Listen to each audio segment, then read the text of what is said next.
I hate the Communist Party. This video is purely for entertainment and does not infringe on copyrights or laws. The rights to the novel and image belong to the original author. We do not claim ownership. Don't like waiting and want to listen to this fanfic in full now? Subscribe to our Patreon, where you'll find the best fanfics. Capitulo 1. We finally arrived. Has it been almost 20 years? It was hard to put into words how I felt when I set foot in St. Petersburg. It wasn't because today was my first time traveling abroad. In the meantime, I travel abroad for a short time, though not frequently, once every 2 years, mostly to countries with low prices. The reason my emotions fluctuate today is because this place has held a hold on me for the past 15 years. The history of St. Petersburg and the country of Russia was enough to fascinate him from his first encounter with a teenager of about 15. At that time, I had no idea that I would study a related PhD. The charm of northern barbarism disguised as the civilization of the Russian nation, the splendid architecture that contrasts with it, and the allure of it being the greatest testing ground for ideas captivated me. And even when I returned to Korea, when someone asked me what my dream was, I proudly asked about the history of Russia. The professor got the answer that it was a dream. But the wall of reality was high. In Korea, there were few universities with Russian history departments. Furthermore, due to family circumstances that suddenly became difficult, although she managed to obtain a master's degree, she had no choice but to give up her doctorate. I looked for a job that would help with my family's financial situation, but not many companies showed interest in me, a minor in Russian history. Fortunately, thanks to an introduction from someone close to me among my seniors, I was able to get a job in a fairly large company as a non-regular worker. But as time went on, the hole called emptiness in my heart grew larger. At first, I forgot it was a dream sleeping in my heart due to the responsibility of helping my parents who were going through difficult times and the trial and error it took to get used to the job. But when I turned 30 and grew older with each passing year, I realized that this was in proportion to how I grew accustomed to the job. My mind filled with questions about whether the path was really what I wanted. Let's see. The places worth visiting tomorrow are the Summer Palace, the Winter Palace, and I have to stop by the Cathedral on the Blood again. The result was that he resigned from the company at the not inconsiderable age of 32. My parents also expressed concern about their son's choice, who was now 30, but in the end, they respected my choice. Because they knew, more than anyone, the dream I had since I was young. Not having started a family, yet also helped me take the bold step of quitting my job. There is no emotion that devours dreams as easily as responsibility. Since I was traveling with savings and retirement money I had saved, I tried to save as much money as possible, and as a result, I had no choice but to take a flight that arrived in St. Petersburg at night. I went to bed feeling my heart pounding, as if I were a child again. When I first arrived here, I was imagining the St. Petersburg tourist attractions I would see the next day, and I didn't even dream that this day would be the last I would experience as a Korean. I find it funny that I'm in a position to ask a favor from a stranger who isn't even Russian, but I also believe it's possible because it's you. Please don't repeat all the foolish decisions and mistakes I've made. When I had that dream, I thought it was a foolish thing to do. It seems I've been able to fulfill the wish of Nicholas II, who was recorded as the last Tsar. Chapter 2, Understanding the Situation. The Crown Prince has regained consciousness. Oh, thank God. We must punish those yellow monkeys immediately. I went to bed after a quick glass of vodka, excited to see the sights of St. Petersburg, but at first I couldn't understand what the sounds I was hearing around me were. There was even a sign on the door asking not to be disturbed during a long flight. But what kind of commotion was that? I opened my eyes with the same thought in mind, and what filled my eyes were foreign men dressed in black uniforms. What are these? Like hidden cameras in this hotel? His Majesty's safety proves that God's protection is with the Russian Empire. Oh, thank you. Prince, Russia? The Russian Empire has already been destroyed for over 100 years, so what are you talking about? I thought, first of all, that I should stop making those noises that aggravated my mild hangover headache. Everyone, please be quiet. 1/14. As soon as my words came out, the surroundings went quiet, as if they had never been quiet before. Oh, now that I think about it, is what I just said in Korean true? When I came to my senses and looked around, I realized I wasn't in a hospital. It was too fancy for a hospital room, and judging by the view from the window, it felt like I was on a ship docked in the harbor instead of a building on the ground. Also, none of the people around me were Asian, and they were all white. Where am I? I asked a question, and the people around me started getting all excited at once. I couldn't quite understand it, but comments like, "His Royal Highness the Crown Prince has lost his memory," or "We need to show those monkeys a sample of the cannons right now" came out, and oddly enough, even though I didn't speak Korean, I could hear everything the people around me were saying. I can understand. What caught my eye while I was confused was a mirror. And my image in the mirror wasn't the familiar image I'd seen every time I looked in the mirror for 32 years, but a familiar image in a different way. Nikolai Alexandrovich Romanov. In other words, Nicholas II didn't understand how this happened. While I was so confused and about to fall into the swamp of denial of reality, I remembered the vanished dream from last night. A dream in which the last Tsar, Nicholas II, asked me not to repeat the same mistake he made. Could this be the cause?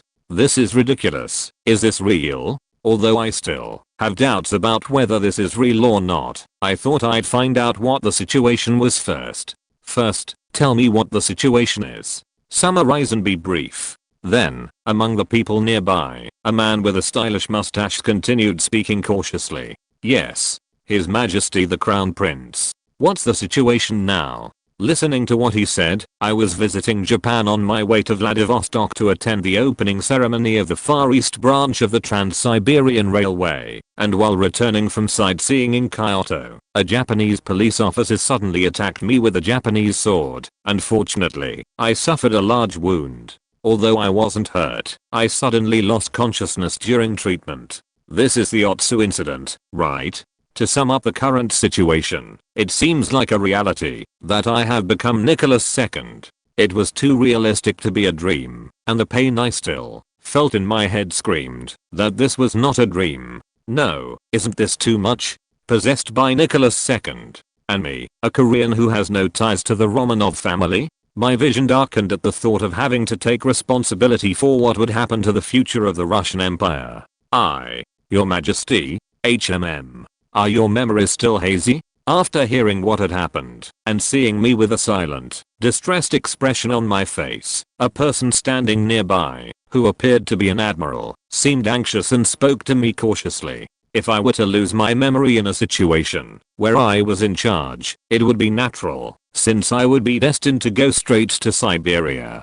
Don't worry, because I'm fine. And I'm sorry, but I'd like to be alone for a while, so could everyone please leave? Of course. Your Majesty. I'll have a guard waiting at the gate, so let me know if you need anything. The Admiral said with a relieved expression on his face, as if the death just moments ago was a lie. I seem to have avoided going to Siberia, so it's only natural to feel relieved. Now that I have some time alone, I'm still stupefied, but I've decided to accept the situation. I was curious about what had happened to my original body and worried about my parents, but for the time being there was nothing I could do about it. Furthermore, since I knew the factors that could be said to be the cause, I thought that if I listened to Nicholas II's request, I would be able to return to the original world. In the original history, the Otsu incident ended without the merciful Nicholas II making any demands on Japan, but on this earth it would be a little different. Japan was still a third-rate country that had just begun its modernization, and the Russian Empire, though it may seem hollow to those who knew its true nature, was on the outside a superpower that was competing with Great Britain for hegemony. As I was trying to figure out how to get rid of Japan through this incident, I heard a knock on the door. What's going on? It is said that Prince Takahito would like to see your highness. What should I do?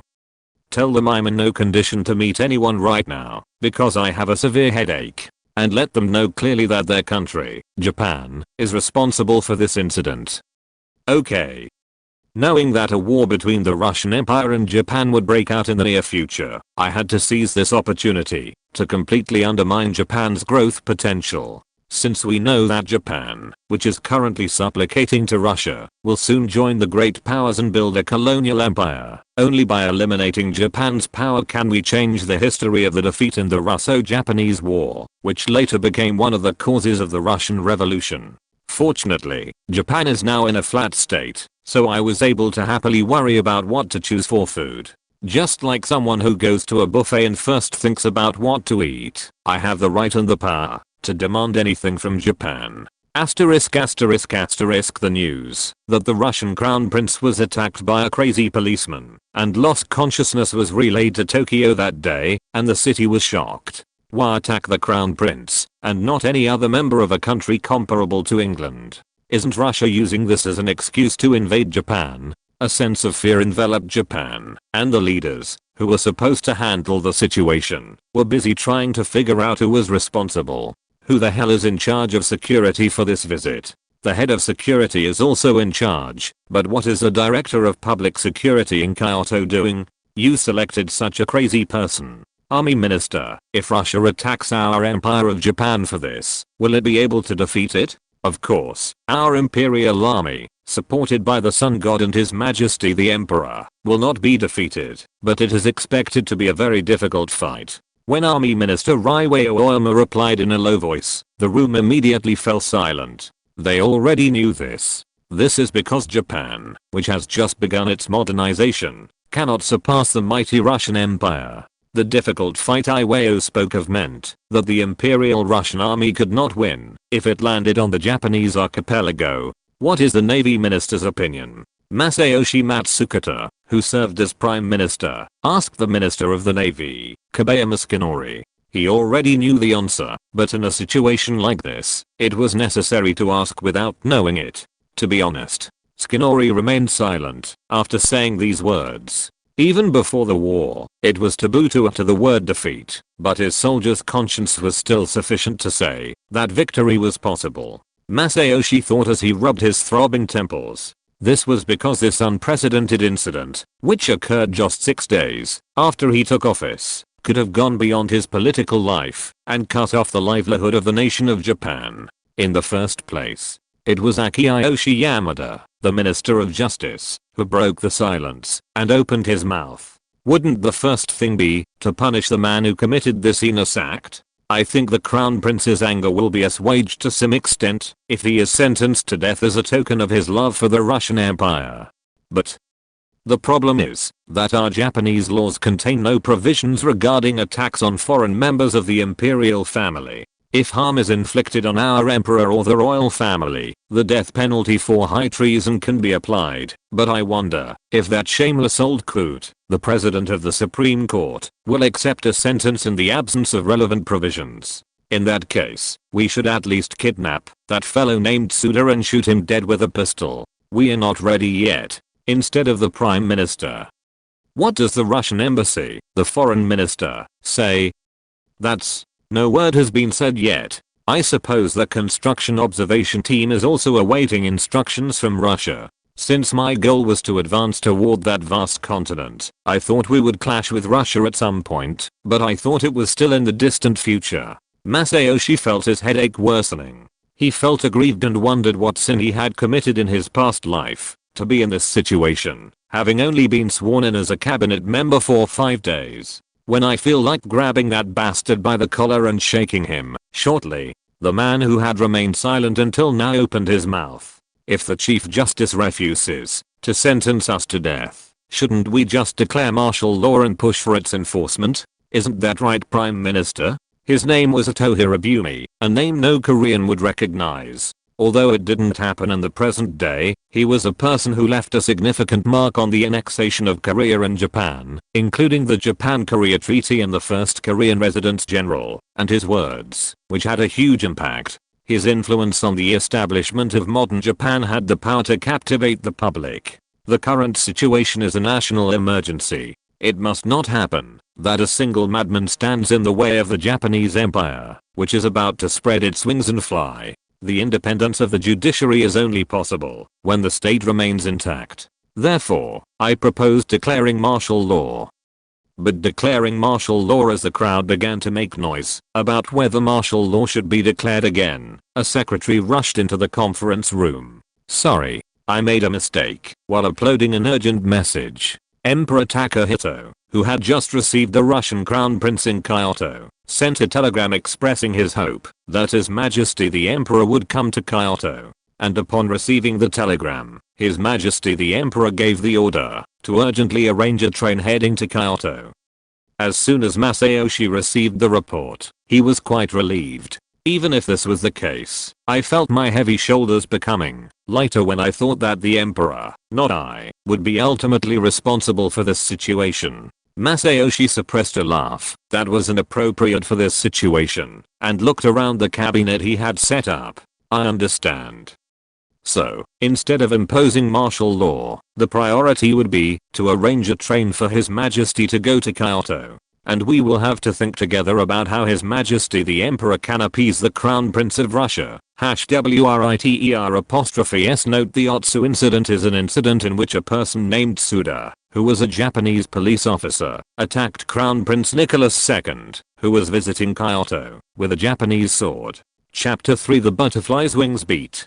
Last night, the Emperor, who came to Kyoto by train, told me he wanted to meet with me, but I used my injury as an excuse and told him I would see him in 2 days. To be honest, I still hadn't decided what to ask for that would benefit me most in the future, and I didn't feel ready to negotiate. First, if I were to briefly summarize the requirements I had to meet, they could be roughly divided into 2 categories: requirements that might reduce Japan's war-fighting capabilities in a future Russo-Japanese war, and requirements that might disrupt the modernization that Japan is currently embarking on. I thought that, if these 2 things were met, the Russo-Japanese War I know of in history might not have happened at all. The first thing that came to mind was the demand for shares in Iwami Silver Mine, the largest silver mine in Japan. Although it has now been privatized and its name changed to Amori Silver Mine, the government's influence cannot be ignored given the current situation in Japan, which is verging on dictatorship. Furthermore, it was worth considering an application for shares in the Asio copper mine, the largest copper producing area in East Asia. Currently, Japan's main exports are resources such as minerals, and absolute dominance over these resources could harm Japan's growth potential. Alternatively, the Sado gold mine, which could be exploited until the end of the 20th century, was also worth considering. Of course, it would be good to demand more than just rights to these resources. Just as in modern Korea there is a culture in which higher-ranking officials take responsibility when a police officer or low-ranking soldier makes a mistake, it would also be good to follow this beautiful custom of holding superiors accountable for the mistakes of those below, undermining the ruling class that is supposed to lead Japan in the future. No matter what evaluation the current Japanese leadership received, it was an undeniable fact that their abilities were capable to a certain extent. I feel like kidnapping Emperor Meiji when he boards a warship, but it was a handshake that had practically no meaning, and kidnapping the Emperor, who was nothing more than a chief, would only result in angering the Japanese people. No matter how much fear Japan feels toward us now, if we kidnap their king, it's only natural that they would feel hatred and anger instead of fear. Even a guy like me, when I saw the protagonists of an alternate history drama I watched in the past act, as if they had been waiting for them, as soon as they were possessed, I thought, how could a person act like that? When I was in that situation, and saw him acting like the main character of a novel, I wondered if I had also expected this situation in my heart. What is certain is that it is impossible to completely destroy Japan in these negotiations, but it is necessary to strike some clear blow. Japan is clearly a country with potential, and based on that potential, it has entered the ranks of the great powers. However, if it's nipped in the bud, before it's even entered its proper growth phase, it can end up as a second-rate country, no matter how much potential it has. Of course, this was an illusion, and I still had a lot of work to do. After returning to St. Petersburg, it was safe to say that Russia's modernization hadn't even begun yet, as the majority of the population was illiterate and the transportation network wasn't properly established. Considering that my father, Alexander III, was pursuing a reactionary policy after the assassination of Alexander II, the grandfather of the body I possessed, at the hands of liberals, the path I had to take was difficult. However, based on this negotiation, I'm taking the first step toward changing the fate that has befallen me. Nicholas II was an incompetent Tsar and a devoted father, but he died miserably without being able to protect his family. There were still too many mountains to overcome to change his fate as the last Tsar of the Romanov imperial family, and this negotiation was the easiest of all the mountains I had to overcome. I'm a victim, but I'm a victim in a much higher position than the perpetrator. His Majesty the Emperor has requested a meeting again. What should I do? Do you want me to tell you that you are not yet in a good condition to be interviewed? No. Tell him we can meet today. However, please tell me that it would be good to meet with only the interpreter present and no other attendees. I will tell you that. At last, the first step in changing the course of fate has begun. Emperor Meiji felt uneasy boarding the ship. This is because diplomatic negotiations themselves were a burden for him, who was initially not very interested in real politics and suffered from extreme social phobia. However, according to a report from his loyal subjects, the current Japanese cabinet, the other party was not accustomed to this type of negotiation and did not seem to have learned basic imperial studies, which was a comforting fact. Furthermore, he felt a certain degree of confidence in dealing with the immature crown prince, who was 16 years his senior, as he had also experienced difficult times such as the Southwest War. This incident must not cause any setbacks in the future steps of the Empire of Japan. Furthermore, the emperor, who was informed of the negotiation strategy as a result of the cabinet meeting last night on the train down to Kyoto, felt a certain level of confidence growing. This was because he believed that with this strategy, the crown prince, who was only 20 years old, would not realize the secret hidden in his proposal. His Royal Highness asked you to come in. However, this is an order to bring only one person who will be in charge of interpretation. I understand. After stopping the working staff following him from protesting with a slight gesture, Emperor Meiji took only one attendant and headed to the room where the childish man was waiting. Before I knew it, my uneasy stomach had settled, as if it had never been so. There were 2 more people present in the conference room, which was originally supposed to be just the emperor and me. The reason was simple. This was because I couldn't speak Japanese and the other person couldn't speak Russian. The feeling I felt when I first saw Emperor Meiji, whom I had only seen in photographs until now, was surprisingly normal. And the excitement of seeing history-book characters in real life was only temporary, and I felt uneasy thinking that I, who not long ago was an ordinary history student, was leading negotiations between countries. Negotiations from now on will become promises between countries, and will be recorded, at least in the history books. But what was more important in my opinion was what could maximize the interests of the Russian Empire. I heard you lost your mind, but I'm glad to see you've regained your health to a certain extent. Perhaps it's because God and that Tsar looked after me, but I'm fine. However, if your country's police hadn't committed such a heinous act, we wouldn't have had to clash like this. Isn't that so? It was quite pleasing to see the other person's expression hardened as I replied with a hint of disgust. If you think about it, isn't it possible to manipulate the person who opened the door to Japan's modernization through the Meiji Restoration and laid the foundation for building the world's 3rd economic power in the future? After answering, I remained silent and looked at the other person, and I could see that the interpreter on the other end was growing increasingly desperate. Watching that scene reminded me of a Korean soldier eating between the Korean and American presidents, and it almost made me laugh, but I was able to maintain a solemn expression through efforts, like secretly pinching my thighs. I have nothing to say regarding this unfortunate accident. We will take all possible measures and offer compensation, so please refrain from getting angry. Currently, we have secured Officer Tsuda, who is a criminal, but if you wish, we will hand over your personal safety to you immediately. In addition, telegrams are arriving from all over Japan wishing His Majesty the Crown Prince's recovery and good health. A telegram cannot erase what I went through, or heal the injuries I suffered. Is that not so? Of course it is, but I would like to inform you that this accident has nothing to do with the Japanese government's and people's perception of His Highness the Crown Prince. I'm sorry to say this, but it doesn't matter what your country's attitude or perception is. The important thing is that I was attacked by a policeman from your country. And that too for the officer in charge of escort. This could be an incident that could lead Russia to declare war on your country. While the interpreter interpreted for the other person, I drank the water beside me and continued speaking again. However, if a war breaks out because of this, of course, the victory of our Russian Empire is almost certain, but my position is that I will first check your sincerity for fear of the blood of our people being spilled unnecessarily. Emperor Meiji grew thoughtful when the word war came out of my mouth, but when I told him there was room for negotiation, he seemed somewhat relieved and spoke with a relieved expression. Of course, Your Highness. If a problem can be resolved through dialogue without the tragedy of war, wouldn't it be better to resolve it through dialogue? First, in the past, in 1875, the Karafuto-Tsushima Exchange Treaty. Sorry.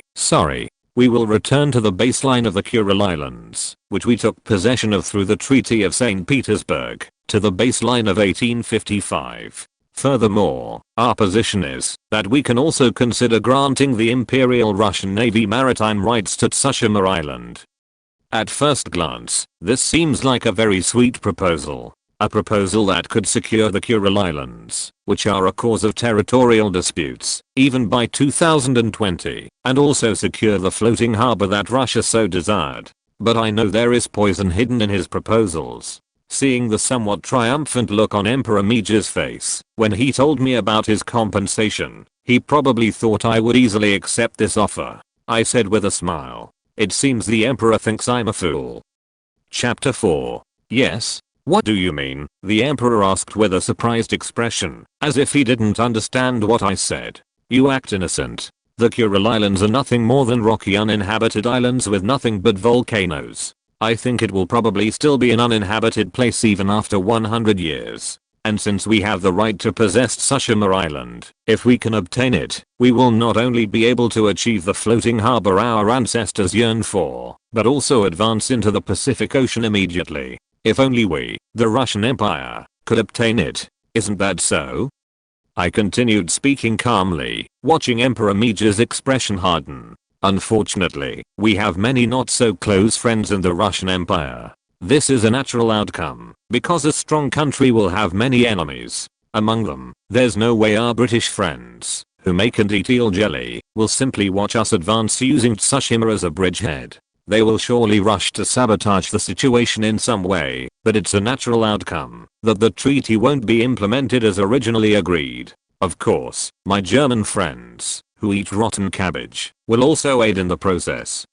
In other words, there is a limit to what can be achieved through this work. It may be within Britain's tolerance for me to use this incident as an excuse to receive some economic benefits from Japan, but it would be difficult for Britain to tolerate a direct expansion of its influence. At first glance, the offer I had just received seemed like it would be of great help to me in my future actions, including the Russo-Japanese War. However, if you look closely, the Kuril Islands are volcanic islands that have not even been developed except for 3 or 4 islands until the 21st century. This means it's a territory impossible to develop and maintain with Imperial Russia's current capabilities. Furthermore, the right to access Tsushima seems like a gift that might alleviate the fatigue and non-war losses caused by the Baltic Fleet's long voyage, which was one of the reasons for the defeat in the Russo-Japanese War. But if you think about it for a moment, you'll realize it's a gift that absolutely cannot be accepted. It can. This is because it's clearly visible that Britain, which is reacting hysterically to Russia's southward expansion, will not stand idly by. There's no way Britain, which occupied Gemundo Island without permission, only because Russia seemed to be moving closer to Joseon, would stand idly by and watch Russia secure maritime rights to Tsushima Island. It's clear that Emperor Meiji was trying to resolve the situation by giving me a splendid but insignificant gift, and then borrowing England's power to throw me some currently useless rock islands, saying I had no choice because of England. My request is simple. Is the Iwami silver mine now the Amori silver mine? And we're asking for shares in the SEO copper mine and the Sado gold mine. An 85% stake would be fine. A supervisor sent by the Russian embassy will be stationed at these mines, and I think it would be a good idea to receive the ores produced every quarter, 4 times a year. Of course, transportation costs will be borne by your country. Since the work I'll be doing in the future will require a lot of money and manpower, I thought securing material things was the priority here. Furthermore, considering that Japan's main export items are minerals, it's also advantageous because it will affect Japan's future growth engine, considering that it will be difficult to secure the enormous capital required for modernization. After hearing my request, Emperor Meiji seemed at a loss for words. Well, it's surprising that a man with such severe social anxiety that he wouldn't even look after his own children could go to this extreme. Even in history, such negotiations would have been difficult from the start for a man who had little interest in politics and only controlled traffic when conflicts occasionally broke out between departments or issues. Perhaps someone posted a tip saying it would be a good idea to negotiate this way, but that person probably didn't know I wasn't the real Nicholas II. Well, I can't make such a request on my own. What are you talking about? According to Article 1, Paragraph 1 of your constitution, didn't it say that the Empire of Japan is ruled by the Emperor of all ages and worlds? If you can't make up your mind in a negotiation like this, I don't know what the position of Emperor is for. Please choose war or accept my demands. If you're still worried, let me help you make a decision. Admiral. I called out to the Admiral, whom I had told to wait in front of the door to the negotiation area in advance, and the Admiral, who had almost gone to Siberia for being unable to prevent something bad from happening to the Crown Prince's body, entered the room with a sterner expression than usual, and raised a beacon of military discipline. He stood saluting. Did you call me, Your Highness? If we start a war right now with just our fleet, what are the chances of winning? Your Majesty. If you give us an order, our entire fleet, including the land battle squadron, can immediately turn Tokyo, including Kyoto, into a sea of fire. Just give me the order. Wait a moment. Just one day, please. Just give me one day. Okay, then I'll give you until tomorrow. Then, could you leave for today? The wound on my head is starting to hurt, so I don't think it will be difficult to continue negotiating. As soon as Emperor Meiji walked out of the door with a pale face, I sighed. It was because I thought I had somehow done a good job of acting. I never thought I would act in a way I didn't even know. In fact, wasn't that the path I really should have taken as an actor? While I was thinking about random things, the Admiral beside me spoke with a flushed expression. Your Majesty, it was truly an excellent work of art. The ability to push the other person to the point of losing their senses was like watching the second coming of Peter the Great. Haha, thank you. I'm a little tired. Sorry, but could you please reserve some space for me? Okay. Your Majesty. After dismissing the Admiral and the interpreter, I was left alone and reviewed the proposal I would make to the Emperor tomorrow. As I said before, one way would be to exploit the mine itself. But what I was really asking for was a more sophisticated method, rather than such an ignorant one. Negotiating strategy 1. Propose something outrageous first, and then, when the other side is distracted, present a slightly more relaxed offer. I never dreamed I would come up with such a crazy strategy. After reviewing the proposal made by the Crown Prince yesterday, we have decided to accept it. Emperor Meiji, who reboarded the ship the next day, seemed unable to hold out any longer when the theatrics became somewhat over the top and said he would accept all my demands. Yesterday, there may have been much deliberation with the officials in Tokyo, but they seemed to have come to the conclusion that it would be best to accept it as long as the Crown Prince said he was willing to go to war. One might think they gave in too easily, but this was only natural considering how fearful Japan was at that time.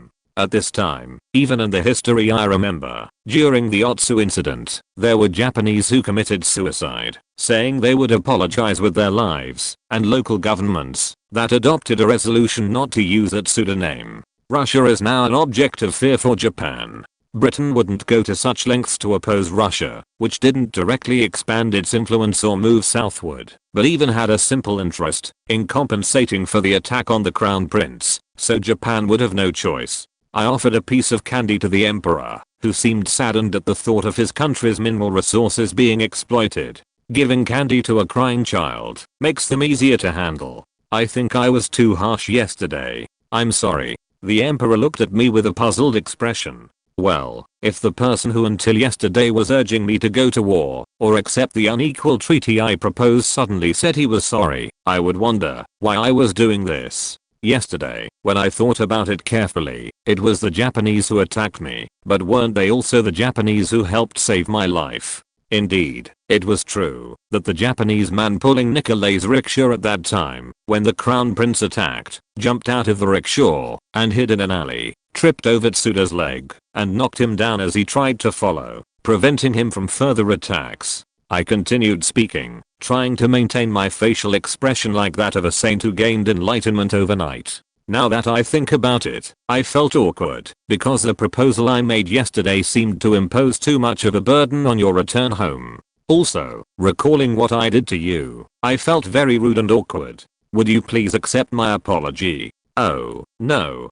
Your Majesty's broad heart is sufficient. The emperor seemed to be unaware of how the situation was going, but when the atmosphere seemed to be going well, he continued speaking cautiously. So the treaty you mentioned yesterday, so let's do it this way. Let's not do things like cede territory and apologize by dying. Instead, to commemorate the strengthening of the friendship between the two countries, which was almost broken by this incident, how about creating a joint venture to develop and exploit mines within Japan, with 65% of our shares and 35% of your country's shares? I heard that your country is experiencing several technical problems with mining. Can we help you with this? Also, I think it would be a good idea to send a supervisor from the Russian embassy to these mines and receive the minerals produced every quarter, 4 times a year. We will each pay half of the transportation costs. If the treaty is concluded as I suggested yesterday, we will immediately gain many benefits, but in return, the fear the Japanese people have toward us will disappear. People will feel hatred and revenge instead of fear toward a country that directly exploits their country. I didn't want that outcome. Japan still had to remain a country that I was afraid of Russia. If we look at what I'd proposed now, the mineral requirement was reduced by about 20% from the previous proposal, and it was basically an unequal treaty, but it was presented in an elegant manner. However, for the general public to accept it, it will be more evident that Japan is creating a partnership on equal footing with the powers, rather than our unilateral exploitation. Even if that were not the case, it was obvious that the Japanese cabinet, which is now responsible for this treaty, would implement that kind of media control to continue its political life. Of course, at some point doubts will arise among the Japanese people about the treaty, but what I needed was time until then, and whatever leftovers I could receive in the meantime, so the future situation was not immediately important. It is clear that this treaty will cause a setback in Japan's modernization. With this thought in mind, I stood up from my seat, as if I had never done anything before, put on a business-like smile, and asked Emperor Meiji to shake his hand. What do you think? Would you accept it? Emperor Meiji also seemed to know that my proposal was still an unequal treaty, although he was more relaxed than before, but he had no choice but to weep and clasp the hand I had extended to him. I can only thank you for your kind offer. Chapter 5. After all, it is a wise decision for the ruler of a country that calls itself the Empire of the Rising Sun. I'm very happy that the Emperor's decision has helped prevent conflict between our two countries. Could the Admiral bring me the treaty now? When I asked him to bring the treaty he had written in advance, Emperor Meiji opened his mouth with a bitter expression. He even prepared a treaty in advance. Wouldn't it be great if this were compensation for the disrespect and the incident committed against your highness? I hope you fully recover from your injuries as soon as possible. Hahaha, thank you. Then, let us sign an agreement commemorating the friendship between our two countries with mutual trust. The content of the signing was simple. The Kyoto Treaty. The unfortunate incident that occurred this time was a mere accident, and we promise that there will be no military conflict between the two countries as a result of this incident. In commemoration of the reconciliation between the two countries, a joint venture will be established with joint investment from the Russian and Japanese governments. dedicated to the development of existing mines within Japanese territory, including the Sado gold mine and the Ashio copper mine. Supervisors and quality managers dispatched by the Russian embassy are stationed at the mines developed by the aforementioned company. More than 65% of the profits from the sale of minerals or ores produced in the mines are to be accounted for by Russia, and the remaining profits by Japan. The costs of transporting minerals, etc. to Russia, are borne by both countries in half. The above treaty lasts for 30 years. Emperor Meiji, who signed the treaty, looked 5 years older. The interpreter accompanying him had a pale complexion that made him look like a corpse, probably because he was guessing what would happen after his return to Tokyo. Then I'll simply return. I hope your majesty can complete the rest of your schedule without incident. Why are you planning to return as soon as you sign something? Wait a moment. I stopped the emperor, who wanted to get out of here as quickly as possible, and called the waiting photographers into the room. If a treaty has been signed, shouldn't we take a picture? Your Majesty the Emperor. I smiled and struck a pose that created a friendly atmosphere between us before the emperor could react, and the emperor, who had suddenly become part of Russian propaganda, forced the corners of his mouth upward and made a smiling expression. Yes, how good it looks when you smile. Isn't there a saying that good fortune comes to one who smiles? After seeing Emperor Meiji step off the ship with a face as if he had seen a ghost and send a telegram to the Russian embassy in Japan stating that the aforementioned treaty had been signed, I sat at my desk and tried to record the memories I had. This is because I gradually felt that the memories of my current body, Nicholas II, and the memories of Kim In-cheol, my original self, were mixing together, so I felt the need to record the information I had as soon as possible. But wouldn't it be alright to toast before that? I celebrated a little alone and imagined what the situation would be like for the Japanese cabinet members currently in Tokyo. Aren't they probably busy avoiding their responsibilities? Silence fell in the Japanese cabinet meeting room where the report on the Kyoto Treaty was received by emergency cable. It was truly a total defeat, and the fear of the black ship unleashed by Admiral Perry in 1854 once again enveloped Japan. Of course, there were few people who saw the black ship as a monster as they did at the time, but in the end, a sense of defeat at once being subjected to gunboat diplomacy hung over Masayoshi's cabinet. When most of them saw the shogunate's incompetence at the time and seized power through a movement to change this reality, their sense of defeat grew even more. When the feeling of helplessness sets in, what have we done up to now? First of all, the first to break his long silence and speak was Prime Minister Masayoshi. Since the person ultimately responsible for this matter is the emperor, his political life did not end immediately, but he sensed that this meeting might be the last he would hold as prime minister. Since we could not dare to hold the emperor responsible, anyone could have guessed that his political opponents would continue their political offensive against him. Shoot that bastard immediately. It doesn't matter, even if the old man behind Gorekata is against it. This is an order that must be implemented immediately. Forget about the trial. He is a traitor to the country and a heinous man who dares to point a dagger at the back of our Empire of Japan.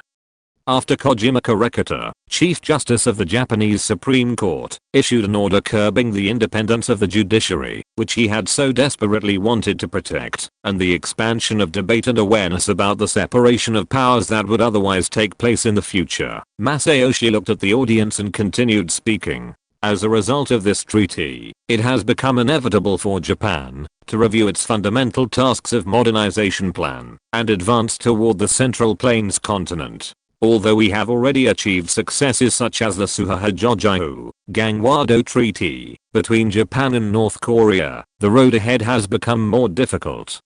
It would be difficult to say that Japan's external expansion strategy, represented by Jiang Hanron, was still on track. This was because the government did not yet have enough power to intervene in a vast country like China and receive much support for the view that it should strengthen its internal stability and increase its strength. Furthermore, the strategy of this negotiation was to immediately resolve the matter to a certain extent by ceding the Kuril Islands and the incorporation rights of Tsushima Island, and then annul the incorporation rights of Tsushima Island with the help of Great Britain, which fears any expansion of Russia's influence. since the plan for the negotiation strategy was created under the leadership of the Satsuma clan faction to which he belonged. The fact that he would have to cede power to the Choshu clan faction in the future also angered Masayoshi even more. The Choshu domain and the Satsuma domain were united in an alliance called the Sacho Alliance, but after overthrowing the shogunate and carrying out the Meiji Restoration, they became embroiled in a fierce power struggle behind the scenes. It was so unfair to him. He obviously made his plan based on information that Prince Nikolai was nothing more than a childish youth who hadn't even studied royal studies, but according to the report from the interpreter traveling with him, he was already a diplomat worthy of a seasoned imperialist. First and foremost, we must not allow the public to receive information about this treaty as it stands. If any information leaks, our political careers will be completely over. If possible, pressure the media to write articles stating that Russia and we have signed a treaty to receive technological cooperation on an equal footing. Since it wasn't impossible for the public to access foreign media like in the past, it was a lie that would eventually be exposed. But if he didn't deceive in this way, Masayoshi would be in a position to embrace the disgrace of being the shortest serving prime minister, having resigned before even 10 days of taking office. He was desperate. Masayoshi, who was looking out at the audience while talking about how to resolve the situation, caught the attention of Hirobumi Ito, who wore an expression on his face as if he had nothing to do with the situation. It was clear that he was partly responsible, but Ito's relaxed attitude was enough to annoy Masayoshi. But you, Ito, are you relaxed even in the current situation? What's the secret? What are you saying, Prime Minister? I also didn't know what to say in this tragic situation, so I kept silent. Even for Ito Hirobumi, the current situation was unexpected. It was because, in his judgment, he thought Masayoshi's plan would be enough to roast and boil the immature prince. But now that things had gone so wrong, he had no choice but to find his own way to survive. If he's not careful, he could end his political career in Tokyo Bay along with the sinking of Masayoshi's cabinet. Obviously, the plan the Prime Minister came up with seemed reasonable at first glance, but according to the report from the interpreter who was present, there was also a story that Crown Prince Nikolai was furious when he received our proposal. Wouldn't this mean that the plan you made actually led to a bad situation? What do you mean? This wasn't what the entire cabinet agreed to at the time. Are you planning to shift all the blame onto our Satsuma faction now? It was Seigo Judo, Minister of the Interior, who was offended by Hirobumi's words. This is because, as a member of the same Satsuma clan as the Prime Minister, he had to take full responsibility for the plan he himself had spearheaded. What are you saying, Minister of Home Affairs? I've never had any enemies in any faction, to be honest. Can't you deny that the responsibility for this situation lies more with the people of Satsuma domain, including the Prime Minister? Furthermore, I think you haven't forgotten that some ministers, including myself, expressed neutral and passive opposition back then. Justice Minister Akiyoshi Yamada, who was from the same Choshu domain as Hirobumi, interrupted what Ito was trying to say and replied as if they weren't responsible. This was because the members of Choshu domain, who had accumulated discontent due to the conflict caused by the power struggle with Satsuma domain after the Meiji Restoration and the bad relations that had built up before the Sacho alliance, saw the current situation as an opportunity for them to reach the main core on their own. Although I will also have to take responsibility for this incident and step down. If we unite around Ito Hirobumi in the future, our Choshu domain will be able to maintain the core of power. These were the words that represented the thoughts of the current cabinet members affiliated with Choshu. Even if Ito Hirobumi thought he didn't want to belong to any faction, in order to survive, they had to attract Ito Hirobumi as their faction leader. The noise inside the conference room grew louder as they transferred responsibility to each other, assumed responsibility for the upcoming situation, and calculated the future fate of power. Emperor Meiji, who was supposed to mediate the conflict between ministers, seemed to have worsened his social phobia even further. The consequences of the Kyoto Treaty, which hit the Japanese leadership hard, seemed to last for a while, as they rejected all contact with the outside world except for those who left their meals at the door. Chapter 6. Those Russians did something great. The Marquis of Salisbury, Minister of Foreign Affairs who had an enormous influence on the foreign strategy of the British Empire, the most powerful empire of modern times and the country on which the sun never sets, was impressed upon examining a document containing an urgent message sent by the ambassador to Japan. Obviously, the intelligence department report he had received said that Prince Nikolai was nothing more than a childish boy who didn't even learn basic royal studies due to Alexander III's overprotection, but his behavior in this incident was that of a very exemplary imperialist diplomat. I don't know if he's hiding his abilities or if he's a natural diplomat, but if he ascends the throne after Alexander III in the future, my young ones will be in quite a bit of trouble. The Russian Empire and the United Kingdom were locked in an invisible power struggle, or great game, on the continent that covered most of the earth, from Europe to Central Asia and the Far East. Therefore, the successor to the Russian Empire, which could be considered a potential enemy country, must be capable of, or have an intelligence department. The fact that he couldn't even properly understand the information about the successor to the Jiaxian nation wasn't very pleasant information. I should have suggested to my friends in the intelligence department that we reduce the budget, but you can't even get proper information about the successor to an enemy country while receiving so much money. The Marquis of Salisbury read the report carefully and muttered something that the members of the intelligence department would call unfair. The intelligence department's assessment was clearly accurate, but what they failed to realize was that there was another person inside Nicholas II's body. And if the Marquis of Salisbury receives a report that someone appears to have possessed Nicholas II's body, he will be happy to send a letter to the person who wrote the report informing them that they do not have to show up starting the next day. It must be a great deal, since Japan demands a 65% share in each mine, and half the cost of transporting the minerals is borne by Japan. Had there been a little time, the British Foreign Office would have intervened in these negotiations, but according to the information received, the report also gave the excuse that it could not intervene because Prince Nicholas's threat with cannons worked, and the treaty was concluded like a flash of beans. It was written in a corner. After completing the negotiations, the Crown Prince left the day after the negotiations concluded to attend the opening ceremony of the railway in Vladivostok, so he acted swiftly and boldly. The Marquis of Salisbury was a person capable enough to hold the position of Foreign Secretary of the British Empire. His mind was busy calculating what actions the Crown Prince of Russia would take, what the Russian Empire had gained through this treaty, whether the national interests of the British Empire would be infringed upon as a result, or what actions his proud homeland should display in the future. First, I have to visit Her Majesty the Queen at Buckingham Palace. I may be so busy that I won't even have time for tea for a while.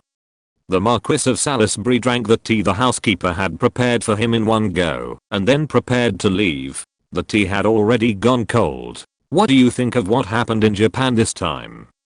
King Gojong's voice sounded in the hall. After the failure of Gapsin's coup, the senior and junior officials of the pro-Kintsugi party-dominated government began to belittle Japan, as if they had seized the opportunity. I think this unfortunate incident that occurred in a remote island country shows that they are not good at protecting the royal family from other countries they have invited. I think this is a fitting outcome for those who contributed to the plot planned by a group of vicious traitors last year, Your Highness.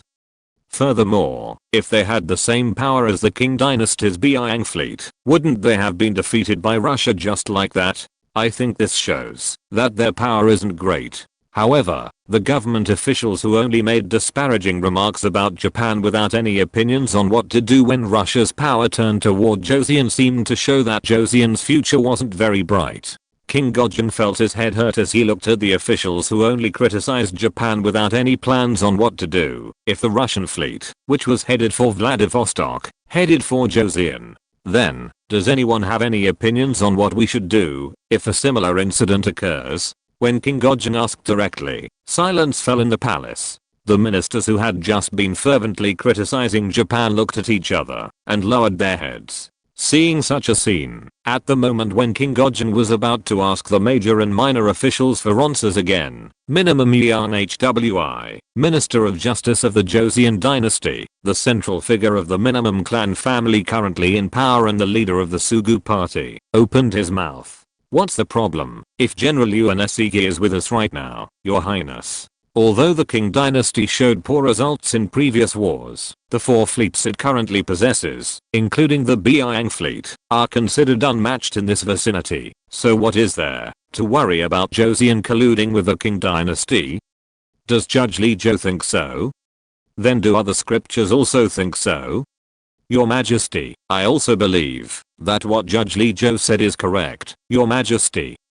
Although Gojoseon wasn't competent enough to revive a bankrupt country, he displayed a natural ability to maintain his power and position, so it seemed he wasn't very pleased with his subjects' words. For now, I understand the officials' opinions, so please leave. I'm devastated, Your Majesty. As early as 1884, King Gojoseon's interest in Russia was so great that he attempted to conclude a secret pact between Russia and Russia to grant Yeonghunbei to Russia in exchange for Russian military support. Although the attempt was aborted due to opposition such as the British occupation of Geomundo Island, King Gojoseon had a great interest in remaining close to Russia, such as remaining close to Karol Ivanovich Weber, the Russian consul general in Korea. Although the Qing dynasty is strengthening its power through the Yangmu movement, it is clearly a losing year if one analyzes its performance during the last Sino-French War. Given that Russia's power this time is so strong, wouldn't getting closer to Russia be the way to preserve Zhangmao and continue the mission? However, to do so, it was necessary to find a way to contact Russia without provoking one Segi, who was staying in Joseon under the pretext of the Gapsing coup and the Sugu party, which controlled the government. I heard that the Russian crown prince suffered a head injury during this trip. That's right. King Gojoseon had a bright expression on his face, as if a good idea had just occurred to him. Contact Minister Weber, the Russian minister. Please tell Jim that he has something to say to the crown prince, who experienced something unpleasant this time. I understand, Your Majesty. What awaited me the day I arrived in Vladivostok to attend the opening ceremony of the Siberian Railway was unexpected news. What did you just say? The King of Joseon expressed a wish for me to visit him? Yes, Your Highness. However, it was requested that His Majesty's expressed interest in visiting Joseon be kept secret. According to Minister Weber's telegram, His Majesty expressed deep regret for the unpleasant events experienced during this trip and that there was a good place to treat his wounds, so he said it would be a good idea to stay there for a few days and recuperate. However, this is only a superficial reason, and an official letter secretly sent by Prince Weber states that the King of Joseon is very interested in the power we have demonstrated. I was dumbfounded. No, something like this has never happened in the history I know. Furthermore, at this point, the Qing dynasty had a strong influence over Joseon. No matter how incompetent King Gojoseon was judged by later generations, this contact was even more embarrassing, since he was not a noble who did not know how the Qing dynasty would view him. Could it be that you are trying to use this opportunity to eliminate the Qing dynasty's influence in Joseon once and for all through me? It was too big a gamble to think that. Or maybe I really don't know what visiting Joseon means to me right now. It was 4 years ago that Great Britain occupied Geomundo Island and then withdrew in protest of the rapprochement between Joseon and Russia. Or maybe he still remembers Yuan Segi saying that he should be dethroned during the Treaty of Joseon and Russia. It could be that the Qing dynasty thinks they can be replaced at any time. What is the reaction of other countries to this contact? It is said that the meeting between the King of Joseon and Minister Weber was known to the outside world only as a request to convey His Majesty's consolation for what he had experienced this time.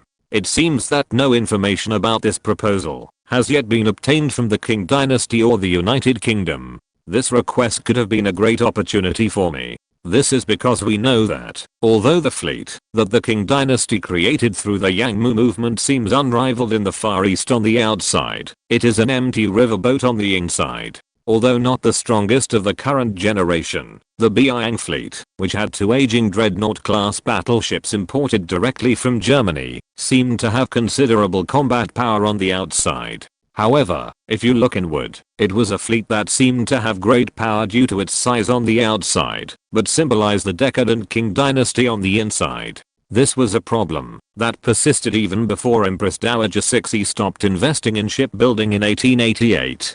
Due to the deep-rooted corruption within the Qing dynasty, the crew had not received proper training, and ammunition for only 2 or 3 shots per gun was available. Even though a battle was imminent, and even though it had not yet occurred, the commanders of the Beiyang fleet during the Sino-Japanese War, in light of the disgraceful behavior I displayed running away from the enemy, believed that I could win, even if I had to engage them right now with only the power I currently possess. From this perspective, Gojan's request could have been a great opportunity for me, but I mustn't waste any more time here.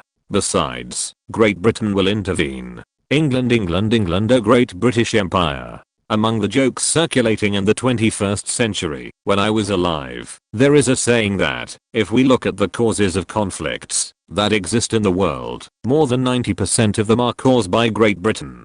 From the 19th century to the early and mid-20th century, British influence reached all over the world. It was not an exaggeration. They caused many accidents, and did not handle them properly, but they should not collide directly. Our Russian Empire needs time to strengthen its internal strength. It would be madness to start a war at this time.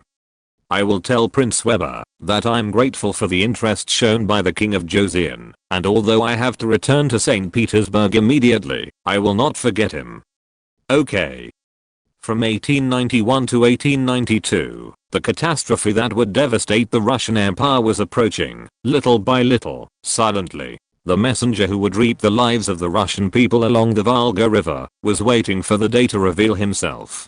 Chapter 7. Although I explained in detail the rationale for my decision not to visit Joseon, the fundamental reason was that I had to prepare for the approaching future as quickly as possible. The famine caused by bad weather that began last year struck Russia in 1891. Of course, there are natural causes for this famine, but the main reason for the disaster revealed through continued research in the 21st century, when I lived, is that man-made disasters were the primary cause. It's true that there wasn't much snow last winter, so the seedlings weren't protected, and the dry weather during the spring and summer had a negative effect on the growth of the sown seeds. In Orenburg, there was even a record showing that it hadn't rained for over 100 days. But surprisingly, despite the poor harvest in 1891, there was enough food in Russia to feed the people. But if it had really been distributed properly, I wouldn't have had to worry so much. Russia's size can be a strength in itself, but sometimes it can also be a shackle.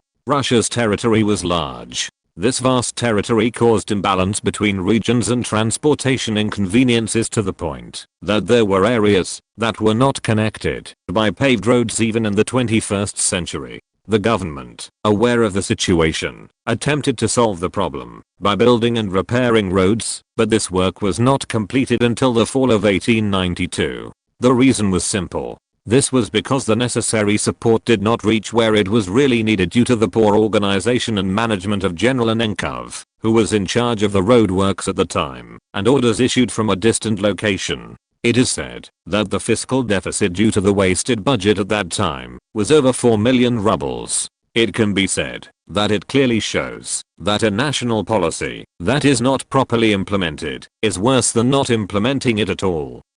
Furthermore, the fact that there was only one agricultural school in Moscow with modern educational facilities in the largest country in the world was a factor that made it impossible to take preventive measures in the field. If we were to say that people from just one school should be responsible for managing the agricultural activities taking place on this vast land, even those who believe in spiritual power, who believe that everything can be done with mental power alone, would shake their heads. Moreover, given the reality that the 20th century was just around the corner, farmers practiced only primitive agriculture using wooden plows and sickles, similar to those of the Middle Ages, so they had no choice but to appear helpless in the face of climates like drought. This is because Russian farmers weren't even aware of the existence of new fertilizers like phosphate that were being distributed at the time. It would be nice if the only problems were outdated agricultural technology and the poor transportation network that prevents support from reaching where it's needed. At the time, the Russian central government was slow to grasp the situation. St. Petersburg didn't learn until the fall that it couldn't expect a harvest from the provinces. The labor level personnel who were supposed to report that the agricultural situation was going abnormally, took the central government by surprise by reporting only that everything was going well. In a nutshell, Zhirinovsky, who at the time was in charge of tax-related work in the Ministry of Finance, informed the Tsar that there would be no problems until August and that the harvest could be expected. Believing only these reports, the tax collectors sent to fulfill the tax quota imposed by the central government confiscated livestock such as cows and horses and told farmers, who were at a point where they could not survive the fall, to pay with cattle instead if they didn't have grain. This contributed to the worsening situation. The government, which was supposed to halt grain exports as soon as possible and discuss how to distribute the insufficient amount of food to the population, continued to increase grain exports until August, and even Ivan Vysegradsky, who currently serves as Minister of Finance, has been responding to external proposals since August.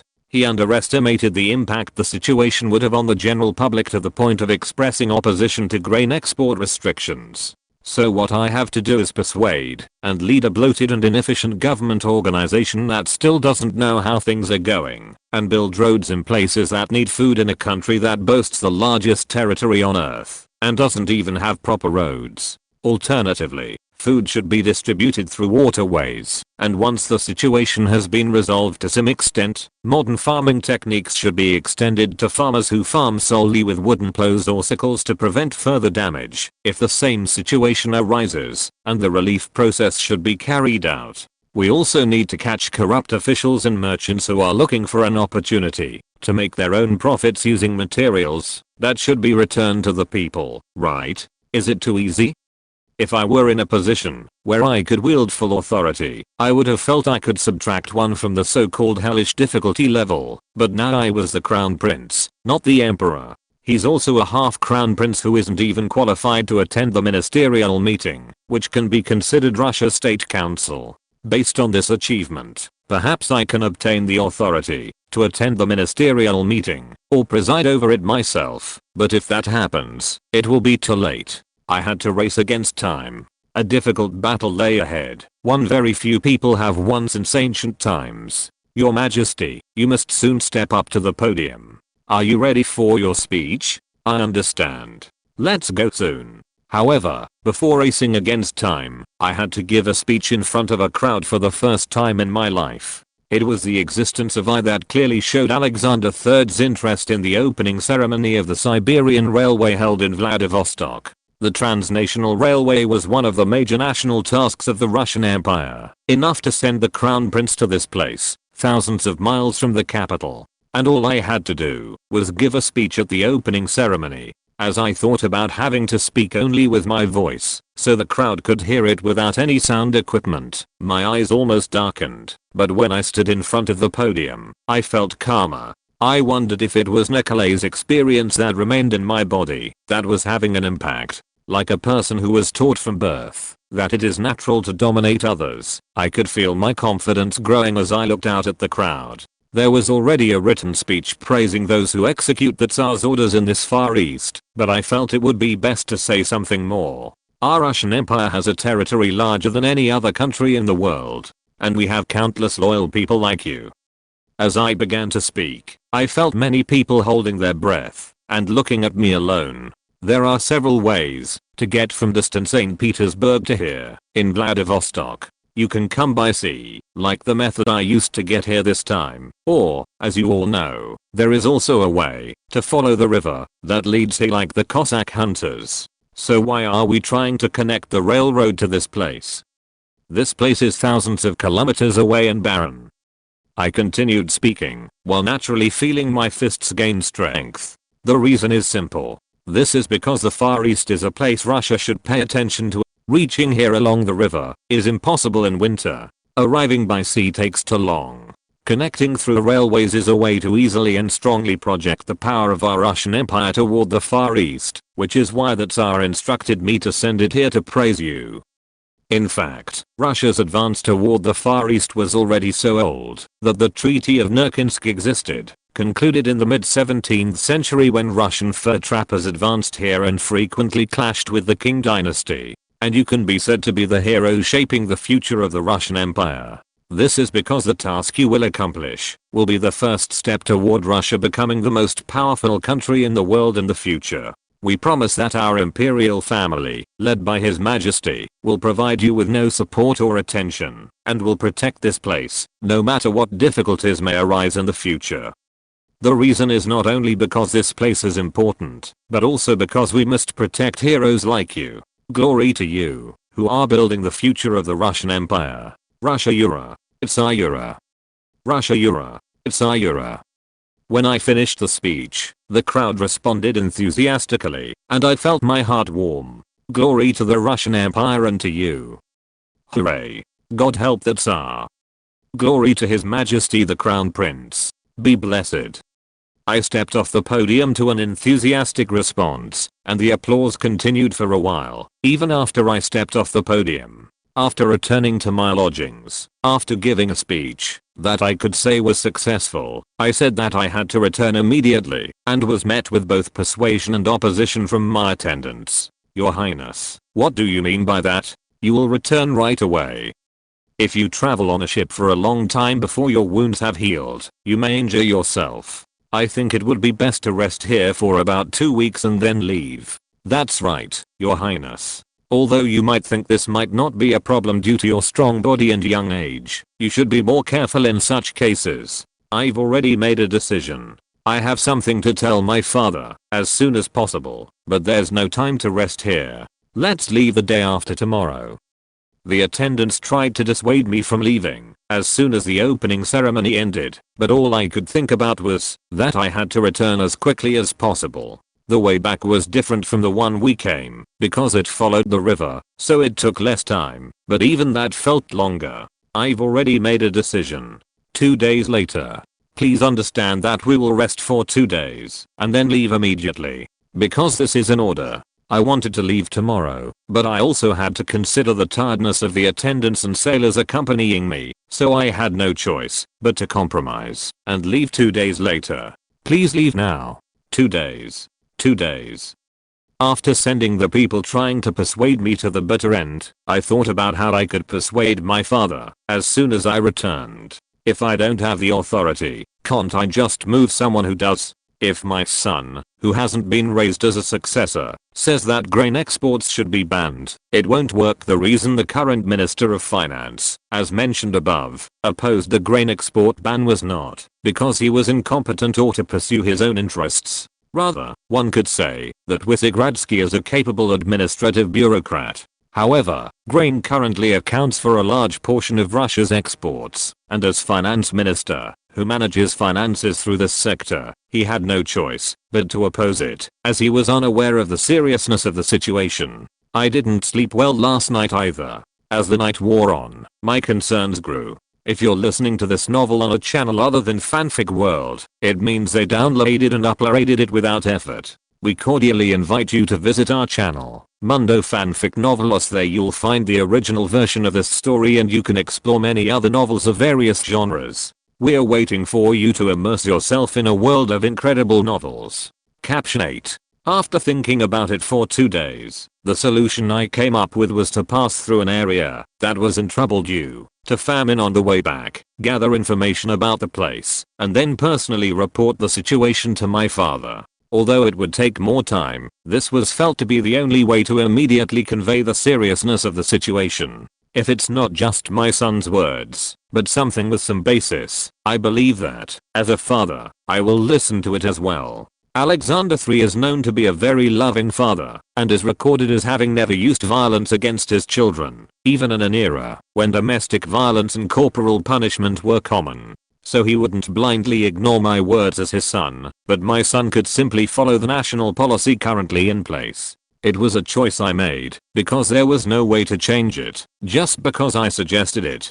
Fortunately, the return route was different from our arrival route, along the river that connects eastern and western Russia. And thanks to this, it was possible to survey the Volga River basin with a minimal investment of time. Shortly after starting the voyage, I took a break, after telling the captain I wanted to stop by an agricultural area on the banks of the Volga River. I didn't know I was tired when I left Vladivostok, but the forced march must have accumulated fatigue, and my body was crying out for rest. However, I'll never forget the look on the captain's face when I ordered him to send a message to the cities he stopped at along the way to the Volga River basin saying there was no need for a welcoming event for me, and then asked him to set sail immediately after receiving only the necessary supplies and rest. It seemed, perhaps, from his point of view, it was an order that abruptly shattered the expectation that the voyage would be one where he could have fun and rest on land. Of course, after hearing that I would personally make a suggestion to my father and consider rewarding the captain and crew if they reach St. Petersburg before the end of August, I was filled with motivation and took the initiative to look after the crew. Thanks to the passionate dedication of the captain and crew, I arrived in the southern region of Samara in mid-June, and I couldn't believe my eyes when I saw the landscape I was seeing. The word hope seemed to have been punished in the eyes of the farmers living in the crumbling houses. Blurry eyes, as if looking at a mirror surface that hadn't been polished for over 10 years, seemed to say their own lives were suffering. The farmland, where the crops were supposed to grow, seemed to be brimming with blowlight, but the same color as the earth could only be seen on the farmers' hands and feet. The cold snap that lasted until April and the drought that followed seemed to have dried out not only the land, but also the people living on it. I became anxious, because anyone could see that, if the situation was like this even in this area, which is close to the Volga River, and where water for farming is easy to obtain, the situation elsewhere was even more dire. The farmers seemed surprised by my sudden appearance, but they soon realized who I was and fell silent. Although the reaction wasn't as explosive as the one I delivered in Vladivostok the other day, it was an embarrassing development for me, as I expected people to plead with me, or complain to some extent. However, when I realized that their actions were motivated by a deep-rooted frustration with their lives and the despair that nothing would change, no matter who came, I felt guilty. Guilt. Why should I feel guilty now? It seemed to be a phenomenon that occurred while Nikolai and I were harmonizing, something I had experienced before. Nikolai, even though you were incompetent, did you still have a sense of responsibility toward your subjects? I asked in my heart, but there was no direct answer. However, the sadness and guilt I felt as I looked at them seemed to tell me that this was the case. I felt a lump in my throat and spoke to the farmer who seemed to be the oldest of them. How old are you this year? I turned 33 this year, Your Highness. He looked at least 50 years old, but he was closer to 30. The hard physical labor and poor diet seemed to have made his time pass quickly. Since when did things get to this point? Did the person in charge of this place take no action? I don't know what you mean by this situation, but since February, we knew that farming was going to fail. Originally, it would have been necessary to cover the ground with snow to prevent the seedlings from freezing to death, but due to the cold weather and lack of snow, most of the planted seeds didn't even sprout. I feel it's not a good idea to wait for the harvest, but the tax collectors tell me that if I don't have grain to pay taxes, I have to pay with livestock, so there are no cows or horses left in the village. He continued speaking calmly. If things continue like this, it will be difficult to get through autumn, let alone winter, which is why I asked Zemsky Nachalnik through Jamspo, but I don't know if the content of my request got lost in the middle, or if he was too busy to listen to beings like us. If the measure you mentioned is for the tax collector to come back next week, then it can be said to be an action. Yes, bastard. Even though you know who this person is, you still have that attitude. Your Majesty. This rude bastard must be punished immediately. The captain, who was calmly listening to the story told by a stranger next to me who was tired of life, shouted when the farmer finished speaking. As a nobleman by birth, he seemed to feel that it was high treason for a mere peasant to say something like that to me, the crown prince. He continued speaking with the attitude that made him want to take out the pistol at his waist and shoot the farmer dead. This man deserves to die simply for his slander against Her Majesty's appointed officials and his disrespectful attitude toward His Highness the Crown Prince. If you were to give me an order right away, Captain. Yes, Your Majesty. Just say the word. Get back on the ship. When I ordered him to get back on the ship, he was spitting and shouting, and he said to me with an expression, as if he didn't know the meaning of what he had heard. Your Highness, what do you mean I told you to get back on the ship? Are you going to make me say the same thing 3 times? Let's get back on the ship first. Keep the ship ready to sail at a moment's notice, unless I tell you otherwise." When the captain heard my firm tone, he seemed to want to make an excuse, but he soon closed his mouth and trudged back. After watching the captain leave, I decided to ask the farmer, who was watching the conversation between the high-ranking people with wide eyes and an expression, as if he didn't know how things were going, about something I really wanted to know. "What's your name?" "Ivan. My name is Ivan, Your Highness." "Good. Ivan, listen carefully to what I tell you from now on. I don't care what your attitude is. All I want is for you to tell me in detail how things are going and what you need. And I will immediately tell my father, the Tsar, what you have said when I return to St. Petersburg. Do you understand what I'm saying?" At first, he looked confused, but soon nodded, as if he realized this was his last chance to put hope on his side. "Good. If so, then discuss it in as much detail as possible from now on. I'm already ready to listen." There was a group of well-dressed people waiting for me when I returned to the ship, holding a paper with appeals written on them in their trembling voices, perhaps from people who might no longer be in the world by the time I returned. It seemed they were the local supervisor in charge of this area and the officials under him. "I regret that I was unable to hear the news that His Majesty has arrived, and that I'm unable to meet with you. It must have been difficult for you to come here, so could you allow my wish to take you to the government office and give you a little treat?" It seems that the captain who sent the ship first told him I was here, and since I mentioned that I was very interested in the farmer's stories, beads of sweat appeared on the local supervisor's forehead. When I just looked at him and said nothing, he opened his mouth urgently, as if in a hurry. "Your Highness, I don't know what you heard from those lowly beings, but I will tell you that it was all a misunderstanding. They are always lazy and only know how to shift their responsibilities onto nature and others. I beg you not to pollute your noble ears with words from those who will not properly fulfill the duties imposed by His Majesty." "Do you know a man named Ivan?" When I asked him a question, instead of answering what was said, he rolled his eyes and seemed to be thinking. "You're probably searching your memory for Ivan's name," I continued without waiting for his reply. "He's the bravest and most honest man I've ever met. His occupation is farmer. The same farmer who wants to dig the soil, plant the seeds, and fulfill the duties entrusted to him by his father that you mention. Since the Emancipation Decree issued by my grandfather, Alexander II, there have been no serfs on this land. It's truly a joy. But from what I felt when I came here, it was a little different. I felt something boiling inside my chest. I intend to return to St. Petersburg this way and see my father. And perhaps I'll come back here again. And then I hope to meet again with that brave man I told you about, Ivan. With the neighbors in the village where he lives. Do you understand what I'm saying?" He seemed not to understand what I was saying, but he nodded. "Yes, I understand, Your Highness. I will take measures to ensure that Your Majesty can see that farmer named Ivan again." "But, Your Majesty, what is the meaning of what you just said?" "That is enough," I thought as I walked past him and boarded the ship.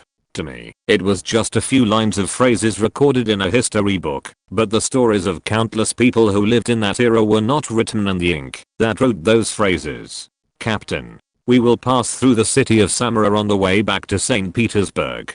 "I understand, Your Highness. And I made a promise. I will never forget this fact. Until now, I was neither Kim Il-chil, a modern man living in the 21st century, nor Nikolai, the Russian crown prince who lived in the 19th century, but I remembered them speaking to me with trembling voices and a vow in their hearts that they would not stray from today onward. Nikolai, if you remain in me, watch carefully. For I will save the country and the people you failed to protect." There were no words yet, but I felt something was there. It was an instinctive feeling, rather than a rational judgment. What I had in my hand was a report that was heavy enough to lift with one hand, but now it seemed too heavy. Chapter 9.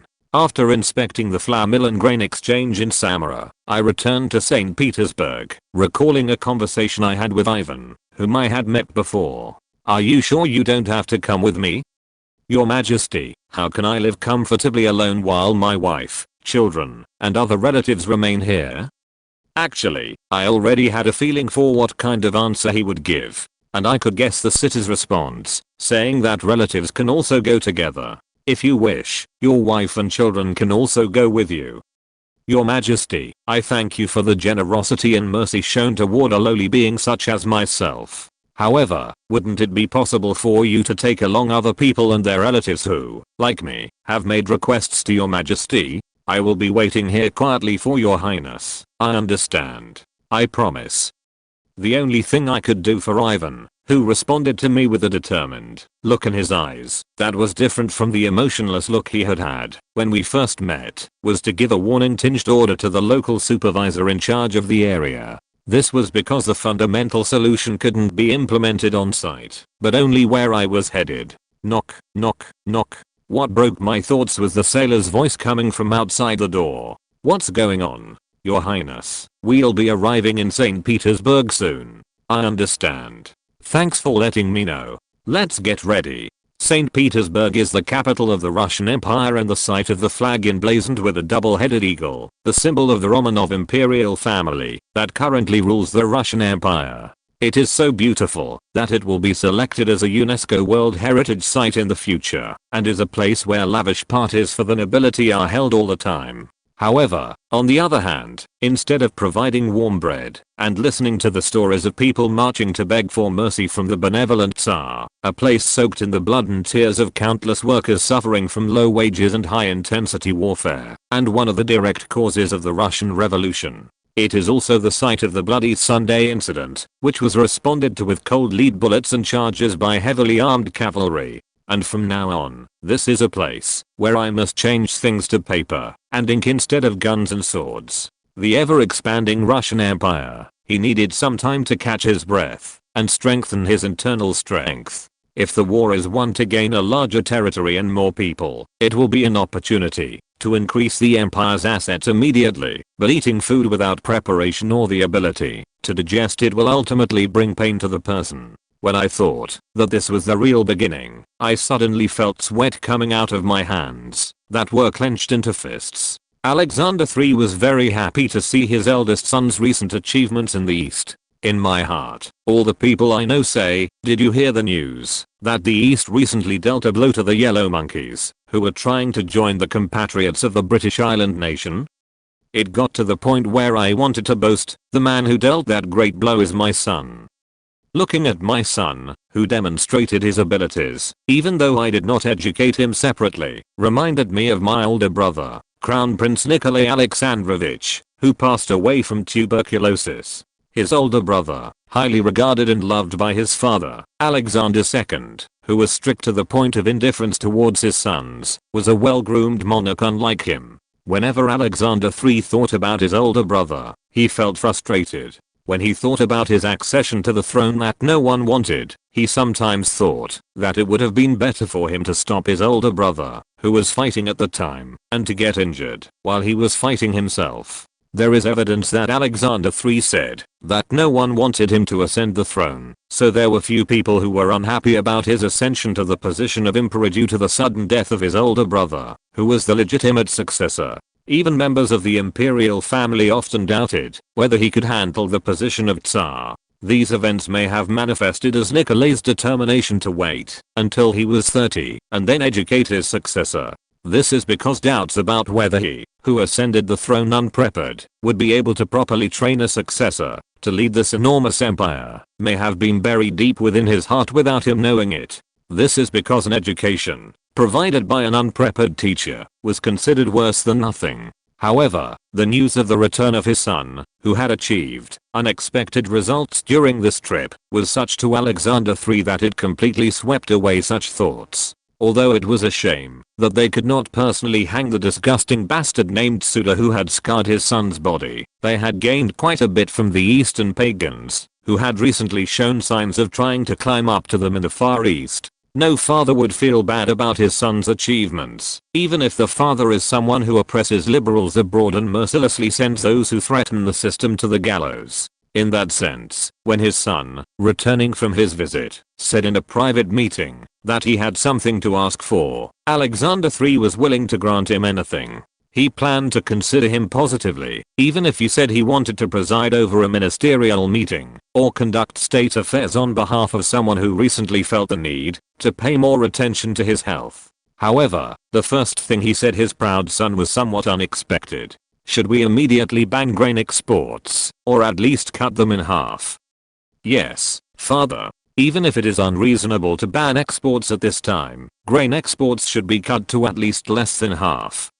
After hearing what I said, Alexander III seemed uncomprehending. My words may have seemed too sudden, as the money earned from grain exports accounted for a large portion of Russia's imperial finances and the country's slow industrialization compared to other countries. However, the crisis Russia was facing now was so great that there was no guarantee it could be resolved, even if more than half of the imperial family's wealth were poured into it. I heard people's stories on the way back. Currently, the situation in and around the granary area of the Volga River basin is dire, said Alexander. What does that mean? The report that arrived not long ago from the Ministry of Finance said there were no problems. Alexander III seemed unsure of what I was referring to. In fact, it was only natural that Alexander III didn't understand what I was saying. The report my father received probably only stated that there were no problems in the agricultural sector, and that taxes could be collected normally this year as well. As a result, as Ivan told me, farmers were being urged to pay taxes they couldn't afford with grain that didn't exist. It was only natural that the peasants' hostility toward the nobles increased due to what happened in the process of collecting taxes they couldn't afford. The reports Zhirinovsky published are blatant lies. Farmers are already talking about this year's crops being ruined due to the cold snap that lasted until April and the drought without rain. Only if we act now can we avoid a bigger disaster. I handed the report I had prepared to my father.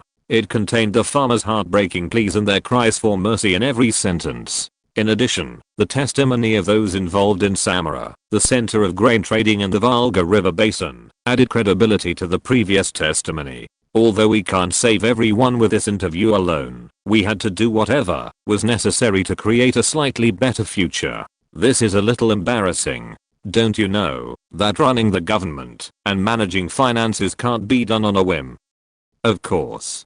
Father, I believe that the resulting financial deficit will be sufficiently covered by the results I have achieved in the East. Furthermore, even if we reduce the imperial family's spending a little, the damage we will suffer will be minimal. But won't many people be saved as a result? I repeatedly asked my father for a decision, but Alexander III seemed to be struggling to make one. Then, let's discuss this matter at the ministerial meeting. If what you say and this report are true, the situation is serious. I felt like shouting that we must act immediately, but I had no choice but to be content with the fact that this issue would be discussed at the ministerial meeting to be held tomorrow and resign. Because I thought it could be better. Measures created through consultations and dialogue between the senior leaders of each department will be more structured and specific. Okay, father. On my way back from the meeting with my father, I ran into Pobedonostsev, who served as the head of the Holy Order. One of his famous sayings is, people must be prevented from making things up. He was a person who didn't fit the path I needed to take. So I tried to walk past him after greeting him, but his greeting was faster than opening my mouth. Your Majesty, when I heard about the terrible events that occurred in the Far East, I prayed to God without exception, not even for a single day. I'm very glad that you seem to be well, while God watches over the Tsar's family. How was this trip? Thank you, Chief of Staff. I believe it was a trip where I was able to experience and learn a lot. Yes, many things. He seemed to have missed the hidden meaning of my words. Your Majesty's expanded knowledge and perspective will be a blessing to our Russian Empire. Might I grant this old man the honor of speaking with His Majesty about this trip? You might think I would accept your offer, as he was my tutor in the past and someone Nikolai had trusted deeply, but I didn't have time to listen to your tirade about his antiquated way of thinking at the moment. In fact, even if I had had time to listen, I wouldn't have heard you. I'm sorry, but I have to prepare for the ministerial meeting I will attend tomorrow with my father. I will visit him in person next time. Of course, I don't know when the next meeting will be, but it wasn't going to be anytime soon. Of course, Your Majesty, there is nothing more important than gaining experience in managing government affairs. I'm sorry this old man took up your time.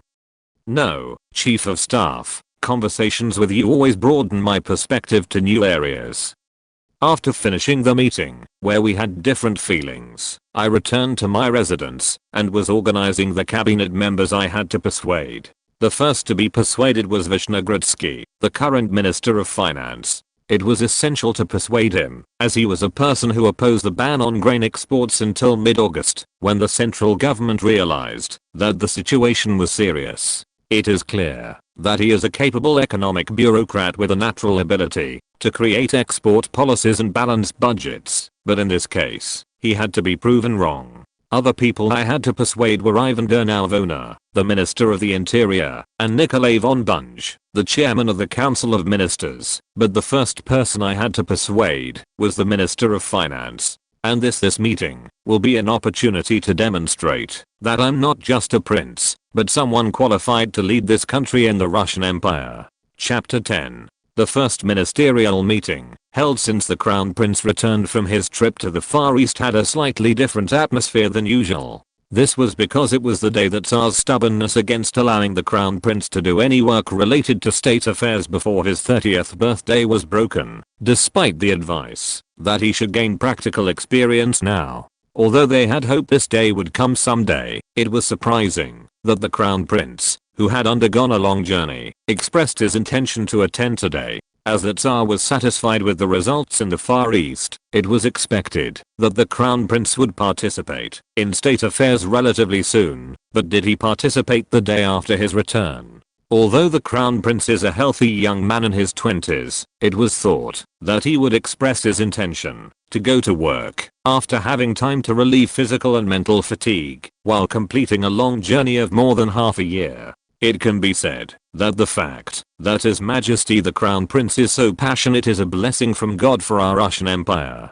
Ivan Dernuvo, Minister of the Interior, spoke to the Minister of Finance, Ivan Vishnegradsky, who was sitting next to him. Dernuvo was considered to have less political knowledge or administrative ability than others, but due to his cheerful personality, he often played the role of lightening the mood before starting meetings in this way. Of course. However, there are rumors that His Royal Highness the Crown Prince said something strange during a private meeting with His Majesty yesterday. They said it was also related to the fact that you expressed your strong intention to attend today's ministerial meeting. No, what do you mean? His Majesty said something unusual. I didn't catch the details, but all I know is that you talked about export policy and finance. Now I want everyone to be silent. It will soon be time for His Majesty and Your Highness to enter.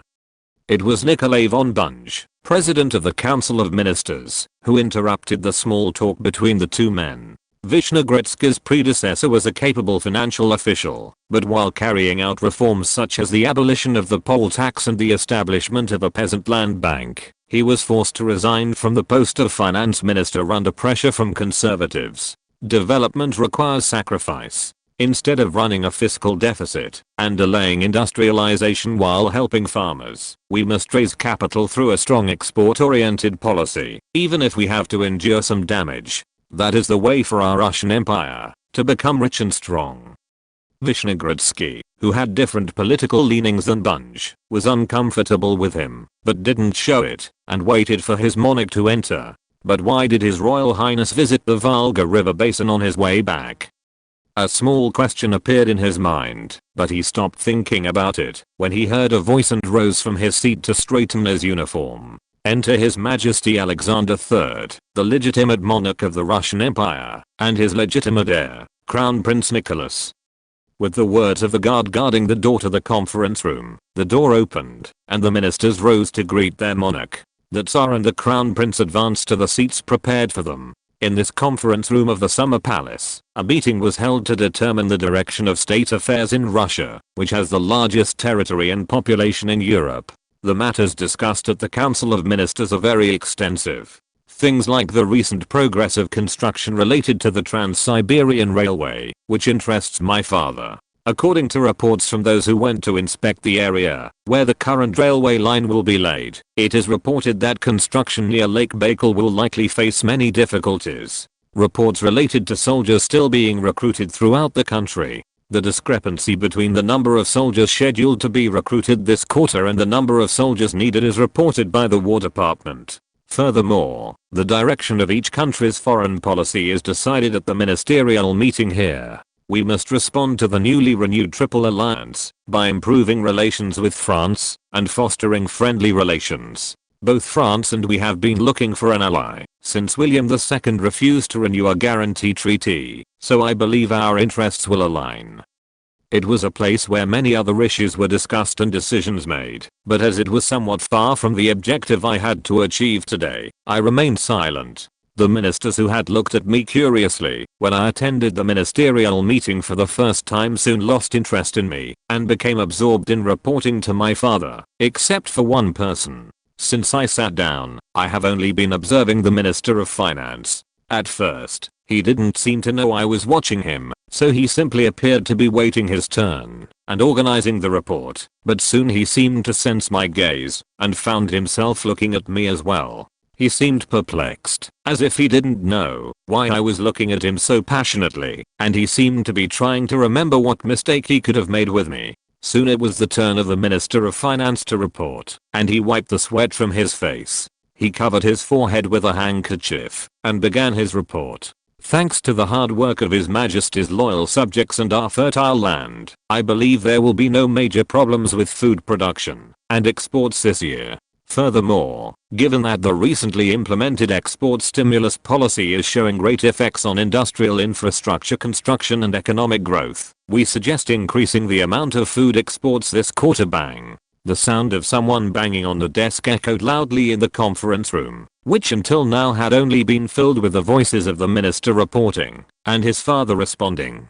Everyone's eyes, not just the reporting finance minister, turned to the blasphemous man who had dared to speak out loud in front of the Tsar. Of course, that layman was me. Let's ask the finance minister. You just said that there won't be any problems with food production and exports this quarter. May I ask what the basis for that is? I don't even dare guess why your highness is curious, but to answer your question, I'd like to give you a report from Zirinovsky, a tax official in our Ministry of Finance, and information from the Agricultural Agency, the lands along the Volga River. I'll tell you that this is a conclusion reached based on the words of a field official stationed in Samara, the center of the grain trade. When he responded with a puzzled expression, I handed him the documents I had brought earlier. Is that so? It's strange that the Minister of Finance would say something so different from what I know. Shouldn't the Minister of Finance have more detailed knowledge than I do of the events that will affect the country's financial situation? As the Minister of Finance looked at the documents I handed him, his expression gradually distorted, and he spoke to me as if he couldn't believe what was written. Your Highness, this is nonsense. Evidently, according to the report I received, there are no problems at the site. Doesn't the minister already know? The fact that I've been there. The information written there is a compilation of what I saw and heard when I went there in person. Bring the things I told you to prepare. Then some servants arrived with the documents I had organized and copied overnight and began distributing them to the ministers. I stood and spoke, watching the ministers begin reading the report I had prepared. As it is written there, a crisis is now approaching us. It is a crisis none of us knew about. I don't know if it is God's guidance or mercy, but my trip there has made us aware of this crisis, but it is unclear whether we will be able to prevent it, even if we act now. So I propose this here. I paused for a moment, looked at the audience, and declared, I think we should stop exporting grain right now. Then the conference room began to get noisy. However, Your Majesty, if that happens, there will be a problem raising funds for the policies that need to be implemented starting tomorrow. You are right, Your Majesty. It is fine to doubt your words, but aren't you saying there are no problems based on other people's reports? This kind of action is too hasty. It would not be too late to seize this opportunity and dispatch a local inspection team to understand the situation in detail before taking action. while other ministers expressed negative opinions about my words. The Minister of Finance seemed to gain confidence and also expressed his opposition to my proposal. According to the information your highness has brought, it seems that some degree of famine is expected, but it is considered an acceptable level. Although harvests in the Volga River basin are likely to decline, this could be offset by available crops in other regions. How can you guarantee that? What are you talking about? What I mean is, we still don't have a clear understanding of the current situation in the Volga River basin, so how can we ensure the state of agriculture in other regions? I spoke without even realizing that the tone of my words had changed. Do you understand the situation? That's good. Let's do that. Even if we prepare for an inspection team now, it would have to be at the end of August. Wouldn't we be able to know the situation naturally, even if we don't send an inspection team? And if agricultural exports stop, will industrialization and national policy be disrupted? That's right. But why do we want to implement industrialization? Isn't it to enrich and strengthen our great Russian Empire?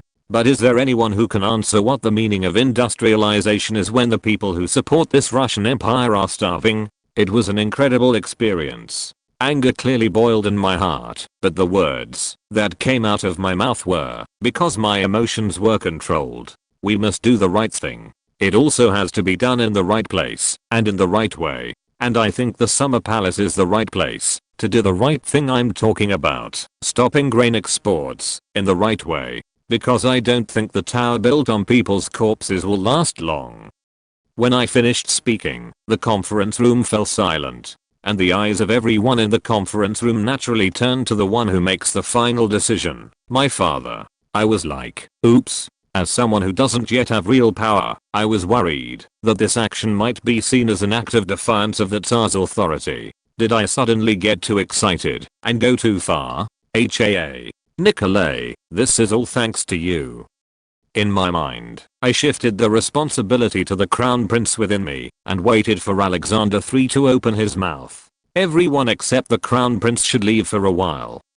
After a moment of silence, the ministers stood and quietly left the conference room. My father and I were alone in the conference room, and it felt as if cold sweat were running down each man's back. Since ancient times, it has been common in monarchies to mercilessly sanction even a successor if they are perceived as challenging one's authority. As Alexander III watched the ministers depart, he closed his eyes and remained silent, and my thoughts grew more complicated.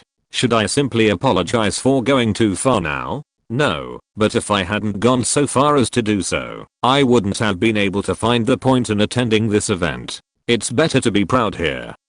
After an awkward silence, the first words Alexander III spoke were unexpected words. Looking at you yesterday and today, I'm reminded of my late brother. Chapter 11. I've never given you proper training to be your successor, but I don't know when you grew up like this. My father, Alexander III, continued his story calmly, his voice quiet but determined. As you know, at that time no one, including our imperial family, thought that I would ascend the throne instead of my brother. You also know that there were many who were unhappy with my accession to the throne. Father, don't humiliate yourself. My father was a great leader and a leader of all the people. Stop. For now, I hope you will listen to what I have to say. Please wait until I finish my story. I had no choice but to remain silent after hearing Alexander III's request as a father, not a Tsar. I couldn't guess exactly how he felt when he acted like this, but I could sense the feelings of a man who had stepped away from the position of monarch and was in the position of a father. My brother died of tuberculosis after an unfortunate accident. It was a great loss not only for our imperial family, but also for the entire Russian Empire, but it was especially painful for my father, Alexander II. Alexander III seemed to be reminiscing about those times. The landscape that caught his attention seemed to be Nice, France, in 1865, when Crown Prince Nikolai Alexandrovich had his last conversation before his death, not the Summer Palace in 1891, where it currently sits. When my father was alive, he called my brother the hope of Russia. Anyone would have thought that, because my brother was a person who demonstrated with his entire body what a prepared monarch is. And the reason I named you Nikolai was because I hoped you would have the qualities of a great monarch like your brother. Hearing with my own ears the mind of Alexander III, which I had failed to glimpse in history books listing simple facts, I felt my heart as a student of history stir. It was a different feeling than seeing the Meiji Emperor with my own eyes. When I arrived in Nice, where my brother was from St. Petersburg, after 3 days, I was still hopeful. As usual, after my brother was restored to health and stood up, he said to me, "I'm sorry, Sasha. You were very worried, weren't you?" But when I saw you with my own eyes, it was already Alexander III wiped the tears from his eyes and took a moment to catch his breath. He seemed to be waiting for the sadness that remained in his memory to disappear.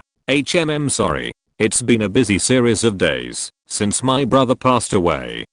According to my brother's will, my father chose me as his successor, and I struggled to complete my studies. The tutors at the time were quite worried. Think about it. The nobles who taught a person who was called the Hope of Russia are teaching someone like me who lived a life isolated from his studies. When he recalled the time when he was receiving his education, his sadness seemed to lessen. My father wiped away the remaining tears in his eyes and continued speaking in a somewhat cheerful tone. One of my tutors at the time almost left for Siberia because my father caught me saying, "We are doing useless work."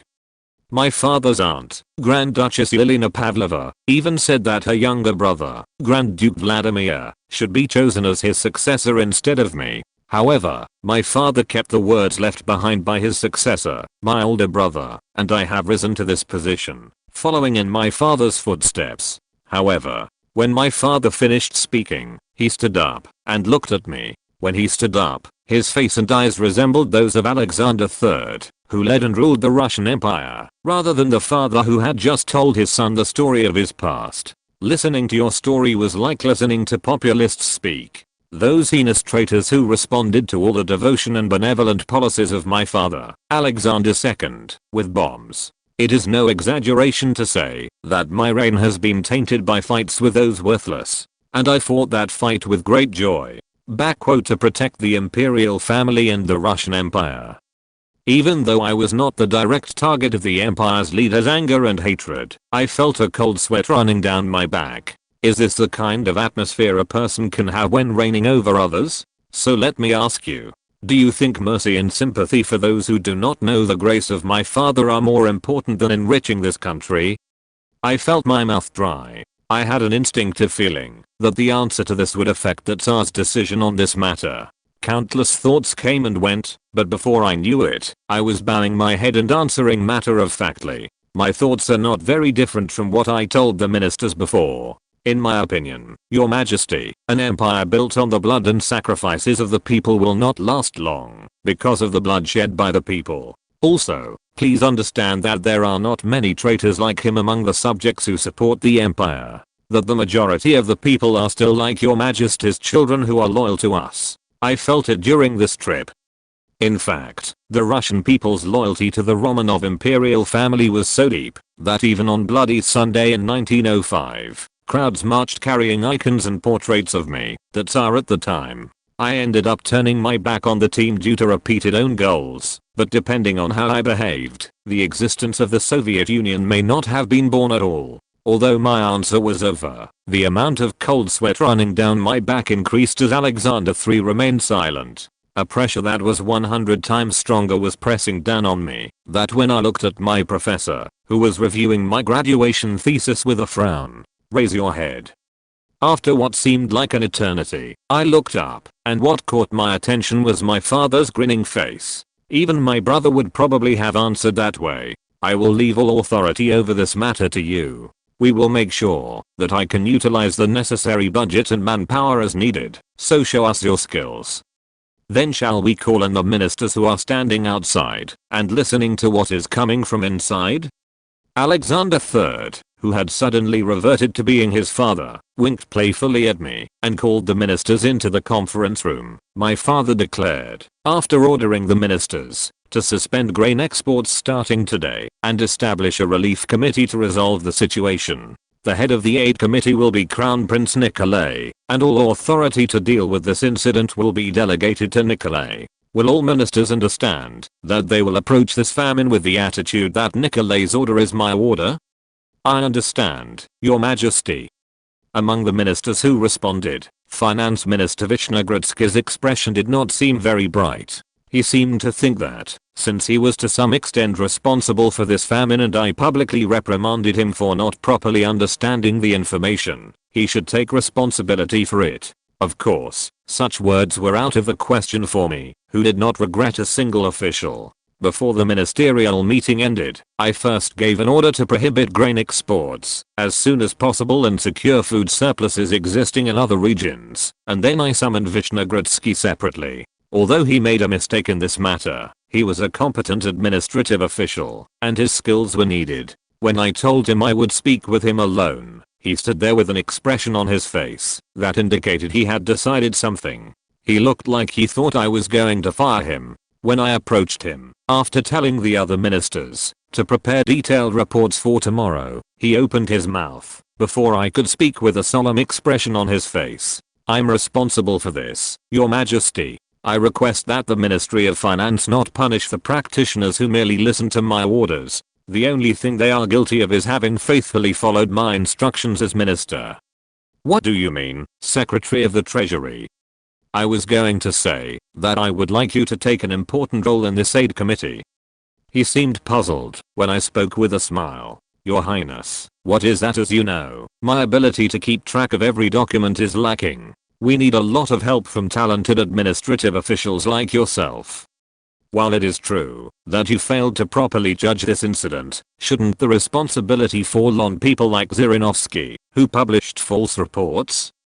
In fact, the talent pool of administrative officials in the second half of Tsarist Russia was excellent compared to that of other countries. There were people with outstanding abilities, such as Stolypin, who was called Russia's last great magistrate, and Witte, but the revolution was inevitable, because the greatest Tsar was Nicholas II. Although I have publicly reprimanded you, I'm in fact well aware of your loyalty to the Russian Empire and your capabilities. Please take responsibility for this incident by properly resolving the current situation. Be prepared, because I plan to make you work long and hard." Vishnegradsky, who heard what I said, responded with a different expression than before. "I will follow your orders." "Good. Then, you understand that I will bring you a detailed report tomorrow?"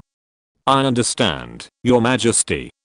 As I looked at his hurried back, I felt a sense of accomplishment at having achieved something. Of course, nothing has been resolved yet for me to feel this sense of accomplishment, but my ego as a history student seemed to be running riot at the thought that what I had been doing since Japan was changing the course of history, stepping into the flow of history, and changing the course of history oneself is a wild imagination that not only history students, but most people have had at least once. Of course, the situation I found myself in now wasn't an imagination, it was a reality, and it remained a dangerous piece of thin ice. If I took one misstep, then we'll have to decide how to form the aid committee. In any case, I decided to concentrate on solving the task at hand, and on the way back, I saw a flag with a double-headed eagle, the symbol of the Romanov family, waving. My ultimate goal is to prevent that double-headed eagle from becoming a red flag.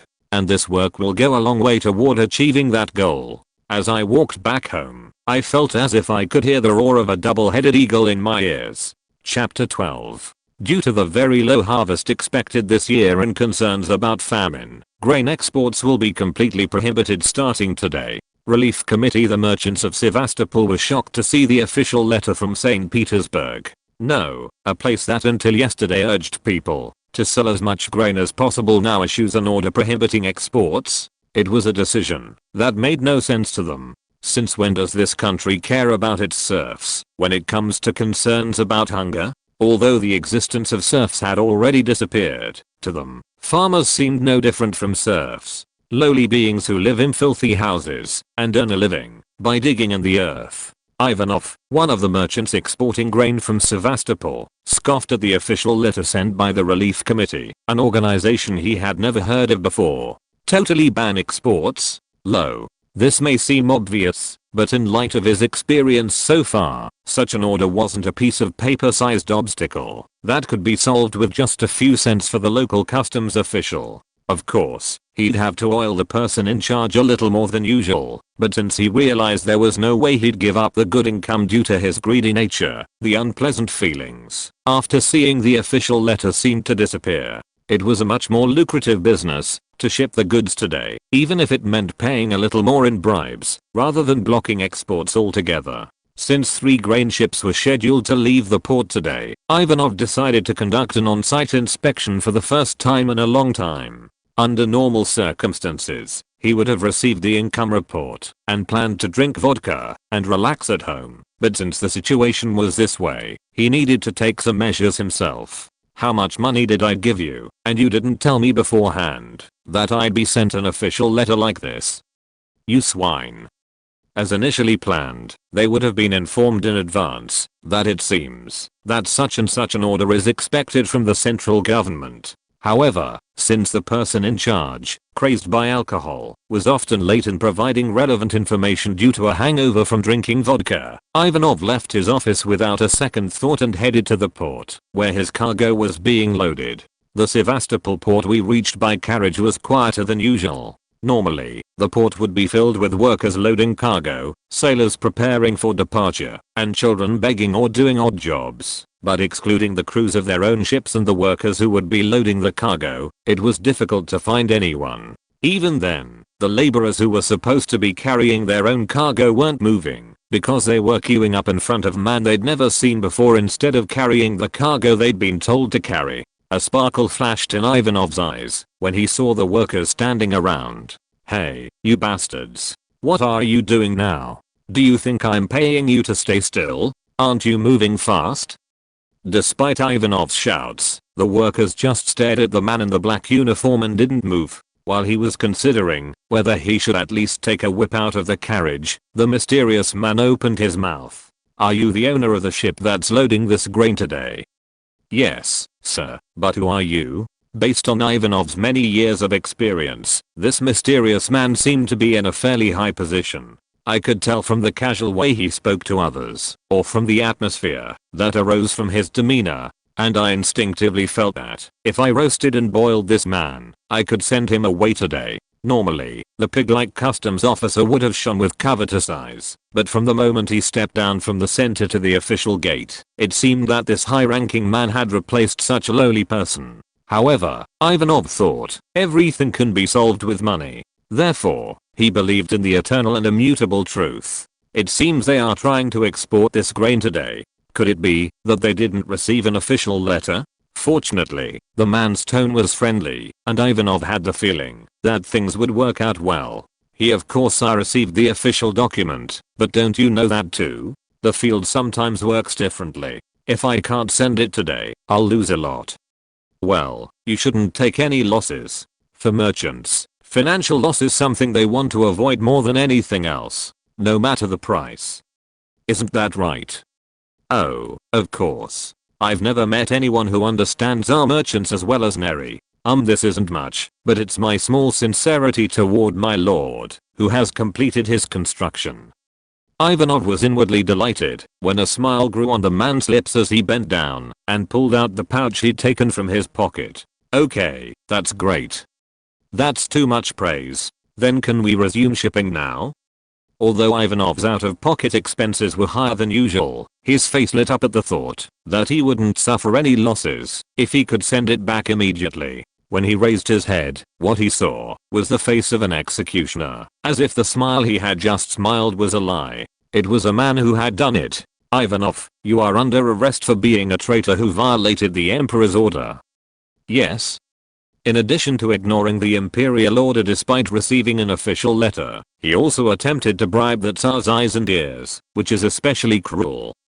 Before I knew it, my surroundings were surrounded by men in black who rushed out from nowhere. The words the man said flashed through Ivanov's mind as he wondered what the hell was going on. The Tsar's eyes and ears. Oh well, the man who heard Ivanov's muttering smiled and opened his mouth. It was like the smile that smiles the devil when he sees someone who has acknowledged their sin. I know very well. Arrest this person and take him away. Detection cases like are being reported everywhere. Your Highness, how should I handle the follow-up? These are people who attempted to disobey the imperial decree, even after receiving the official letter. Let's confiscate the seized goods and collect donations to resolve this situation. And for those whose crimes are more serious, it would be better to have their property confiscated and send them to Siberia to pay for their crimes by building the Trans-Siberian Railway, which was my father's concern. I'll do as you said. St. Petersburg sent an official letter prohibiting exports, but according to reports from various places, there were few places where it was properly observed. As a countermeasure, Orana was dispatched to major ports and train stations to detect those exporting illegally, but it seemed really difficult to catch all the smuggled exports. However, the consolation was that more relief supplies could be prepared with voluntary donations received from those captured and confiscated property. Her Majesty's mother, the Empress, and her sister, Grand Duchess Elizabeth, also came to Moscow to raise relief funds. You held a bazaar in. Her Majesty also donated 5 million rubles of her property. Reports have been received from Jamstvos and local supervisors who received relief supplies, requesting to know the distribution rules. Your Highness, should we begin rationing those who can pay? No, let's first distribute rations to vulnerable groups such as the elderly, children, and single-headed households. Also, send an official letter asking people to pay attention to fuel such as firewood, so they can cook and eat the rationed food.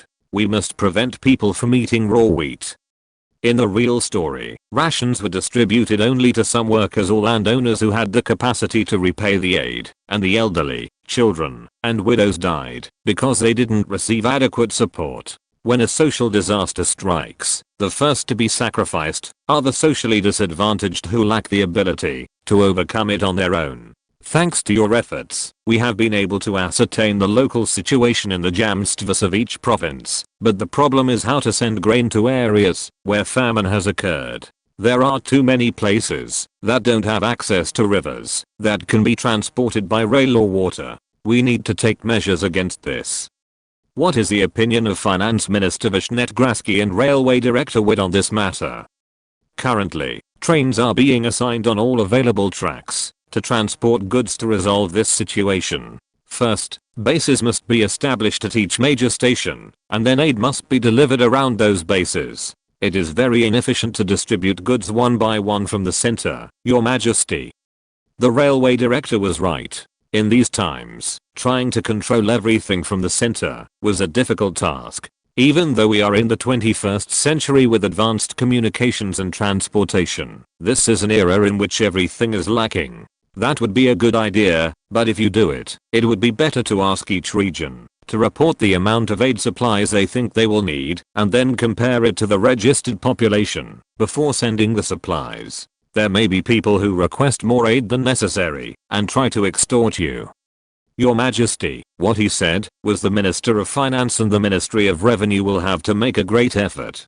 I'm asking you to please leave it to me, I added as I watched the finance minister's face darken. Furthermore, since there may be people who are so weak that they cannot go to the distribution center where they live to receive relief supplies, officials in each local government have been ordered to investigate thoroughly. If it seems unlikely they can properly understand the situation due to a lack of administrative power, it would be best to consider delegating the number of people to the local community. The materials should be distributed among the people so that they don't pile up and rot. Your Highness, now that I think about it, I have something to tell you. Witte, who had been listening to me silently, opened her mouth. Count Tolstoy is said to have voluntarily established a free distribution center on his estate. The Count has expressed his willingness to provide advice on the aid plan His Royal Highness is currently implementing. What should he do?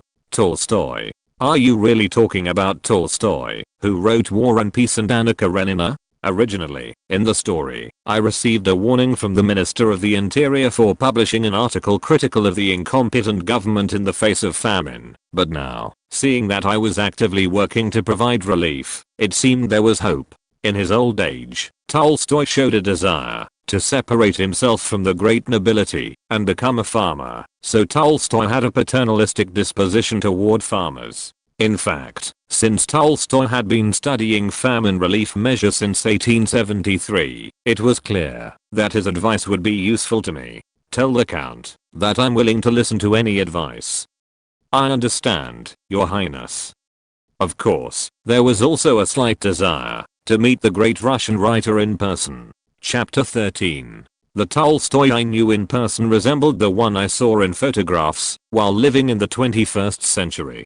This year, he turned 63, and at first glance, he looked like an old man ready to enjoy his golden years watching his grandchildren perform. However, the burning will in his eyes made him look like nothing more than an old man. Tolstoy seemed to argue with all his might that age is nothing more than a number for those who have faith. Thank you for allowing me to meet you like this, Your Highness. I have requested to meet with members of the imperial family several times in the past, but I believe this is the first time we have met. There was a heart in his words. Indeed, Tolstoy, who witnessed with his own eyes the famine that occurred in 1871, continually argued that something like this should not happen again, but this was originally ignored in the story, and it can be said that this reality influenced Tolstoy's later works.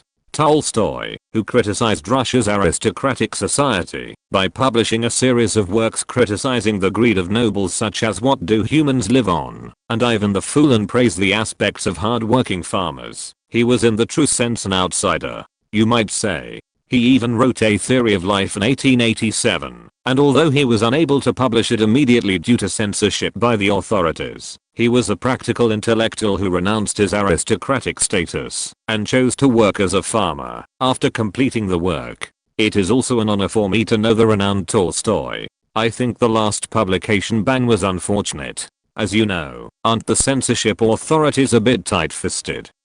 Ha ha ha. I added, making eye contact with Tolstoy. I also think it would have been better if I had read The Theory of Life you wrote in Russian instead of English, but it is very disappointing. Tolstoy's Theory of Life, which contains statements and explanations of his ideas, was completed in 1887 and typed up by a printer the following year. However, after the authorities banned its publication, it was translated into English in Paris in 1889 and published in New York. It has a turbulent publishing history. Your Majesty, are you saying that you have read The Theory of Life I wrote? Tolstoy questioned, raising an eyebrow. Indeed, from his point of view, it would be hard to believe that the Russian nobles, who were busy chewing his books whenever they were published, even the crown prince, would read them. Besides, if the censorship authorities have banned the book from publication, of course, The Theory of Life seemed to convey the message that we should practice mutual love in real life right now, which was very impressive. I'd like to say that I also really liked the conclusion that, ultimately, people should live an altruistic life, because if they live a selfish life that only thinks about themselves, everyone will end up unhappy. Of course, that's a lie. I've never actually read Tolstoy's book. I simply talked about what I learned while researching materials related to Russian literature, while studying Russian history. I paused for a moment, drank the water prepared beside me, and then squinted at Tolstoy and spoke jokingly. Of course, I think you'll keep all this a secret from your father. As you know, my father doesn't like your books very much. Tolstoy took my outstretched hand when I finished speaking and spoke with a more relaxed expression than before. Thank you for looking favorably on my poor book, Your Highness. A touch of pride appeared on his face. He seemed to think that what he thought was a simple reading of sutras had achieved some results. Even when he told extravagant and hedonistic nobles that they shouldn't continue like this through their works, it felt as if he was shouting at a wall. He was surprised that the crown prince, who would in the future lead the Russian Empire, seemed to sympathize with his ideas. It must have meant something. You said you had some advice for me. Could you be specific? First of all, I would like to commend Your Majesty for your decisive action. Some may say it was radical, but it was a necessary measure. Isn't there any point in continuing to export grain when it's obvious people will starve? I would like to say it was something that had to be done, of course. It's also fantastic that you started distributing it at bases, like major train stations. It also means that local autonomy was more important than central control over everything. My face feels hot when I hear what you say. I think this is enough praise, but could you tell me what advice you would like to give? When I slowly express my intention to get to the point, Tolstoy straightened up and spoke. His eyes were very serious, unlike when he was praising my actions a moment ago. As you know, Your Majesty, the territory of Russia is very vast. This land can give us strength, but an overly large territory can sometimes hinder our path. I think movement from the main relief bases to places where rations are needed is still good, but we will have to prepare for Rasputin's arrival soon. That was correct. Thinking about Rasputin's arrival from October onward gave me a headache. When I thought about having to wade through that hellish mud to distribute rations to each village, my eyes felt dark. That's correct. So, sir, do you have any preparations for that? Logs will be needed in large quantities. You mean logs? I was surprised when the unexpected reply came. A log. When I looked at Tolstoy with an expression demanding to know the reason, he smiled and spoke. As you know, Your Highness, we are called the Third Rome in the sense that we succeeded Rome. And in ancient Rome, people had the wisdom to overcome muddy roads by using logs. If we fill the land with logs and repair the roads, we will be able to distribute rations much more easily. That was interesting advice. Aside from the fact that a large number of logs would be needed, it was actually impossible to place logs on every road. That is very useful advice, but I don't think there would be any trees left if we did that. Of course, Your Majesty, it wouldn't be possible to place logs on every road leading to the village. However, it will greatly help in facilitating distribution to somewhat large villages that are not connected to the railroad and are difficult to transport with labor alone. However, even if we do that, we will need a large budget. As for the budget, I think I can figure it out. In addition to having complete authority over this situation from my father, I also have income from the Far East, so don't worry about that. The Kyoto Treaty, which was my first diplomatic debut and a knockout victory over Japan, was helpful. The minerals and underground resources extracted from various parts of Japan by the joint venture created at the time were providing relief from the drought that was affecting Russia's meager finances. Of course, as it had been less than 3 months since the Kyoto Treaty came into effect, it wasn't a huge amount of income, but simply having a steady source of money increased the number of actions I could take. It would also be good to establish public food distribution centers in each region. May I hear the reason for that? Your Majesty, when a famine like this occurs, what do you think causes more people to die? If famine means there's nothing to eat, then wouldn't that mean you would starve to death? Of course, Asa. It's a waterborne disease like cholera. This is because there's nothing to eat, so people end up eating contaminated food without cooking it properly. In addition, people in rural areas are at even greater risk because they don't know that dirty water and spoiled food ingredients are the causes of illness. To prevent this kind of thing, we must ensure that people eat hygienically prepared meals under the direction and guidance of each local government. Fortunately, Tolstoy didn't seem to mishear what I was saying, so I was able to maintain a face that I understood everything he was saying. Looking back, I remembered seeing in research data on this famine that more than 400,000 people had died from diseases like cholera. Also, instead of trying to solve everything with the power of the government alone, there might be a way to seek help from the citizens who live in cities like St. Petersburg, because the united power of the people in the face of a crisis is sometimes greater than the power of the state. When I looked at Tolstoy, after he finished speaking, I felt I had made a very good decision in holding this meeting. As I watched him fill in the parts I hadn't thought of, I wanted to make a suggestion. After speaking with the Count, I feel that my limited vision has broadened. Then, would you mind if I joined this aid committee and continue asking for advice? Tolstoy seemed surprised when I made this suggestion. He, who had voluntarily separated himself from the dominant aristocratic society, seemed to have no idea that he would receive an offer to work with me, the mainstream of the mainstream. Of course, knowing that Tolstoy would live in good health until 1910, it was a greedy suggestion to add one more talented person. Considering his influence and ability, he would be of great help to me in my future work. However, the words that came out of Tolstoy's mouth were different from my expectations. I really appreciate the offer, Your Highness, but I don't think I can do that. There are problems with the operation of the distribution center I already manage, and if I were to join the aid committee, there would be more than 1 or 2 people who would feel uncomfortable. I think it would be best for me to step back and help you now. But to be honest, I didn't have high expectations for today's meeting. However, after meeting and speaking with His Highness today, I realized I was wrong. Your Majesty, you are the one who expanded my limited and narrow knowledge. His rejection was disappointing, but I decided to be satisfied with what I gained today. This is because the advice on things I might not have considered if I hadn't met him today was useful enough. I also had to think about relationships with existing bureaucratic organizations and aristocratic forces, so I decided to give up my greed. It was a satisfactory outcome simply because Tolstoy allowed his critical view of the government to a certain degree. Indeed, someone who would throw away the life of an aristocrat and choose the life of a peasant would not have wanted to accept such an offer. I understand if you think so. I'm very pleased with our meeting today, Count. If you change your mind at any point, please let me know.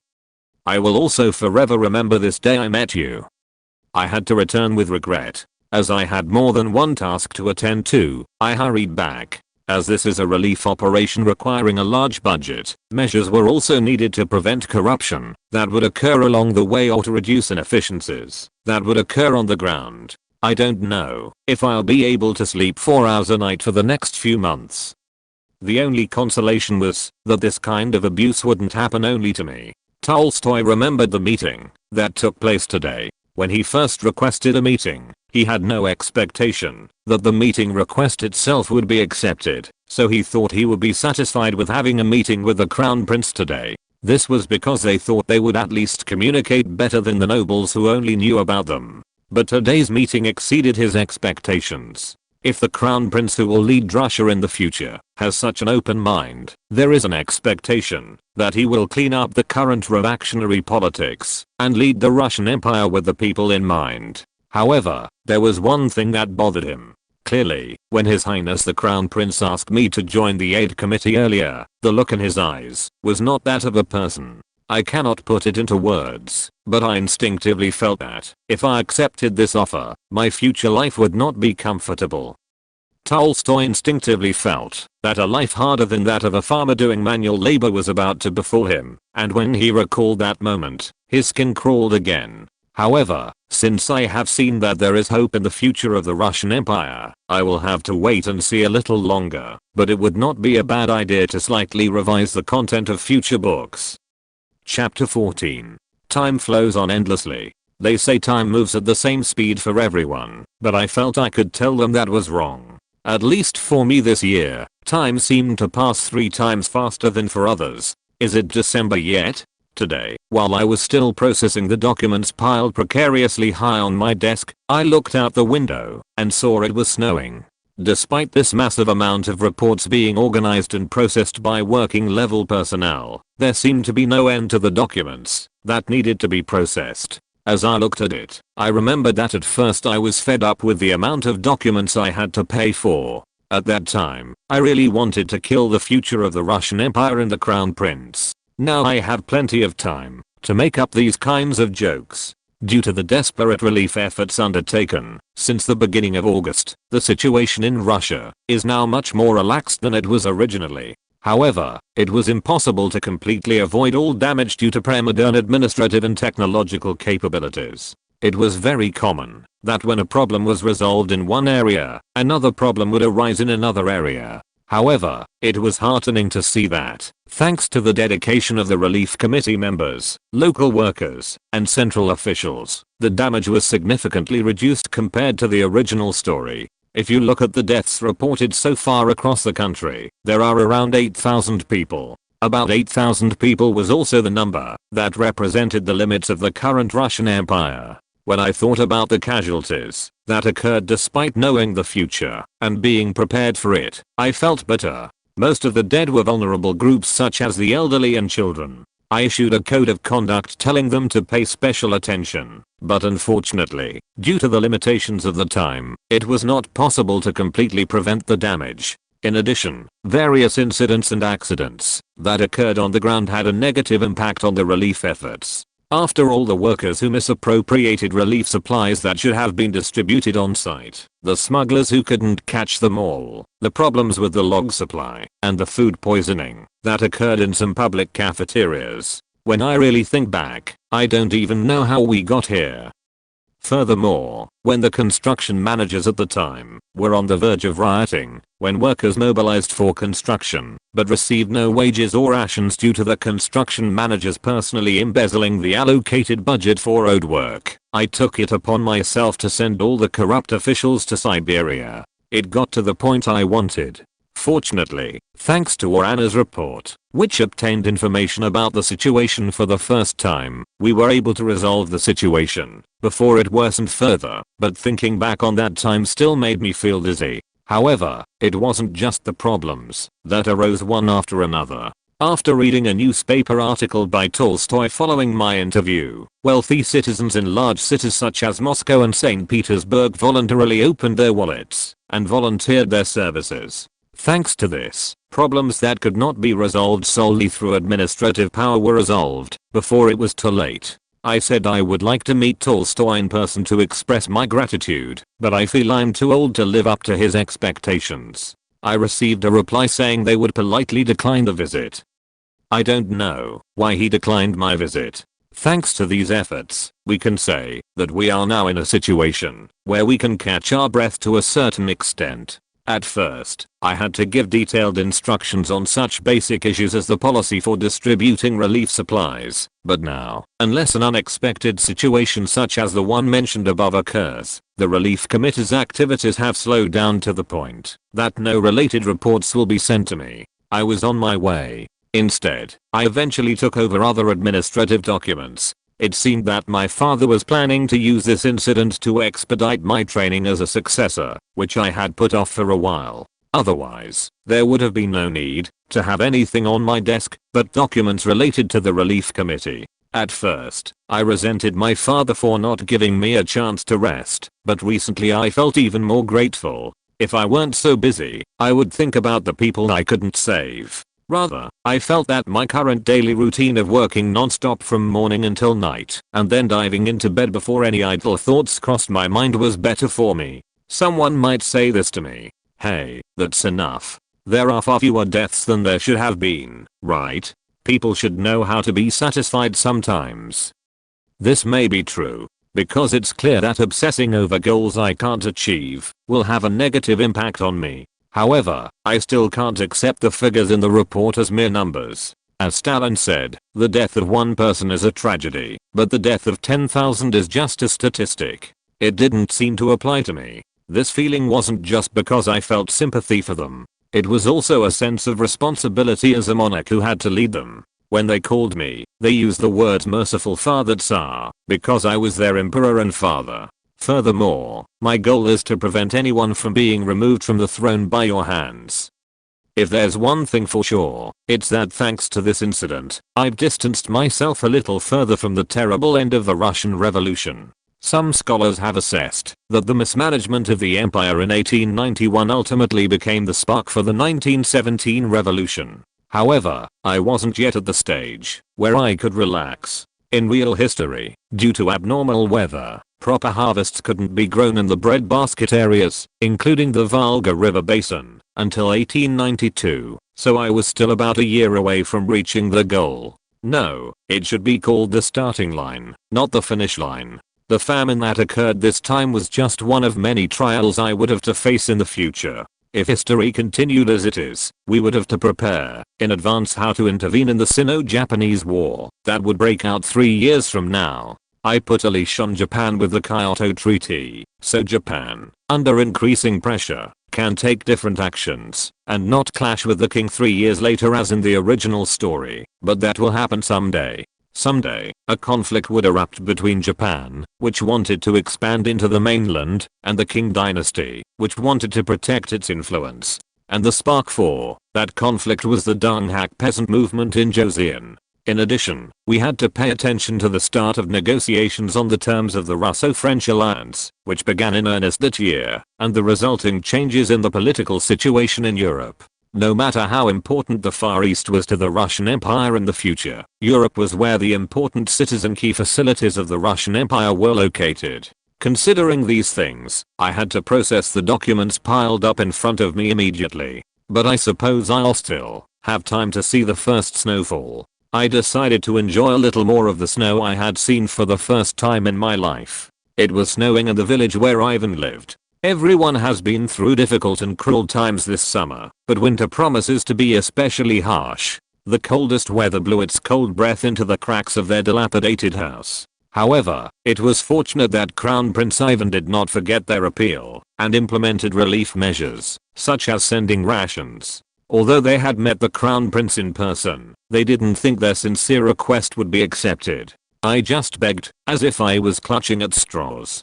So when relief supplies arrived in his village, the villagers' praise for the Crown Prince was explosive. Except for one person. Ivan knocked on the door of that person's house. "Sergey, aren't you going out of the house today? It's time to let Sasha go. Let's go out and eat together." "I have no idea."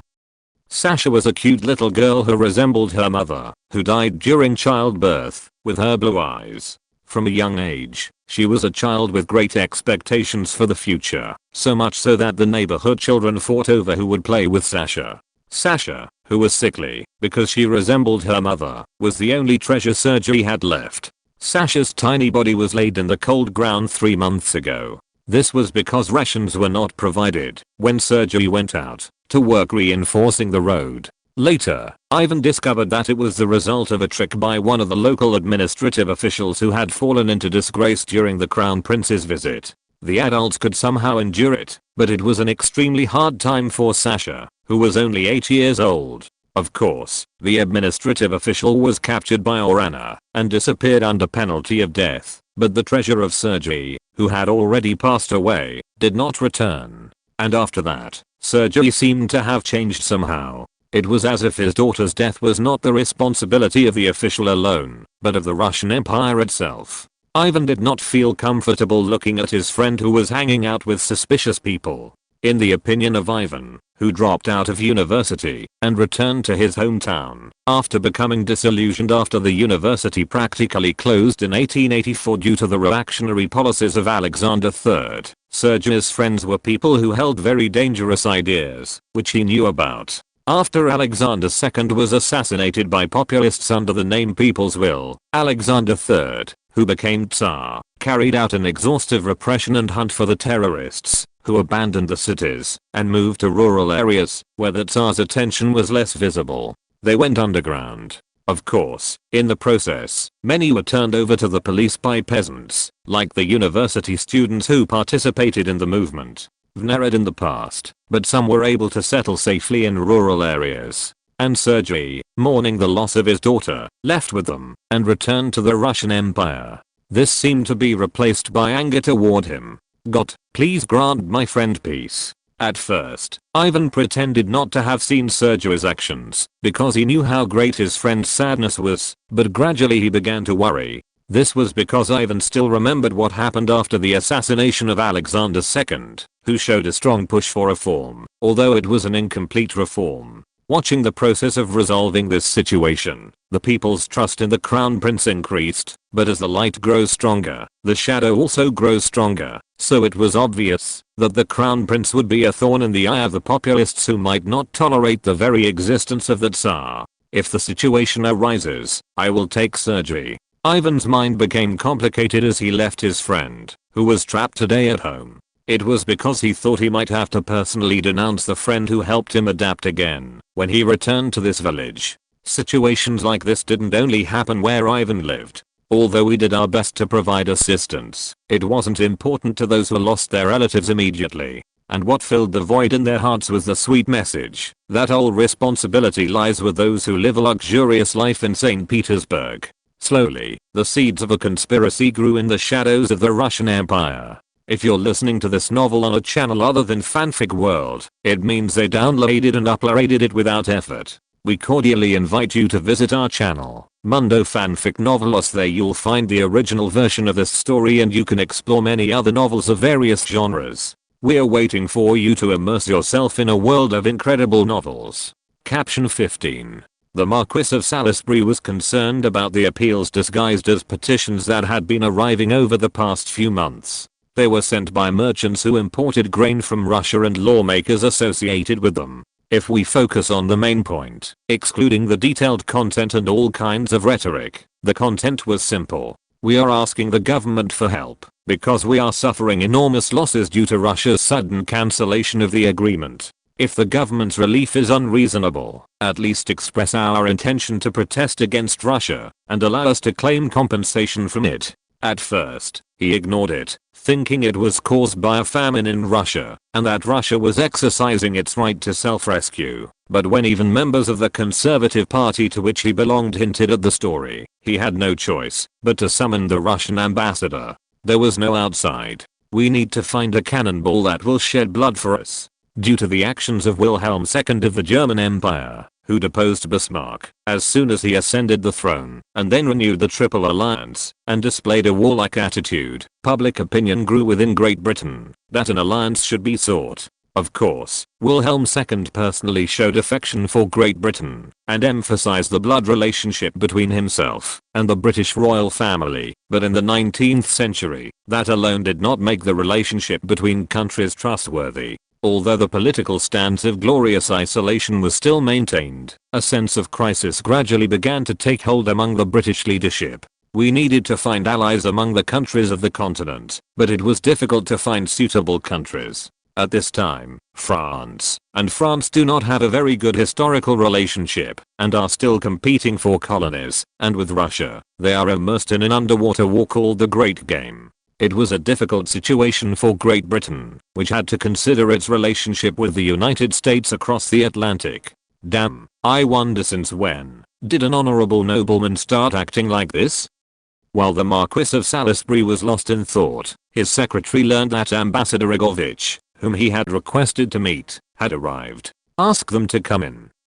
Ambassador Igovich, whom he hadn't seen for a long time, had his trademark long sideburns. After exchanging brief greetings and good wishes, the Marquis and the ambassador sat down and faced each other. That's why you called me Marquis of Salisbury. The Russian ambassador Igovich cheered up as he held a cup of black tea for refreshment. It is truly regrettable that His Royal Highness, the merciful Crown Prince, after personally going to the scene of the famine and learning the truth, expressed regret for what was done as a preventative measure to reduce the damage to the people. No, I'm not sorry, Ambassador Igovich. I just want to say that, if you think something like this will happen in the future, wouldn't it be good to at least warn you? As you know, Ambassador, don't merchants get carried away when it comes to matters related to their money?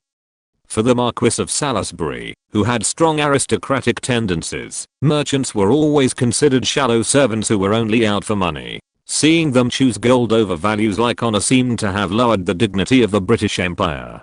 Of course, he knew that the British Empire's economy was growing thanks to them, and he knew how to distinguish between public and private matters, so he didn't openly show contempt, but he often expressed his opinions in front of people of his own nobility, like Igovich. Of course, I know very well that merchants are always greedy. Weren't there many cases in the past where people suffered losses due to the merchants' greed? It's common all over the world. The Marquis of Salisbury felt a little displeased upon hearing what Ambassador Igorovich said with a smile. This was because what the ambassador said seemed like a reference to the Great Irish Famine that occurred 40 years ago. Although it happened when the Liberal Party was in power and not the Conservative Party, to which the Marquis of Salisbury belonged, it was unpleasant for a fellow Briton to hear a figure from another country criticize what his country had done. The British government's official position on what happened at the time was that it was a disaster caused by a natural disaster, but some knowledgeable people knew that while it was God who ruined the potatoes, it was man who caused the famine. Faced with the criticism he received from the great powers, the Marquis was dumbfounded. No, how clean are they? Of course, the Marquis of Salisbury was a skilled nobleman and diplomat, so he didn't express it openly, but he couldn't stop his tone from becoming sharper than before. Even so, I think it would have been a bit excessive to unilaterally cancel the transaction. We also have to bear the damages for that. His Majesty in St. Petersburg asked me to speak to you about him. You said you would like to offer some compensation for the damages caused to the merchants in your country due to this incident. Wouldn't it be more peaceful if the Marquis were to do something to them? I'm glad His Majesty the Crown Prince said so. Please tell His Majesty that we are grateful for his consideration. In fact, wouldn't it be possible for you and us to become in-laws? It was a widely known fact that Nikolai, who would become Emperor of Russia, and Alex, granddaughter of Queen Victoria, the current monarch of England, liked each other and continued to meet. Although both Queen Victoria and Alexander III were unhappy about this meeting, it made it a hot topic in the world. The Marquis's first thought was what benefit this meeting would bring to England, but unlike in the past, marriage and blood ties between royal families did not mean an alliance between countries. Then, Marquis, I will rise now. I think I took up too much of the Marquis's time. No, Ambassador. I feel like I wasted the Ambassador's time. Please tell His Majesty that we are grateful for this decision. Haha, I understand.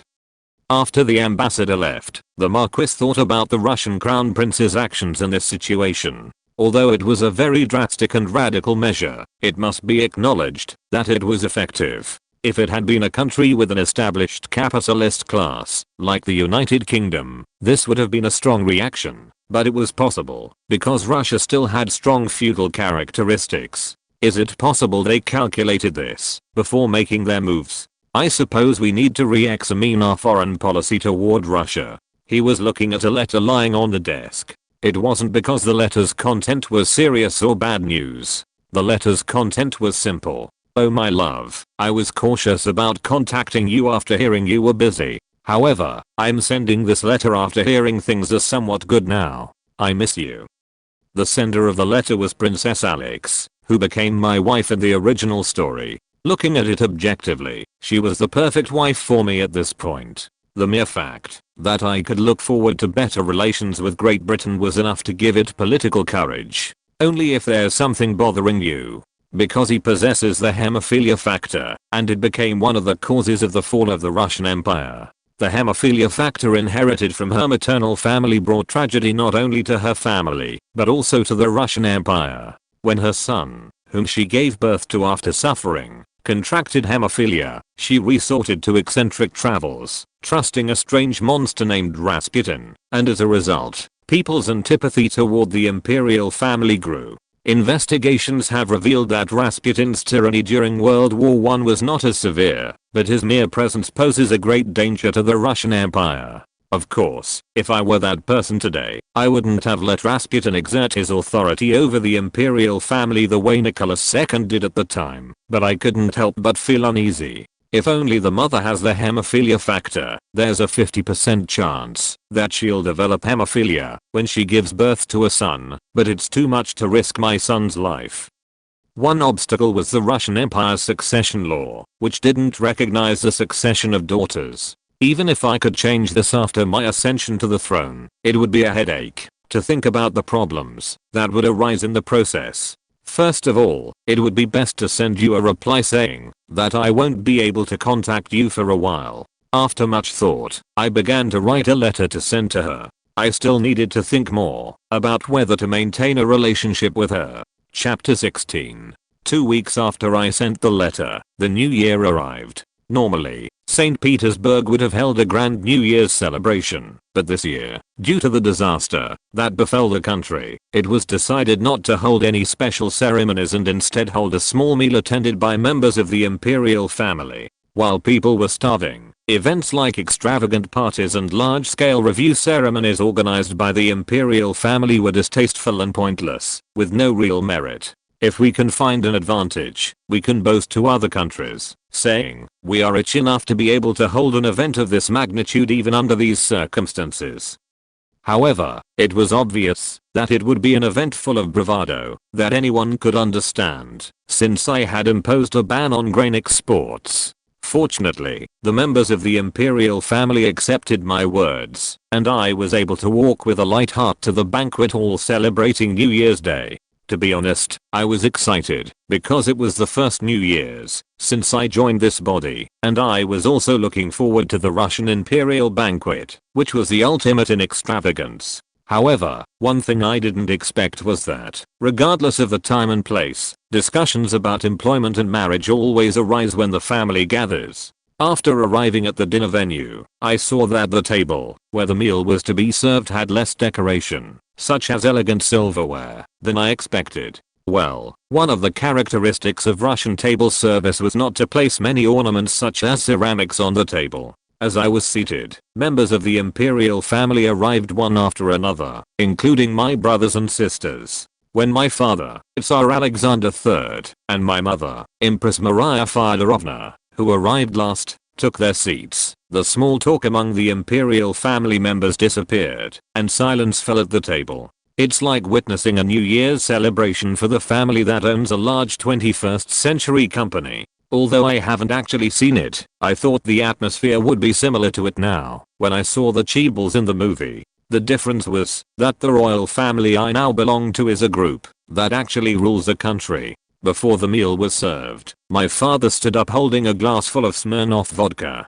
He seemed to want to announce the start of the dinner with a simple commemorative speech. Originally, today should be a time to commemorate and celebrate the beginning of a new year, but this year, I would like to begin the banquet by saying that I, as the emperor, feel a certain responsibility for the sacrifices of the people due to the crisis that has befallen our Russia. However, when a crisis occurs, a hero is born from that crisis, and seeing my son take responsibility for establishing countermeasures and relief measures for this famine makes my worries disappear. I did my best to keep a relaxed smile on my face as my father and other members of the imperial family looked at me. Although I had grown accustomed to it to a certain extent, the act of painting my face with gold in this manner still felt onerous. Although they say we haven't been able to prevent all damage, I think I can say this for sure. If it weren't for my son, no one could have done this. Let's pay homage to our new hero.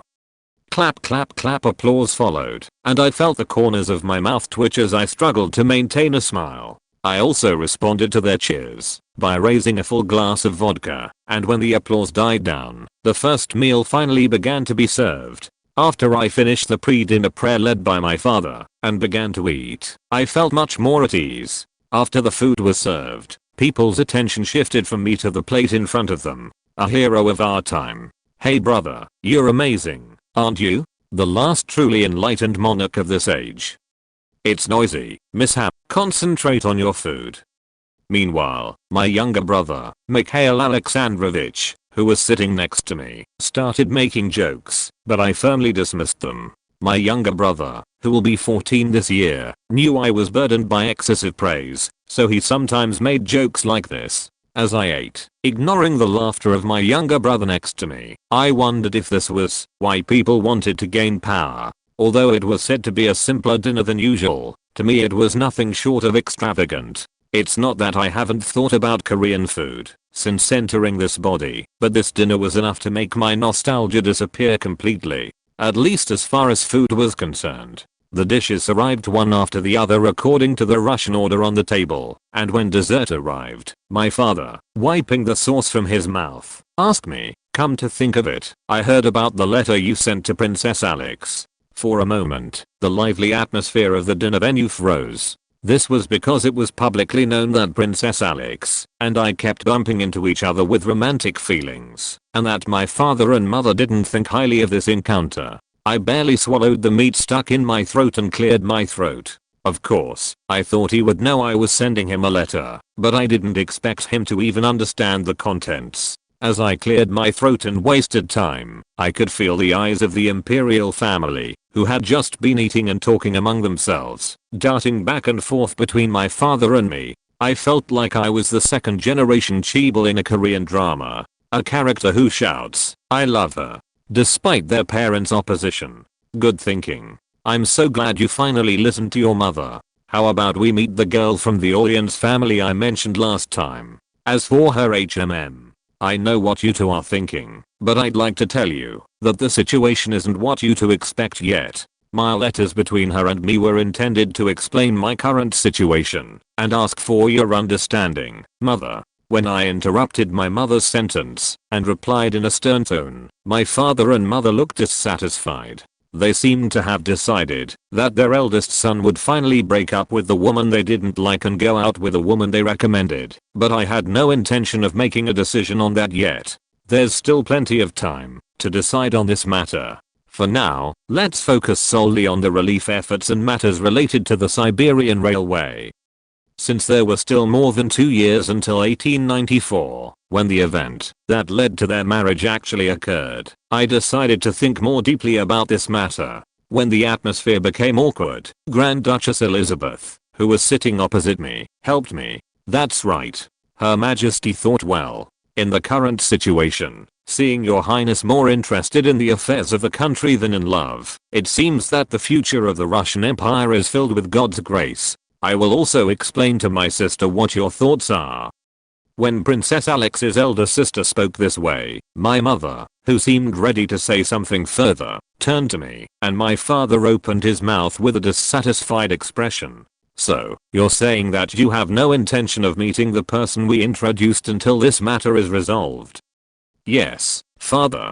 How can I pursue my own pleasure when the people are groaning in pain? Furthermore, I felt that placing more importance on devotion to the country and caring for the people than on my own joy brought me the greatest happiness.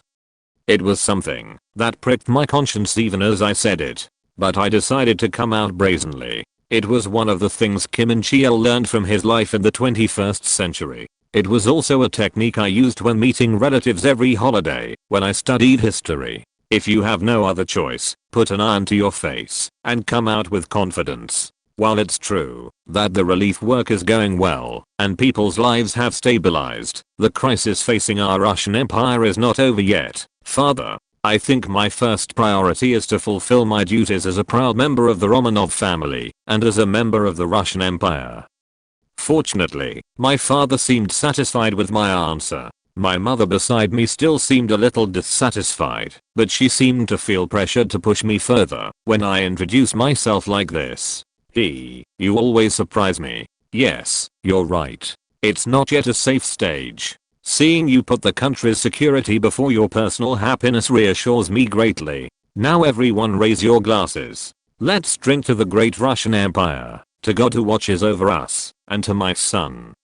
As the members of the imperial family raised their glasses, the national anthem of the Russian Empire, God Protect the Tsar, began to play, and dinner, which had almost ended in an awkward atmosphere, ended in a warm atmosphere. After dinner was over, although it was late, I headed to the office instead of the bedroom. This was because they now had to worry about the situation after the famine. Although agriculture in the Volga Basin was not going to do well this year, it was thought that thanks to the aid system already in place, the damage could be reduced even more than in 1891 without any further measures additional. When I arrived at the office, what filled my mind was the Trans-Siberian Railway, which was the background for the Otsu incident I experienced when I was first possessed into this body. If the Crown Prince hadn't attended the groundbreaking ceremony held in Vladivostok, he wouldn't have visited Japan at that time. Until last year, the Trans-Siberian Railway was a project of great interest to the imperial family, so much so that the Crown Prince attended a groundbreaking ceremony held halfway around the world.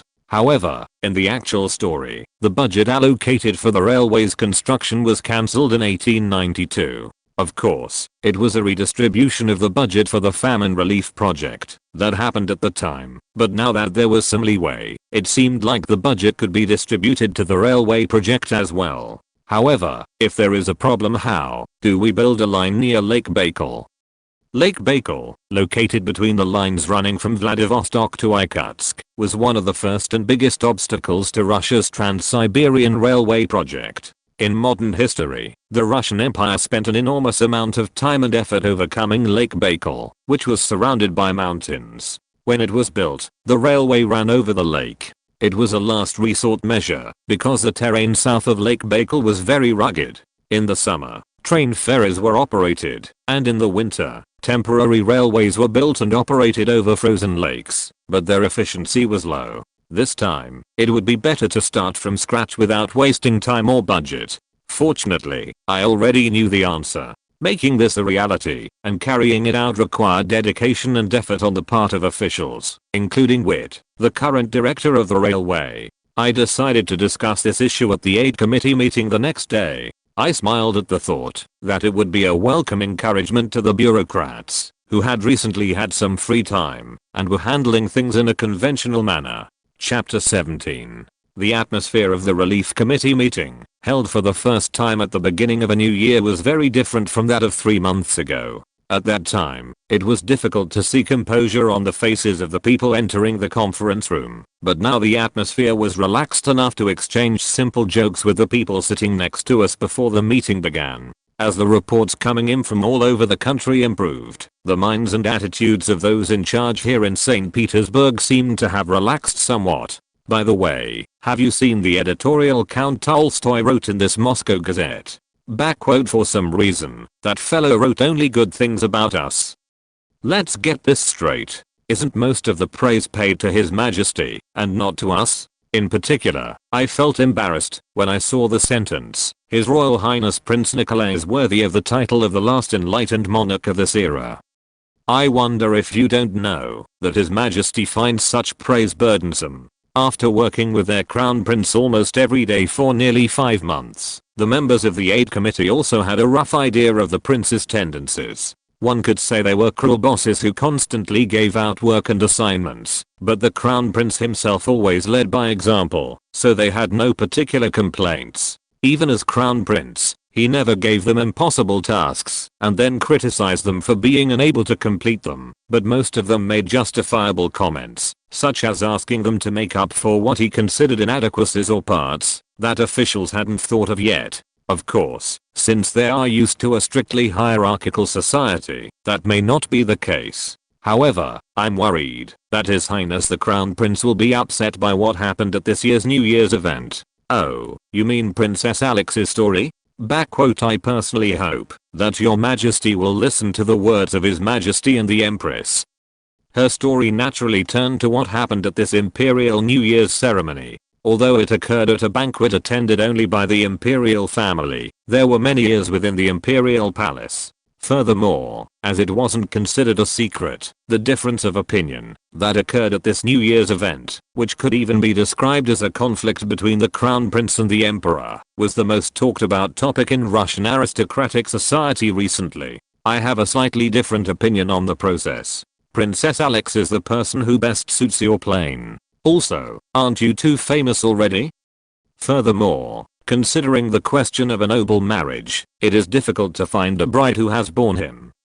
As he said, marrying Princess Alex was the easiest way to create the future Nikolai currently envisions. An early end to the great game, being played out around the world, including Central Asia, through improved relations with Great Britain and the early completion of the Trans-Siberian Railway, investing in the railway, the national power that can be preserved as a result, and the possibility of an early completion of the Trans-Siberian Railway and future events in the Far East. This was because preparing for a possible conflict was one of the Crown Prince's long-term goals. Moreover, as Great Britain has recently shown a determination to promote Japan as a champion representing its interests, the view has recently emerged among Russian leaders that countermeasures are needed. Although Japan is still bound through the Kyoto Treaty, we never know when, backed by Great Britain's support, they will break their shackles and show us their teeth. And marrying Princess Alex could be the key to solving both problems at once.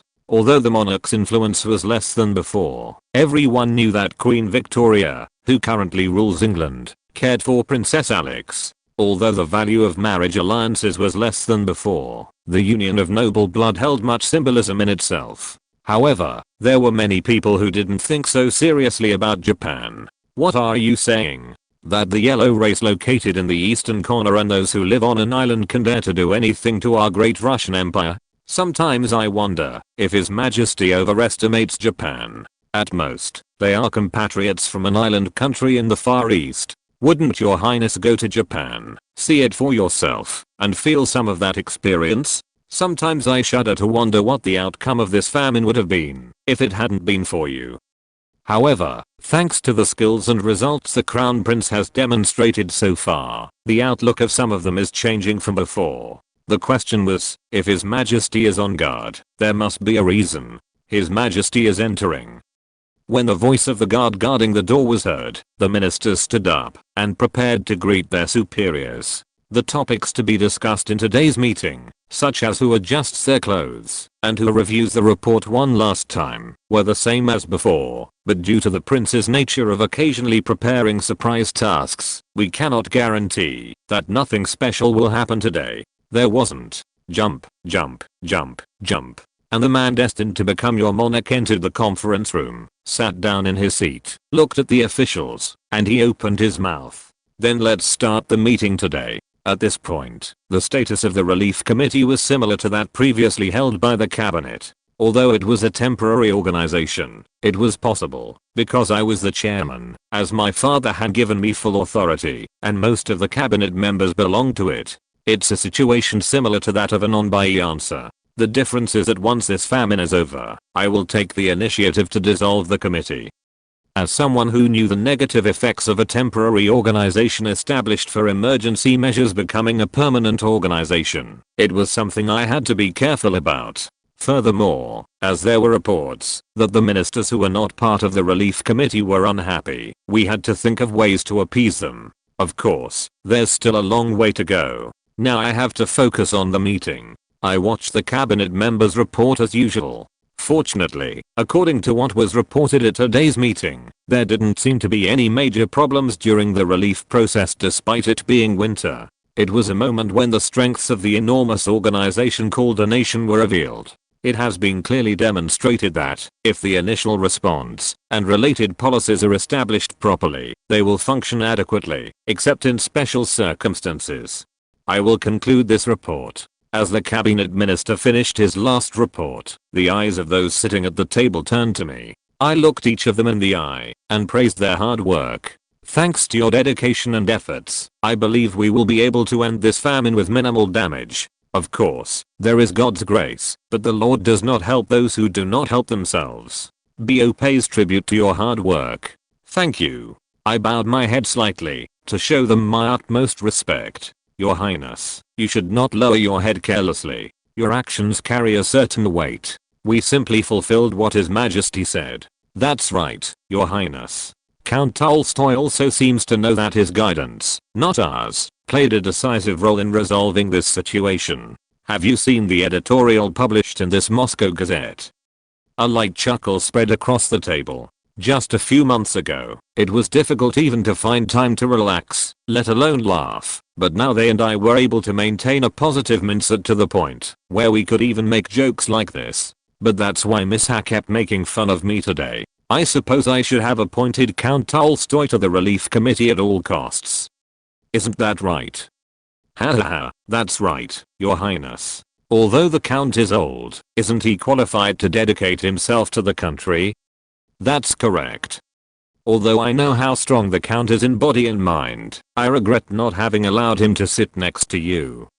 At first, they had been offended by the mere mention of Tolstoy's name, but considering that the Count could have worked like them, they seemed to regret that he had not joined the aid committee. If you believe that someone you originally disliked is going through the same difficulties as you will come to regard them closely as a colleague who is going through the same difficulties. Okay, enough joking and let's end today's meeting. Everyone had a bad time. However, since the situation is not entirely over yet, try not to relax too much. Keep in mind that this is a long-term game. Would that be possible?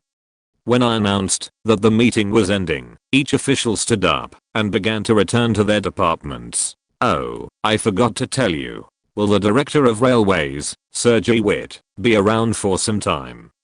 As soon as I finished speaking, the official standing next to Sir J. Witte looked at him with pitiful eyes, patted him on the shoulders, as if to encourage him, and hurried out of the conference room.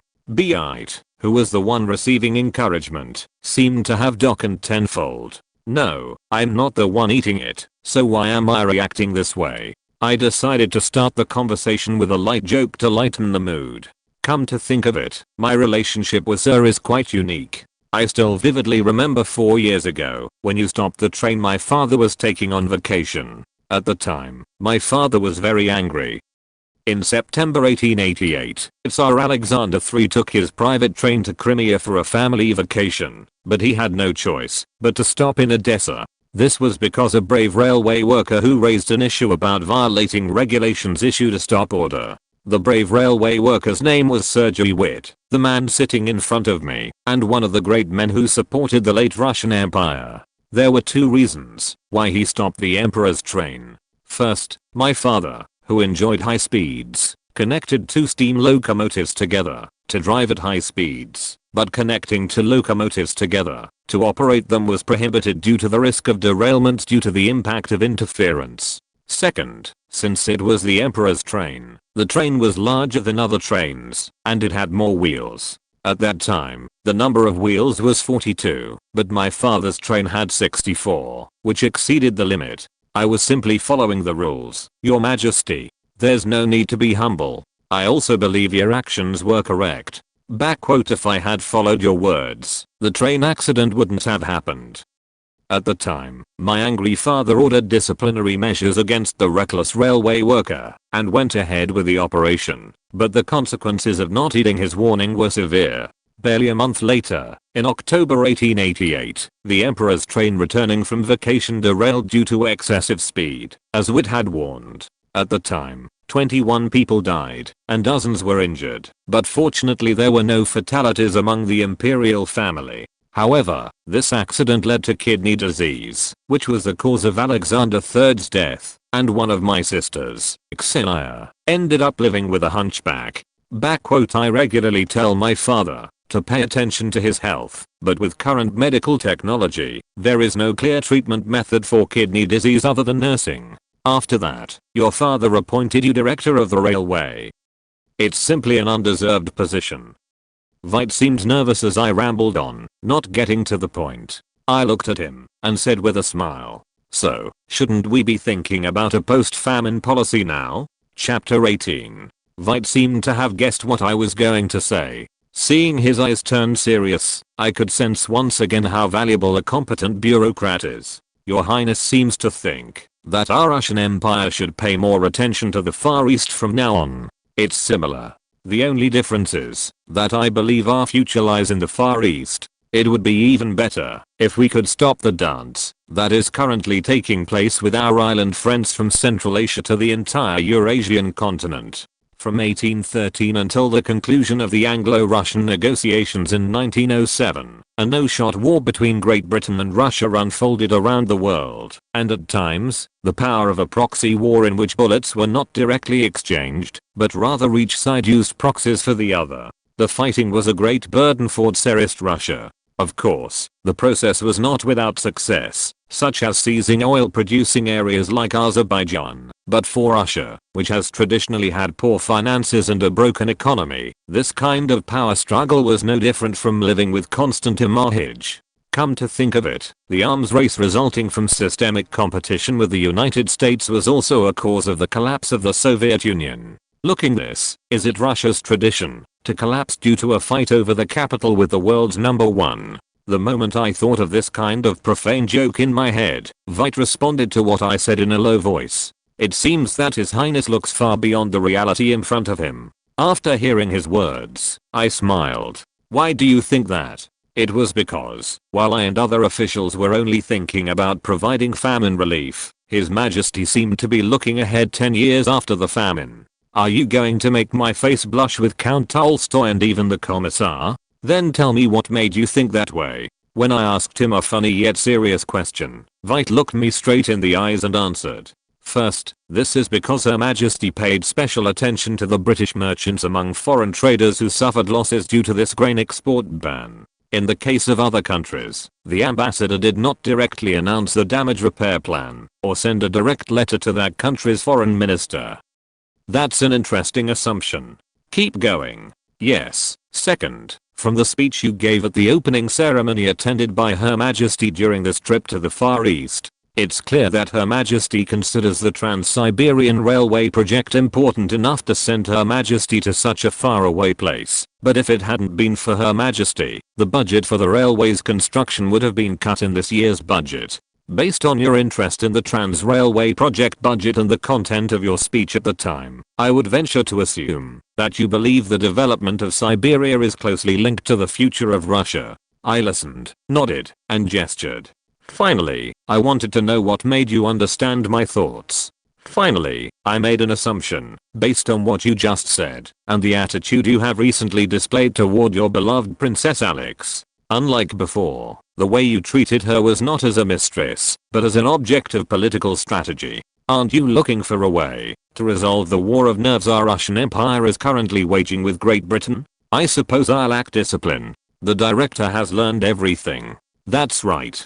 I was impressed. It was because, as expected of a great magistrate who supported Russia's later period, he was able to grasp my thoughts using only fragmented information. As you say, I think we should improve our relations with England. If the current relationship continues, you're simply wasting money you don't need to use. However, I'm concerned that if that happens, it will have a negative impact on the negotiations we are currently discussing between us and France. You don't have to worry too much about that either. That will be resolved by our dear friend Wilhelm II. Witte didn't seem to understand what I said immediately. For now, only I knew that after overthrowing Bismarck, Wilhelm II surprisingly quickly accomplished the feat of destroying the diplomatic achievements that the iron-blooded chancellor had accumulated up to that point. For example, one of the two countries, Germany and Russia, ruined its relationship with Russia by refusing to extend the guarantee treaty stipulating that they would maintain neutrality in the event of war with a third country after taking office. This feat was going to undo Bismarck's achievement of persuading Russia, which had been trembling with feelings of betrayal toward Germany because of the Berlin Conference, to maintain the alliance. Furthermore, the relationship with Great Britain, which he knew how to resolve well, led Great Britain, which was looking for an ally, to take unexpected action such as criticizing Edward VII, King of England, for forming the Triple Entente through negotiations between England and Russia, followed by negotiations between England and France produced the result. It can be said that relations between Great Britain and Germany remain good, but it is only a matter of time. I continued, thinking about the future to come. I think we must break with the facade of the Third Rome. Of course, if we take Constantinople, we will be able to freely move our fleet that is trapped on the Black Sea coast, but wouldn't it be better to think about what we can gain from what we already have? Russia was famously obsessed with Constantinople due to its title of the Third Rome and its nationalist tendencies. In current history, securing Constantinople was also included among the conditions that Nicholas II accepted when he decided to participate in the First World War. However, the objective was so remote from the general public that one of the slogans shouted by the people during the Bloody Sunday incident in 1905 was, "Constantinople is not the solution." I understand your highness's thoughts. So, what do you want me to do to make that idea a reality? As you know, there will be many difficulties in realizing the transcontinental railway we are trying to promote. In addition to the capital and manpower required to build a railway, we must also overcome countless natural obstacles that exist in the terrain on which it will be built. I decided to tell you which of the many problems I can answer. Among the routes connecting Vladivostok, where construction begins, with Irkutsk, Lake Baikal, which exists across from Irkutsk, is one of them. Have you figured it out yet? That's right, Your Highness. The part of the labor force, including myself, that we thought would be the most difficult during the initial construction was the Lake Baikal route. Witte nodded. It must have been a headache for him as well. So we have two options here. One is to traverse the mountain range surrounding southern Lake Baikal or to cross Lake Baikal by ferry. Isn't that right? You're right. And in your judgment and that of other workers, I would have thought that construction using a ferry would be better than digging a tunnel through a mountain range. Witte had an expression on his face that said he had no idea I was so interested in the Far East. Well, most people living in Russia today have the perception that the eastern part of Russia, where Vladivostok is located, is a small city. You know exactly that. However, if we do that, I think it would be more efficient to place an order with the UK to manufacture the ferry, rather than manufacturing it ourselves using our current technology. The director's words were reasonable.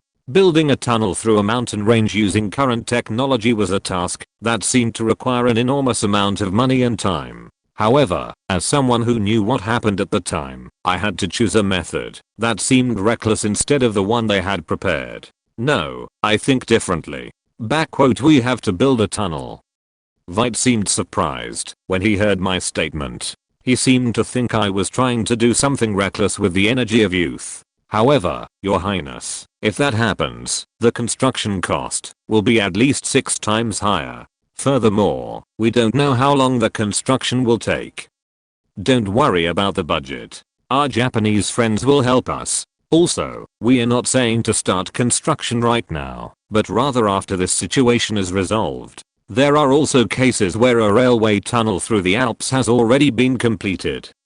In fact, ever since the Gotthard Railway Tunnel opened in 1882, it wasn't impossible to build a tunnel south of Lake Baikal. In the past, blasting work had to be done with black powder, which would have been very dangerous in terms of speed and safety, but now there is a multipurpose explosive called dynamite. Furthermore, it was an inevitable choice for me, as I know the story of the original attempt to build a railway using ferries. It took a year to order a ferry from the UK and wait for it to be manufactured, and another year was spent waiting for a UK-made ship to arrive. Furthermore, the ship wasn't shipped as a finished product, but disassembled into parts for transport by train. Some of the parts were so large that they couldn't be carried on the train, so time and money were wasted rebuilding them. Although there were many other difficulties, such as the loss of parts, Russia managed to operate a ferry on Lake Baikal thanks to its perseverance. However, in winter, the ice on Lake Baikal was thicker than expected, and in spring and summer, the lake's climate was too harsh to operate the ferry, so it had to be misused. Knowing this future, building the Baikal route using ferries was out of my options. It may seem like a way out of retirement now, but it was actually the fastest way to achieve the goal. Witte seemed to sense the will in my eyes. Besides, I'm not doing this just out of passion. In that case, we should invite those who at that time had experience carrying out construction work in the Swiss mountains. Furthermore, I believe it will be possible if His Majesty provides sufficient time and budget. Do you have any plans in mind regarding the supply and demand for labor? Don't we already have countless people in the Russian Empire with labor? It would be good to give those who have abandoned the Father's grace the opportunity to atone for their sins. The Siberian type was one of the most widely used Russian punishments for a long time. Couldn't those who have committed crimes against the state atone by offering their jobs to the state? However, we must be careful to ensure that no one suffers injustice in the process. Something similar to the arrest quotas of the Soviet era had to be avoided. Even if I didn't give orders directly, some overly loyal officials might go berserk. I don't think Sir is someone who will simply limit himself to railway work. It can be said that this incident affects the future of our Russian Empire.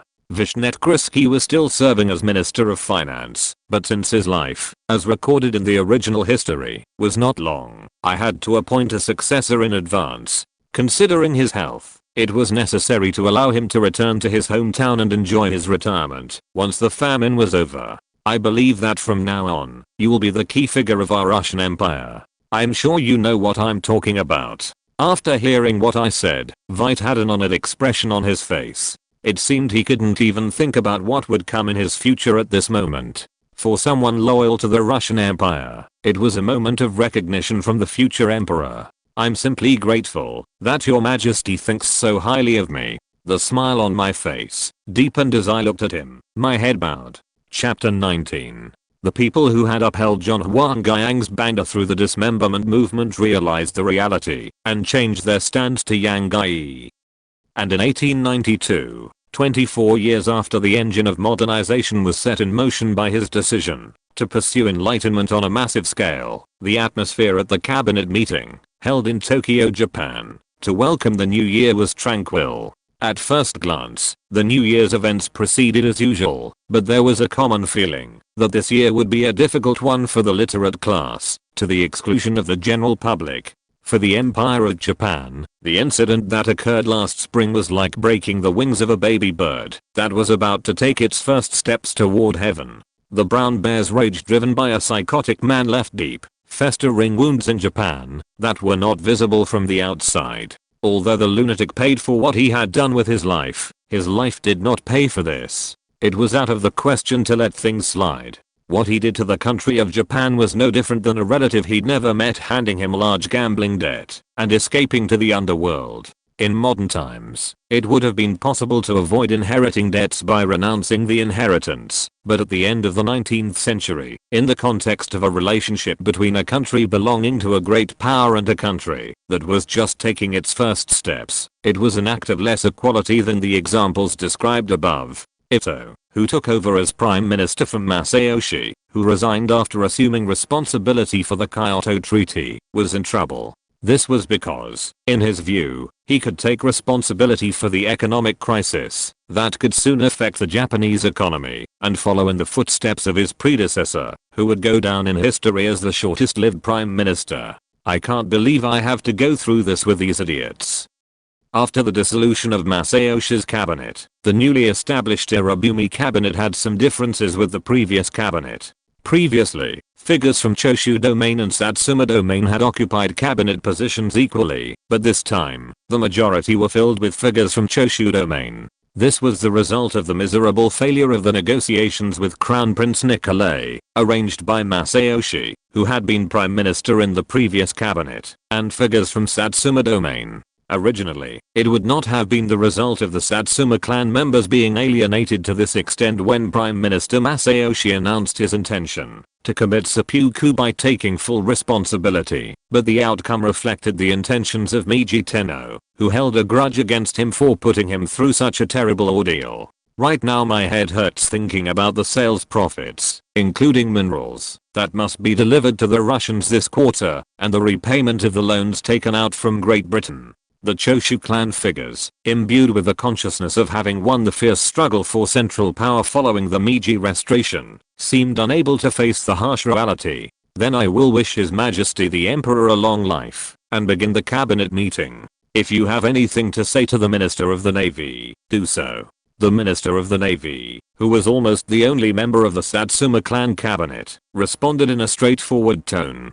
First of all, I regret to give you bad news starting in the new year, Prime Minister. I believe I must inform you that there is an inevitable setback in the construction plan for the Yoshino class protected cruisers, including the Matsushima class protected cruisers, which the Imperial Japanese Navy was planning to build this year. However, even under these adverse conditions, I can assure you that all Navy personnel, including myself, will work together to overcome this challenge. May I ask what degree of disruption you think there will be? Originally, launching and commissioning were planned for the middle of next year, but they may not be launched until the end of next year. However, according to Burton's foreign guest, there was a report that, if the size were slightly reduced, or the performance were lowered compared to the original design, it could be launched in time for the original commissioning date. That was not possible. Even if the Navy were strengthened as originally planned, it was difficult to guarantee whether it would be possible to defeat the Beiyang fleet. Even if the ships were commissioned according to the original plan, there was no warship with a displacement comparable to the Jianwen and Jinwen, and further reducing the displacement of the warships here would be tantamount to blunt Japan's conversion dagger against the Qing dynasty, a potential enemy country. That cannot be done, Minister of the Navy. Don't you already know? I believe everyone here remembers what happened at Nagasaki in the 19th year of Meiji, 1886. Even if it is still impossible to build a ship identical to the battleship the Qing dynasty has, everyone knows that securing an effective means of attacking that battleship as quickly as possible is more important than anything else for the Japanese Empire. The incident in which sailors on the Qing dynasty warship Jiangwonho, which stopped in Nagasaki in August 1886, clashed with the Japanese army and police while misbehaving, was etched in the minds of the cabinet members sitting here. There is probably no one who was not overwhelmed by the warships brought by the Qing dynasty at that time. Looking at the warships, that seemed no match for those possessed by the European imperialist powers. A sense of crisis spread, urging us to prepare means of self-defense as soon as possible. Although the Beiyang fleet was an invincible fleet that seemed unrivaled in Northeast Asia abroad, there has not been a single case of a fleet called the Invincible Fleet meeting successfully, and it is currently assumed that the Beiyang fleet is actually a hollow ship. It was difficult to do. From the perspective of the current Japanese leadership, the Qing dynasty navy seemed clearly stronger than that of the Empire of Japan. Although the work was completed well without expansion, and last year, the Beiyang fleet invited His Royal Highness Kitashiraka and then Prime Minister Masayoshi for a goodwill visit, and held a grand banquet, and a goodwill visit is also scheduled for this year, so the current relationship between Japan and China, even if it is good, we should not be lazy in securing naval power. Then, does the Prime Minister have a way to secure the insufficient budget? I simply can't think of it with my poor mind. Ito felt like he was grinding his teeth when the Navy Minister asked him if he had any countermeasures. His question-asking attitude was annoying, but it was because he wasn't satisfied with the answers he knew. I suppose I will have to borrow more from the United Kingdom, and I'm of the opinion that more government bonds should be issued. In the end, the answer was to prepare for the present by selling off the future. Just as a gambler without a stake would jump into the game by offering their house as collateral, Japan also had to increase today's stake by mortgaging tomorrow. However, if the Prime Minister does this, the financial burden will increase even further. There are already complaints about the economic burden caused by the Kyoto Treaty, so if we end up going deeper into debt, you could say Ito is a moderate, but even he had no choice. Even moderates needed strength to protect their country's sovereignty, and to develop that strength they needed money more than anything else. Ito hated the officer, whose name he no longer remembered, more than anyone. As a result, he, who did not want to belong to a faction, was forced to sit at the head of the Choshu clan, and had to clean up the mess Masayoshi left behind. I can't help it. Given that our influence on the Korean peninsula has disappeared since the Gapsinku, if we do not expand our military power in this way, we may not be able to respond to situations that may arise in Joseon in the near future. We are now in a position where we must actively seek out opportunities. And if that opportunity doesn't come, I suppose I'll have to create it myself to advance. In the original story, Ito was reluctant to rush forward, but the situation he found himself in forced him to take a course contrary to his thoughts. Contact the British minister as soon as this meeting is over. I suppose I'll have to ask for more loans. If you emphasize the threat from Russia, they won't turn you down. It seemed that the cloud of gloom hanging over Tokyo wouldn't dissipate anytime soon. After finishing the conversation with Witte and sending him on his way, I decided to review my future steps while organizing the contents of the report. First of all, even if it's not military reform, there are areas that can be improved more quickly if I intervene in weapons development. It was clear that even saving the time and cost of developing a monster like the Tsar tank would be a great boon to Russia's meager finances. Although the development of the Mosin Nagant has already been completed, production will likely be outsourced to foreign countries due to a lack of technology. I will have to unify the weights and measures in inches or meters, and create a blueprint again. In addition, we should replace the ammunition we currently use, which has a high defect rate, with one that is more reliable, even if we use foreign ammunition. The Mosin Nagant was called a masterpiece of bolt-action rifles, but in the early stages of production, it used the Russian weights and measures called arsen instead of inches or meters, which drew resentment from the foreigners who outsourced production. I would like to produce weapons of the future now, and arm the Imperial Russian Army. As a mere student, I had no engineering knowledge, so all I could do was avoid trial and error within the limits of my knowledge, or contribute ideas to the current technical staff. If I had known this would happen, I would have searched the internet for more military-related information. I was filled with regret, but since it was a problem I couldn't solve or fix at the moment, I decided to put regret aside. Even though I have no engineering knowledge, that doesn't mean my knowledge isn't useful. It was clear that simply ordering the Mosin Nagant scale to be changed to metric would have some effect. We also need to think about our policy toward future Bolshevik revolutionaries. At that time, Lenin had already crossed an irreversible river by having my father, Alexander III, execute his older brother, but Stalin and Trotsky were not yet in the same situation as Lenin. There are still 6 years until Trotsky founds the Southern Workers' Union in 1898, and Stalin is now only a 12-year-old student. I took a cautious stance when asked if it would be possible to hold people accountable now for what they would have done if the future continued as it is. If there were no facts or events that would lead them to commit to the revolution, wouldn't I be able to recruit them? Considering that Trotsky was born the son of a wealthy Jew, if he hadn't seen the anti-Semitic violence represented by the pogrom and the scenes of worker exploitation, his political leanings wouldn't have been oriented toward the communism represented by the Bolsheviks. Perhaps. There's even an anecdote that the owner of his boarding house initially introduced him to those around him as an exemplary student who didn't engage in unnecessary sports. Since Stalin still only had Georgian nationalist tendencies and wasn't influenced by communist books, the actions of the two giants of the Russian Revolution could change depending on what I did. It's exciting to think that I can change the fate of two figures with my own hands. However, there's still work to be done regarding Japan. Thanks to me, Japan couldn't take many actions, which would cause many difficulties in activities, like warship construction and training, so I could easily predict their actions. And I had roughly thought out a plan to prepare for it. Chapter 20. Just in case there's any trouble. The problem was that what I was about to do from now on could easily be seen as an act of overstepping my authority. It's true that I currently run state affairs independently, but this is only a matter of authority due to the internal emergency that has occurred since last year, and the actual and nominal ruler of the Russian Empire is still my father, Alexander III. Because none of the authorities my father gave me had anything to do with diplomacy with foreign countries. Of course, as I said before, I was certain that my father would use this opportunity to educate me as a successor and carry out the work of succession, but despite that, I had no choice but to be cautious. For those in power, the love of blood and relatives can be easily destroyed. As a student of history, I knew too many cases of people who showed heartlessness in the face of power.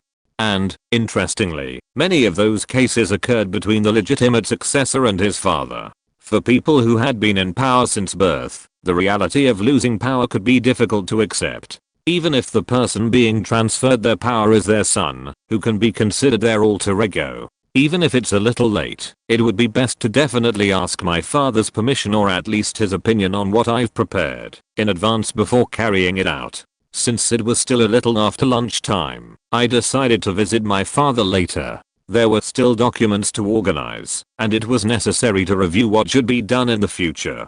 If I live like this, I might go down in history as the crown prince who died from overwork. I laughed to myself. Living as the crown prince of a country with the largest territory in the world wasn't easy. If it weren't for Nikolai's influence, which merged with me, I probably would have drowned under the weight of the endless waves of events. Come to think of it, it's a bit quiet these days. The change in mood swings influenced by Nikolai hasn't manifested itself lately. The last time I felt his presence was at the first ministerial meeting I attended around August of last year, so it was concluded that Nikolai had been quiet for at least 5 months. Well, you can interpret that to mean I'm doing well. I decided not to overthink it. This was because, based on my experience so far, he and I were close associates with the same interests. If it doesn't come out, isn't there a reason? Yes, Nicholas.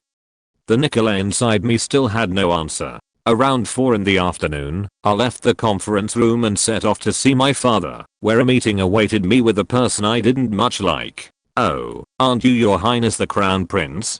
I don't know how long it's been since we last met. Have you been at peace until now? Ah, Chief of Staff. Long time no see. I'm sorry I can't keep my earlier promise. As you know, I have many things to worry about these days. I'd like to apologize if the Chief of Staff waited for me because of that. No, Your Highness. I know very well how many things are more important to someone who works all day to run the government than meeting a middle-aged person like me. No matter. Thank you for your consideration, Chief of Staff. Then I'll be taking my leave.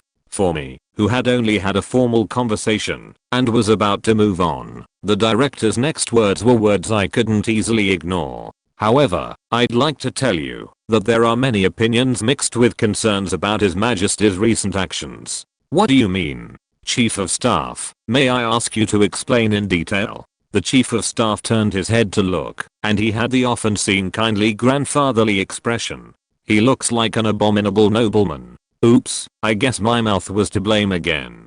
Even though you knew the construction work was over, you said something to distract His Majesty. I suppose I also have to offer a prayer of atonement to the Lord today. As I watched the Chief of Staff, who spoke like a sarcastic snake without getting to the point, I could clearly sense the shortcomings of Russian aristocratic society, or rather simply aristocratic society. No, if I get to the point, where does it add up? I was patient and asked the staff leader again. It's difficult for me to guess what the Chief of Staff is saying, because I'm not good enough. As a teacher, may I ask you to give me some advice on the path forward for a stray sheep like me? When I humbled myself and asked for advice, the Chief of Staff seemed to have heard what I wanted. Judging by the way the smile on his face deepened, it seemed I was probably right. It seems I spoke presumptuously to get Your Highness to say that. However, there is talk that Your Majesty's recent actions may be too liberal. As you know, Your Highness, aren't there many people who remember the outrage over the scandalous actions of the liberals in the past? As for my grandfather, I haven't forgotten him either. The traitors responded to my grandfather, Alexander II, who had dared to show them mercy first, with an object called a bomb. I know what worries you. I'm sure the fact that I've been neglecting mass recently has also been mentioned, hasn't it? That's right, Your Highness, you too are wise. I already know that His Majesty's faith in God is strong, but some bishops and other priests have been making blasphemous remarks about His Majesty's recent failure to attend Mass. Of course, I punish them, but wouldn't it be better for His Majesty to prevent unnecessary words from coming out of those who are missing?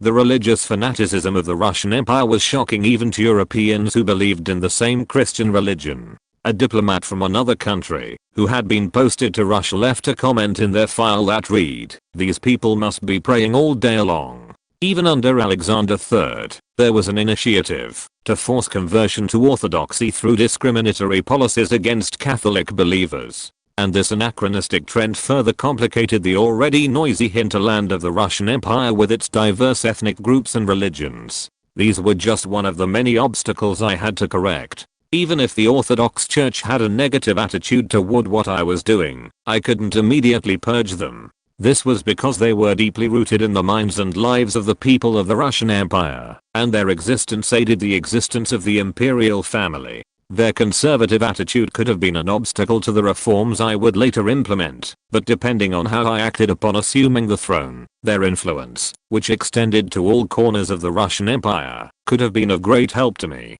Therefore, I decided to follow what the Chief of Staff said for now. I think the principal's words are a great lesson for me. Ever since I studied with the school principal has always enlightened me. Lately, I feel like I've been neglecting my encounter with God.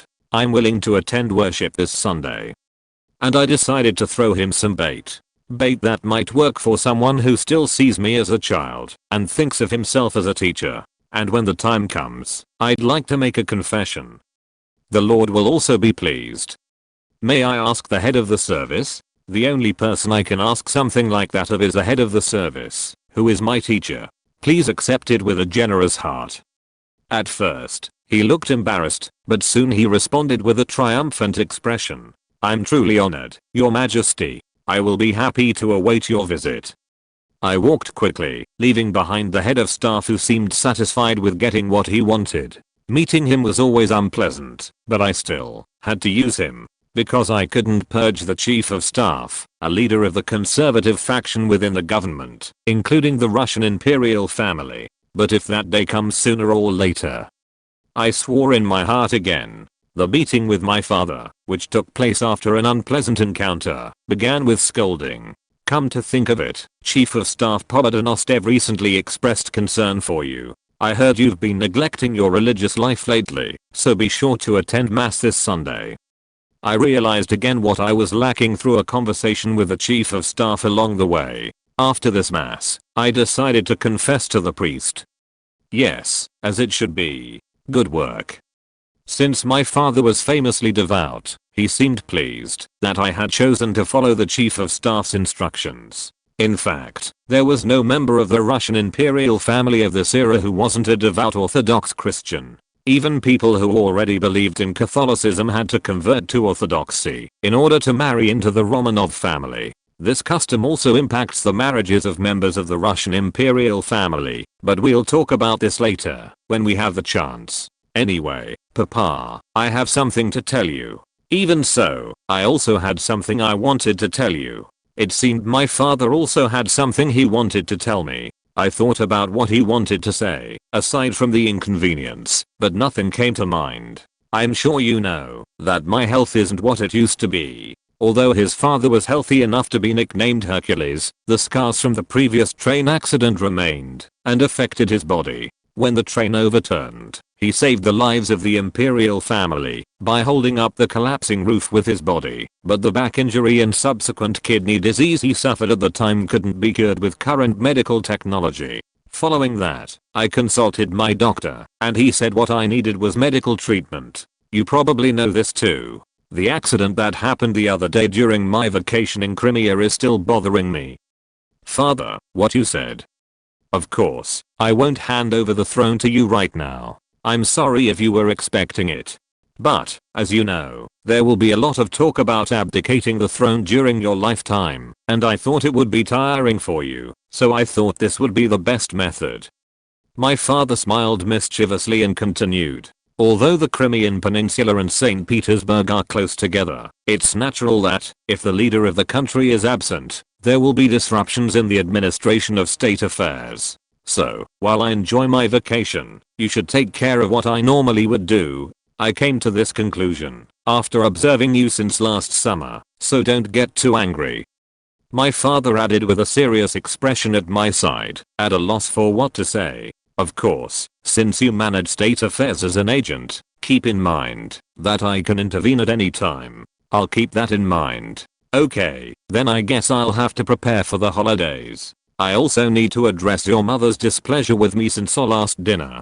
Keep that in mind. Even if you rule a country, you can't even dream of ruling your wife as you please. When I saw my father jokingly finishing his sentence, I felt a lump in my throat. According to the original story, I knew my father would die 2 years later. And it was a shame that that story couldn't be changed. Father, please stay healthy. 1. I can't believe this guy is about to shed tears. Was it unfair of me to postpone my work for you? That's not all. Then at least clear your schedule for tonight. I want to have a father-son conversation for the first time in a long time. No drinking, father. This guy, I got him. It was a day I couldn't be happy, even though I got what I wanted. Chapter 21. The time I spent talking with my father was very warm. As we reminisced and talked to each other, I realized once again that the person in front of me wasn't just a background figure in the story, but a living, breathing human being. As the situation I found myself in was unique, there were times when I subconsciously accepted reality as if it were a game, lacking any sense of reality, but it gave me time to control myself. I will definitely protect them. Certainly. The interview with my father was conducted in a warm atmosphere throughout. So, father, you won't be going to Crimea by train again this time? Yes. Why are you suddenly asking that? This time, you should uphold what Witte said. Speed is good, but you should keep in mind that, if you try to go an hour faster, you may end up going 10 years earlier. Father, considering his age, wouldn't it be a little difficult for people to accept my father's obsession with speed? I suppose it was a mistake on my part to raise you without spanking you. Today, I will teach you what proper discipline is. Sit here quietly. I will be back soon. It was a warm atmosphere. After sharing memories under the guise of conversation with my father, the day came when I allowed myself to be swept away by the waves of documents arriving each day. Your Highness, it's time for me to attend mass. Please tell me as soon as you're ready. Okay, I'll be there soon. For me, who had only attended brief worship services, such as pre-service prayers, formal mass was unknown. Until today, I stayed in my office on Sundays under the pretext of being busy with work, but today a promise is a promise, and I had to attend to prove that I haven't lost my religious beliefs to the conservatives, who are slowly casting a suspicious eye on me. In the 21st century, I have never been religious, but now I claim to be a devout believer, even if it's not in my name. I've never had a negative view of religion, but as someone who has never been particularly interested, I thought it would be a boring time. Also, mass schedules in the Russian Orthodox Church during those times were notoriously long. In that time, not only would I have a pile of documents, but I could also call the bureaucrat who submitted the report and talk about what needs improvement. Although I was a little dissatisfied inside, my acting skills, which had been honed through many experiences, had no trouble portraying a devout believer. I was also interested in seeing a mass attended by the Russian imperial family, and I felt much better knowing I could see with my own eyes the Orthodox cathedrals before they were damaged during the Soviet era and World War II. I said that this mass would be held in St. Isaac's Cathedral. Unfortunately, it was before the Cathedral of the Resurrection of Christ, which my father began building to commemorate the death of Alexander II, was completed, so I was unable to see the splendid view of the Temple of the Savior on earth. However, St. Isaac's Cathedral also had a splendid appearance that would not have been insurmountable, as its dome was covered with over 100 kilograms of gold, so I decided to be satisfied. Although it was a cathedral with a capacity of 14,000 people, its interior was not very crowded. As it was a mass attended by members of the imperial family, it seemed that the number of people allowed in was strictly controlled. When I entered the cathedral, all members of the imperial family, except me, had already arrived. My father and mother were also planning to go on vacation to Crimea after this Sunday, so this mass was also the last time our family would spend time together.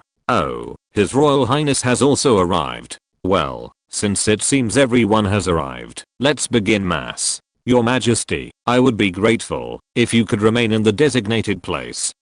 Yes. Mass in the Orthodox Church, as well as in the Russian Orthodox Church, had the characteristic that both believers and priests stood, instead of having believers sitting in chairs as in Catholicism. The service began with a greeting from the bishop who presided over the Mass. Today, since His Majesty Alexander III, ruler and rightful monarch of the glorious Russian Empire, and other members of the Romanov family are present, we will proceed with the Eucharistic service of the Holy Apostle James. It is probably not right for me to return until tonight.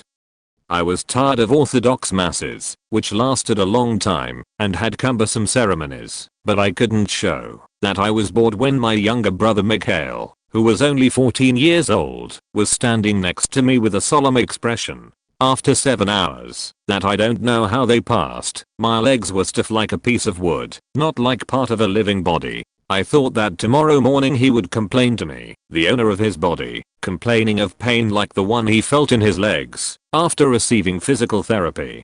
Starting with the next mass, I will have to at least use the excuse that it is difficult for me to stand for long periods of time due to a previous head injury. After the long mass ended and my family, including my father, went home, I stayed behind in the church. This was because I was scheduled to have confession with the chief of staff.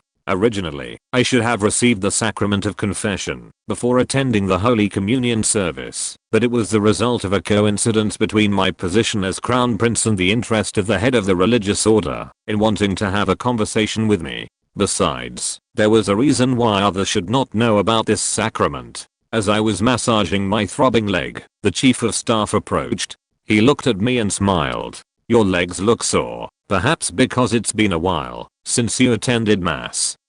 Although the chief of staff turned 65 this year, he looks well. It hurt my pride to think that I was physically inferior to him, even though I was only in my 20s, so I pretended I was fine. Anyway, my health isn't what it used to be after what happened last spring. However, I'm getting better, so I'll be fine soon.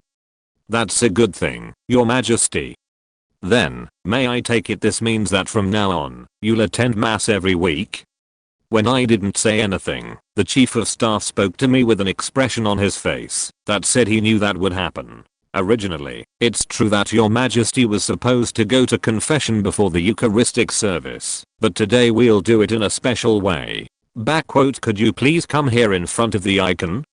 Unlike the Catholic sacrament of penance, the Orthodox sacrament of confession was celebrated in a public place. Of course, everyone in this church had already left except for me and the church leader. When I approached the icon and stood next to the leader of the congregation, he began to confess, "Lord, have mercy on us. Lord, have mercy on us." Once the preparatory prayer was over, the head of the congregation advised me to confess my sins.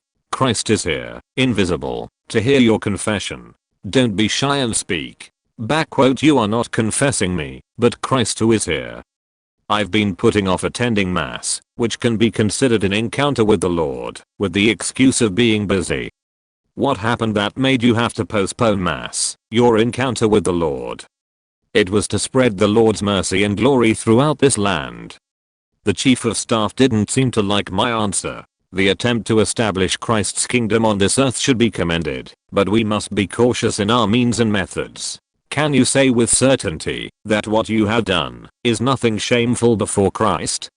I believe I have fulfilled my responsibility as a pastor who must take emergency measures in times of emergency and guide the flock. Although I must feel somewhat ashamed before Christ, I will speak with confidence. It was done to protect the children of God the Father. As soon as I finished speaking, silence fell in the cathedral, with no sound, except that of burning candles. The moment my breathing and heartbeat rang loudly in my ears, the chief of staff opened his tightly closed mouth. "This humble body has heard your confession, but because I'm unrighteous and sinful, I have no power to absolve you of your sins." It seemed he wanted to have a proper conversation at our next meeting instead of continuing the argument with me here. As he recited the apology, I too knelt in a reverential posture and waited for the end of the confession. He concluded the meeting by making the sign of the cross on the pole he placed above my head, confirming our mutual positions. "Next time, do not commit any sins and go with a clear mind, Your Majesty. We will have another opportunity to discuss today's ceremony later. I will be waiting with joy." Since it was not yet time for an all-out conflict with him, I decided to be satisfied with this. Even if he were dissatisfied with my ideas, he could not actively block my path due to the nature of the Russian Empire, which was an absolute monarchy. Furthermore, since I had not yet revealed my hostility toward him, I reasoned that the image of me in his mind would be nothing more than that of a somewhat misguided disciple. An innocent child who turned in any direction he wanted, whenever his teacher admonished and taught him. The difference was that I was neither innocent nor a child. His judgment would then become a boomerang that would strangle him later. As I said before, I understand you will also be attending the next mass, Your Highness. When I saw the chief of staff speaking to me with a smile, I felt my thoughts were not mistaken. Looking at his face, I responded with a smile. Of course. Today was truly a spiritually filled moment. Each had the same smile, but the meaning behind it was different. One was a smile that meant their plan worked out well, and the other was a smile that stemmed from the illusion that the other person believed in them and followed them to that point. It was already late at night, but as I returned to my office, I thought about how I could avoid attending mass next Sunday or at least find a way to leave midway. Next time I go to mass, I'll have to use the excuse that I'm dizzy from the head injury I sustained. And I'll have to tell my doctor to diagnose me that I shouldn't do strenuous activities like standing for long periods of time. It would have been better to go to bed early, since tomorrow there would be a farewell ceremony for my father and mother, but there was one thing I had to prepare before going to sleep. It is famous that Queen Victoria of England considers her granddaughters very special. Although Queen Victoria personally disliked the Russian imperial family, her affection for her blood relatives ran so deep that she maintained a close relationship with her granddaughters, who had married into the Romanovs. Although the power of the monarch in a constitutional monarchy is less than before, the position of queen alone still has enormous influence. I began writing the contents of a letter to be delivered to Queen Victoria through Grand Duchess Elizabeth, who had now become a member of the Russian imperial family. I don't think this letter will resolve everything, but it was enough to at least let them know that my current thoughts and their interests can be achieved. It is also a response to Japan's actions. At the very least, I thought I could make it clear to the British Parliament that there was another option besides Japan, Russia. If you're listening to this novel on a channel other than Fanfic World, it means they downloaded and uploaded it without effort. We cordially invite you to visit our channel, Mundo Fanfic Novelos. There you'll find the original version of this story and you can explore many other novels of various genres. We're waiting for you to immerse yourself in a world of incredible novels. Caption 22. Like the London sky, which has fewer clear days out of the 365 days a year, dark clouds seemed to float over the Marquis of Salisbury's mind. Normally, he would have been enjoying tea time, but for some reason, instead of tea and cake, there were 2 letters on his desk. The depth of the wrinkles between the Marquis of Salisbury's brows seemed to clearly show how worried he was at that moment. The 2 letters came from across the vast Pacific and Atlantic Oceans. And however much distance there was between the places where the letters were written, the messages they contained were also vastly different. One was an article sent by the British ambassador to Japan from Japan, which has recently become closer to Britain, and the other was an article received today during a meeting with the Queen at Buckingham Palace. The Marquis of Salisbury began to recall his conversation with the Queen earlier in the day. Although the Queen turned 73 this year, her dignity as the ruler of a country where the sun never sets and the person who protects the height of the British Empire did not fade. The Queen, who greeted the Marquis dressed in her usual black mourning attire and a crown made especially for her, seemed somewhat displeased. "Your Majesty the Queen, I heard you called me. Are you at peace?" "I was at peace, perhaps thanks to your concern. The reason I called you this morning is because today I received a letter from Elizabeth, who was married in that cold and icy land, sending me a letter after a long time, Prime Minister." The Marquis, who was well aware of the love she felt for her granddaughters, was puzzled. This was because she was wondering why the Queen felt uneasy because her beloved granddaughter had sent her a letter. The Marquis spoke cautiously. "May I ask if there is any bad news written?" No, it wasn't bad news, but there was something written that was different from what my granddaughter wrote. Because it was a letter sent by the ruler of a group of fanatics from the East on behalf of my granddaughter. The Marquis seemed to know the situation. Princess Elizabeth, who was married to Russia by a queen, who had ill feelings toward the Romanov family, was one of those who suffered. This was especially true after she refused to marry Frederick II, whom the Queen had desired, and chose instead to marry Grand Duke Alexandrovich of Russia. However, thinking that the Prime Minister would not have summoned him simply because he was displeased, the Marquis chose to remain silent. This year marks the 55th anniversary of his accession to the throne, so he would not have asked me to come in the morning just to complain. The Queen spoke, as if she were displeased with him as he hung his head. However, aside from these dirty tricks, the content of the letter was very interesting. It seems that the Crown Prince of Russia, who made his grand debut last year, has different ideas than the ignorant leaders of Russia before him. I called the Prime Minister here today to tell him the details. Then may I know the contents of the letter? It would be quicker for you to see it with your own eyes than for me to explain it with words. It's here. The Marquis politely accepted the letter presented by the Queen. The letter was sealed with the Romanov royal seal, meaning that no one had read what was written in it until the Queen opened it, except for the Crown Prince, who would indeed have written letters to Elizabeth. The Marquis's eyes widened when he read the letter, which was written in English instead of Russian as Elizabeth wrote it. This was because the written content was unexpected. After reading the letter, the Marquis struggled to find something to say to the Queen. After a brief silence, he spoke carefully to the ruler of the British Empire in front of him. This is very interesting and unexpected information. What does your Majesty think about this letter? If what is written there is true, Russia's pressure on India, one of the vices of our British Empire, will disappear. It will also save money and lives in Central Asia, which is full of mountains. But however, the question is to what extent you can trust this information, Your Majesty.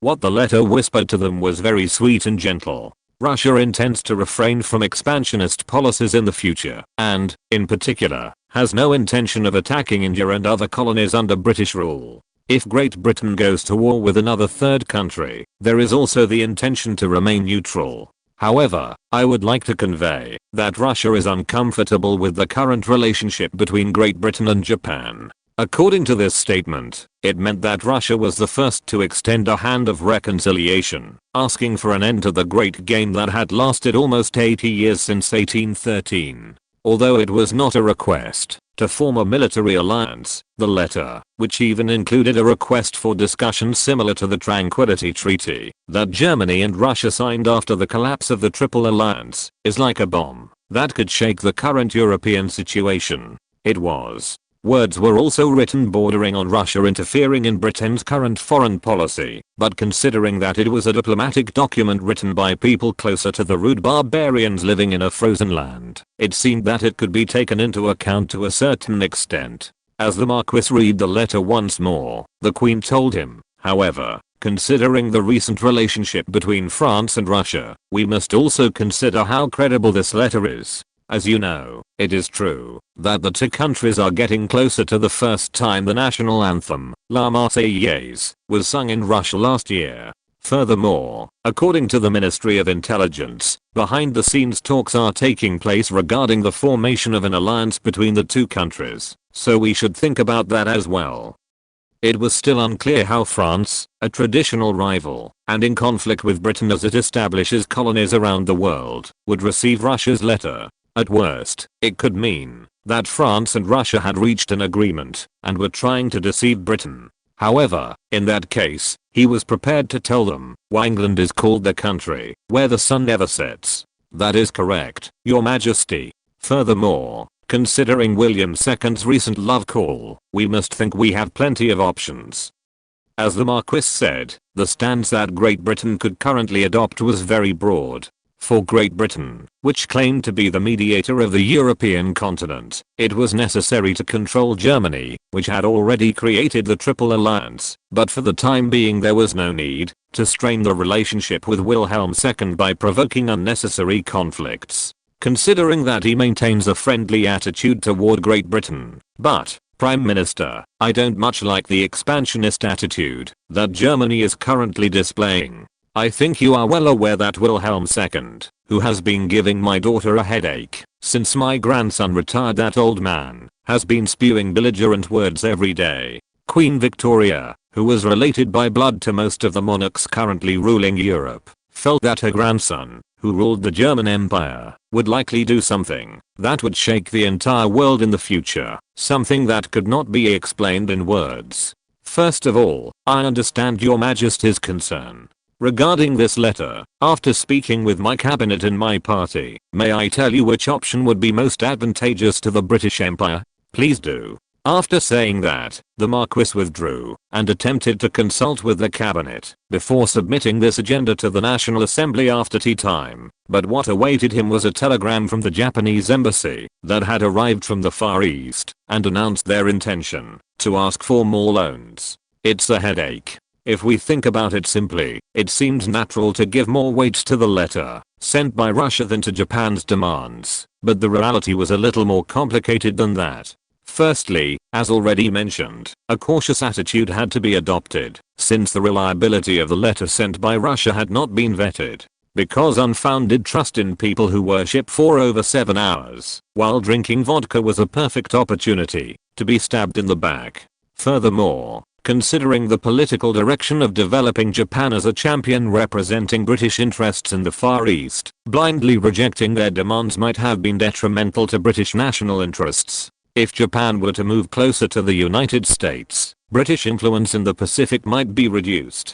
In a way, it's like worrying about a table with too much food in front of it. In the end, the final decision would be made after going through a cabinet meeting, submitting it to Parliament, and then obtaining the Queen's permission. But the Marquis felt that, if Russia could be trusted, the scales in his heart would tip toward Russia rather than Japan. First of all, I need to raise at the cabinet meeting the idea of changing the terms of the loan granted to Japan. It seemed as if the distorted sound of the future they had imagined came from a time and place Japan didn't even know about. The letter I sent must have reached England by now. I started working seriously after my father and mother left for Crimea, and today I think about it while processing the documents arriving from all over the country. It is necessary to take more concrete preventive measures than the current ones to prevent the famine from spreading to Ukraine. Since I know that in real history there was a famine in Ukraine in 1892, I checked the situation beforehand before giving orders, and confirmed who the official was who published a report containing countermeasures.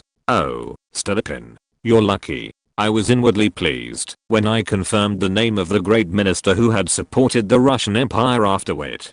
For me, who was worried about not being able to give a position without justification to someone who at the time was only at the managerial level, I was able to use Stolypin as an opportunity thanks to this report. If we can properly utilize the skills of Bunge, Vishnetgruski, Witte, and Stolypin, the work ahead will be much easier. I was glad to think that at least there would be more people with whom to share the mountain of documents piled up in front of me. The monetary reform, that includes the ruble on the gold standard, could also be implemented sooner. In addition, the only agricultural school that still exists needs to be expanded, and agriculture is no different from the Middle Ages, which means that something like this can happen at any time. To prevent this, we must promote the distribution of guano, including nitrates. To do this, it is important to encourage systematic training for farmers. Since it still takes time to develop the nitrogen fixing method that reputedly freed humanity from the Malthusian trap, it would be best to start with fertilizers that can be obtained immediately. Even if I gave the order to devise a way to fix nitrogen in the air and use it as fertilizer, I couldn't possibly know how long it would take. Of course, I've already told the Russian Academy about the idea, but it's better to do what can be done right now. He considered inviting Fritz Haber to the Russian Empire, but decided against it because he had no means of persuading Haber, who was an ardent patriot and loyal to the German imperial family. First, I'll have to tell you to bring Stolypin. Chapter 23. My first impression of Stolypin, whom I met for the first time, was not that of a simple administrative bureaucrat, but that of a sharp sword. When I met Stolypin about a week after I said I wanted to see him in person, he looked younger than in the photographs I had seen in history books. From the part of his head that was different from the photo in the main book, I could predict the ordeal that would befall him in the future. Although he had traveled a long way from Kovno to St. Petersburg, he showed no signs of fatigue. He seemed confident, as if he knew what it meant, that his report had come from the local government to the central administration to my desk, and that I had summoned him here. Although he was a young bureaucrat, only 30 years old, the fact that he did not seem particularly intimidated even when facing Sergei Witte, who was widely expected to be the next Minister of Finance, and me, the ruler of the Russian Empire, clearly showed what kind of person Stolypin was. Yes, you are the one who wrote this document. Can you tell me on what basis this report was written? I decided to test him. I already knew Stolypin was talented, but I wanted to know the difference between the person I knew who became Prime Minister of the Russian Empire when he was 40 years old and the person I knew who was now 30. Stolypin answered politely, but not obsequiously, and in a calm but confident voice that made the listener listen. This year, before the famine struck, we were able to confirm natural phenomena similar to those that had appeared since last winter. Furthermore, since the fundamental problem had not been resolved, we decided that further preventive measures were needed to prevent the spread of famine. A fundamental problem? As you know, Your Majesty, the reforms implemented by His Majesty Alexander II freed peasants from the chains of serfdom and gave them land they could cultivate and own. However, there were major problems there. It is a problem that has not yet been resolved. He comes out strong from the start. Witte's complexion changed when he watched from the sidelines as a low-ranking official, only 30 years old, criticized the policies implemented by the emperor, saying there were problems with the policies implemented by the emperor. Then he started looking at me, and I gave him a look that told him not to worry, and that it was fine. No, but why did Witte's face turn paler?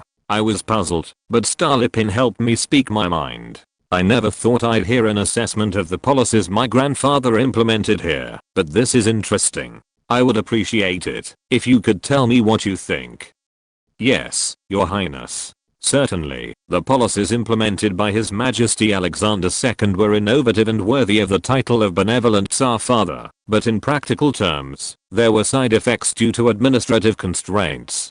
For example, the problems that occurred in me, a rural community in Russia, have still not been resolved. Even now, while Western Europe encourages self-employment farming, we continue to practice communal farming.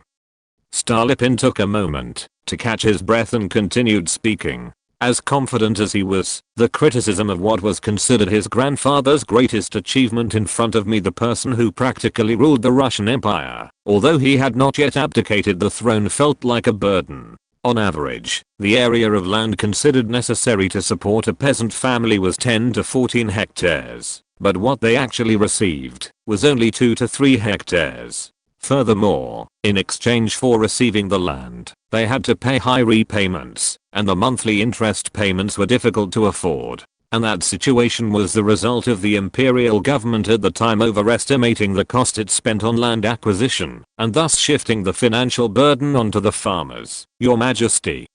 The color on Witte's face, now standing next to Stolypin, was such that it would be difficult to describe him as human. Well, I suppose he must have told me what to be careful of when he brought him, but I can guess how he feels by watching his junior say to the emperor, "The policy your grandfather implemented is actually a scam for farmers." This was it. However, what he said was correct. Indeed, it was true that the imperial government charged farmers more than double the cost of purchasing land. Besides, many research results have already shown that communal farming is less efficient. Oh, I mean, not the 19th century now, but the 21st century where I live. I decided to show mercy to Witte, whose face turned blue and then pale. It's fine for the railway director to just leave. I want to have a more in-depth conversation with this friend. I understand, Your Majesty. If you need to ask me anything along the way, please call me. I'll be waiting at the door. After Witte left the office, Stolypin, who was left alone, rolled his eyes and looked at me. It seemed he had misunderstood that I was trying to question him about the rude remarks he had just made during a one-on-one interview. I stood up with a smile, hoping to lighten the mood and clear up his misunderstanding. Well, then there won't be an audience, so I'd like to ask for a more honest answer than before. Somehow, Stolypin also had a similar expression on his face to Witte, who had just left the room. My conversation with Stolypin was very fruitful. It was a very nourishing moment, where I was able to hear feedback on things I hadn't yet discovered, and points for improvement to the policies I had implemented since last year. After the conversation, I called Witte, gave him the order to appoint Stolypin as his assistant, and recalled the conversation we had just before. So what you're saying is that the grain export ban I imposed was too extreme? No, Your Highness. The measure was imperative, but what happened while the staff was carrying out the order was too drastic. It was clearly necessary to punish those who violated strict orders and engaged in smuggling, but mobilizing the Orana to oppress merchants was something that could diminish the trade and industry of our Russian Empire, which was still in its infancy. It was an order implemented without burden, because the Russian Empire had not yet properly formed a class called the bourgeoisie, but from Stolypin's perspective, it was seen as a policy that could instill in the poor merchant class the idea that the Tsar had ill feelings toward them. I said it could, and they say what they need now is a carrot, not a stick. Furthermore, it was time to test Stolypin's plan for the shortcomings of the reforms implemented by Alexander II and the policies for rural areas, including agrarian reform. Although he cannot be said to be fully mature at the moment, there were policies that could be implemented because he was young and energetic. He has a political tone similar to that of the famous red bureaucrats. Looking at the policies Your Highness is currently implementing, I thought officials similar to them would receive preferential treatment in the future. I must have been so deep in thought that I woke up when I heard Witte calling me with a worried expression on his face. Your Highness, are you saying then that the sheriff you just spoke to will be my deputy? That's right, headmistress. I'm asking you to teach me a lot in the future, because it's an important talent. Witte looked worried after hearing what I said. Perhaps he thought I'd passed on a problem child to him. So that includes practical training for the work I do. I need to correct this. Witte seemed worried about whether he could perform his duties alongside Stolypin. If you do your job according to the training you received, it would be like duplicating your work. Of course, railway director. I might get a promotion soon, but how could I duplicate the work of a director? I believe that practical training is always the best education. I'll leave the matter of Stolypin solely to the director. Let the policy of how to raise him be as you wish. Witte seemed satisfied with my answer. I would have been happy, even if we couldn't get off work together and had to stay up all night with documents in the small office, but it was the same as having my own second in command. I will do my best to raise talents that satisfy His Majesty. Please leave it to me. The smile on Witte's face was one I had seen many times before. Of course, just know that I have high expectations for you. Of course, the smile on my face grew stronger. Perhaps I was too forward. Stolypin, who had finished his meeting with the Crown Prince and was waiting in front of the office door after receiving the order to find Witte, regretted his earlier actions. I guess it's my fault for not being able to control myself, just because your highness showed a little interest. I guess I'll return to Kovno and become sheriff. Perhaps I should be held responsible for desecrating the imperial family. As he continued with his pessimistic thoughts about his future, Witte opened his office door and walked out. As Stolypin expected, he would have reprimanded the director for his rudeness, so he thought his face looking at him would be like that of an aristocrat looking down on liberals, but surprisingly, the director's face looked very bright. The words he spoke, while looking at himself, were the exact opposite of what Stolypin expected. From today onwards, you will act as my assistant. What I mean is, I started working here in St. Petersburg. Be proud, because it means you have now become one of the members supporting this country at the heart of the Russian Empire. That means His Majesty told me that your meeting was very impressive. Furthermore, you also left a message saying that you will be of great use in the future, so I'm sure your future will be bright. Congratulations. There was compassion in Witte's eyes as he looked at Stolypin, whose face lit up upon hearing his words, but the soon-to-be Prime Minister, who felt as if he were flying through the sky, didn't seem to notice. I will do my best in the future, Director. I will do my best to live up to the expectations given by His Majesty. Yes, of course it should be so. Just a short while ago, Witte was smiling at the thought of having a new subordinate to share his work with, but when he saw Stolypin, who had no idea what lay ahead, a part of his heart turned sour. Chapter 24. He was content to assemble a dream team that would lead the administration of Imperial Russia for the time being. Although Bunge and Vishnetgrodsky were expected to retire soon, he was confident they would be able to fully demonstrate their abilities until the end. Then, with these people, the overall plan for social reform, such as opening agricultural schools, to improve rural areas and farming methods, and improving agricultural fields in connection with related academies, and the financial reform plan, including monetary reform for the ruble, based on the gold standard, will be difficult for each other.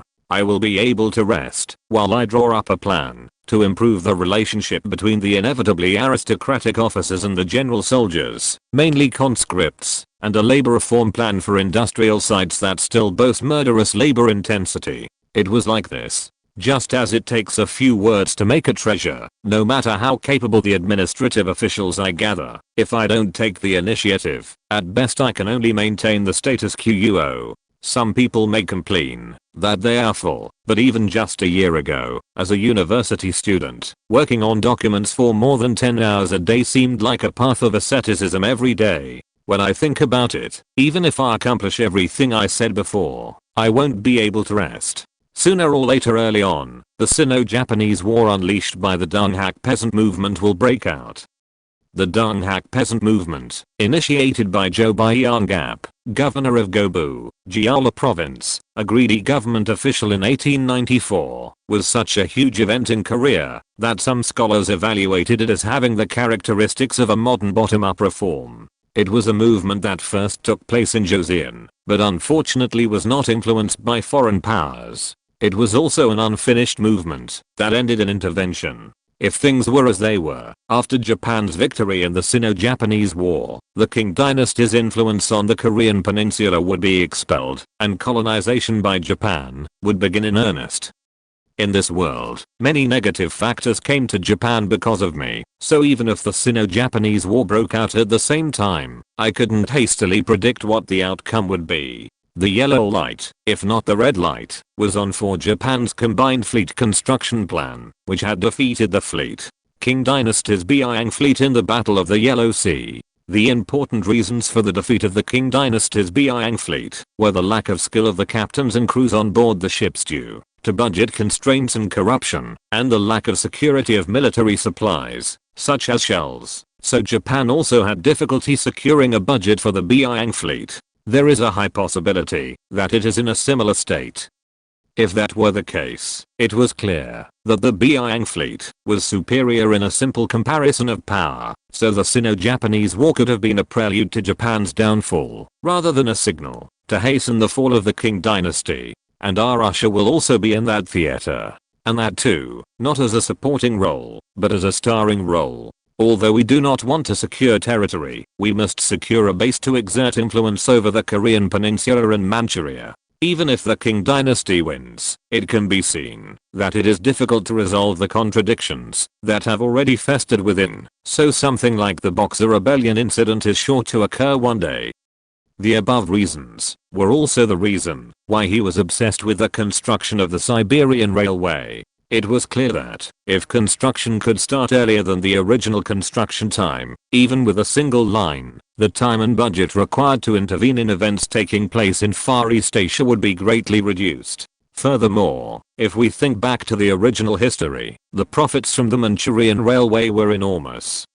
In fact, there is evidence that the profits of the South Manchuria Railway Co. Limited, founded by Japan, accounted for a quarter of the Japanese government's annual income, so the interests that could be secured in Manchuria were enormous, even excluding simple territory and resources. However, it is important to ensure that relations with the United Kingdom do not deteriorate in the process. In this regard, we should expect good luck from the officials at the Ministry of Foreign Affairs.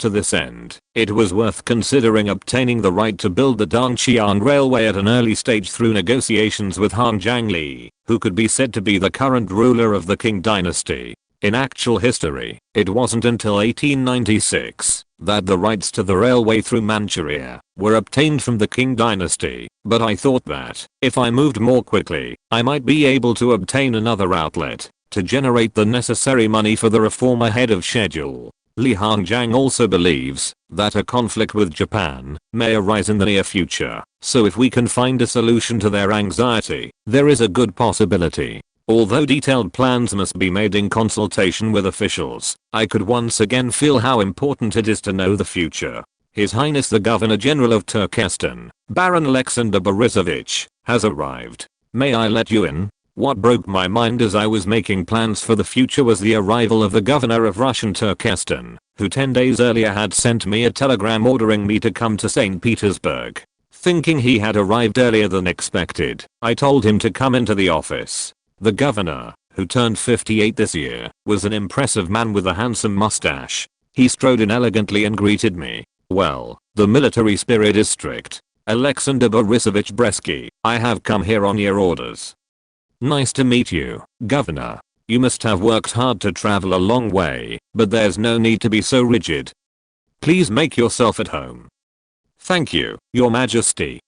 Although I told him to relax, he didn't relax in that position. Actually, in modern terms, it was as if the president summoned the corps commander, so I felt I was justified. You could say he's a provincial governor, rather than a corps commander, but since the modern provincial governor is an elected position, rather than an appointed one, it was thought that corps commander would be better for a one-on-one comparison. As I watched the governor wondering why he'd been summoned, I thought it best to get straight to the point. The reason I called you here today is because I thought you'd be familiar with the territory of our Russian Empire, which stretches into Central Asia. Although it's only been 3 years since you took office as governor, I believe you yourself must have experienced and felt it since you've been in charge of the region. What do you think?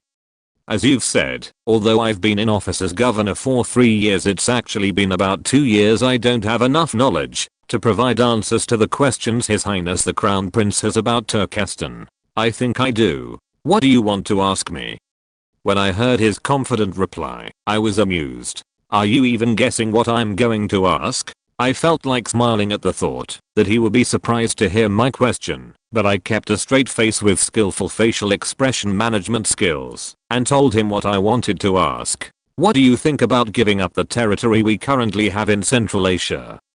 At first, he didn't seem to understand what I had heard, but when I saw the governor's mouth drop open as he realized what I had said, I felt I needed to be more specific. Was it too abstract to say it was territory? What I'm saying is that we should stop trying to expand our territory. The targets will be Samarkand province, the Khanate of Khiva, and the Emirate of Bukhara. It is said that last year, British agents infiltrated the area under the governor's control and suffered an uprising as a result of anti-Russian sentiment. Wouldn't it be better to give up a place where money and blood are wasted in vain?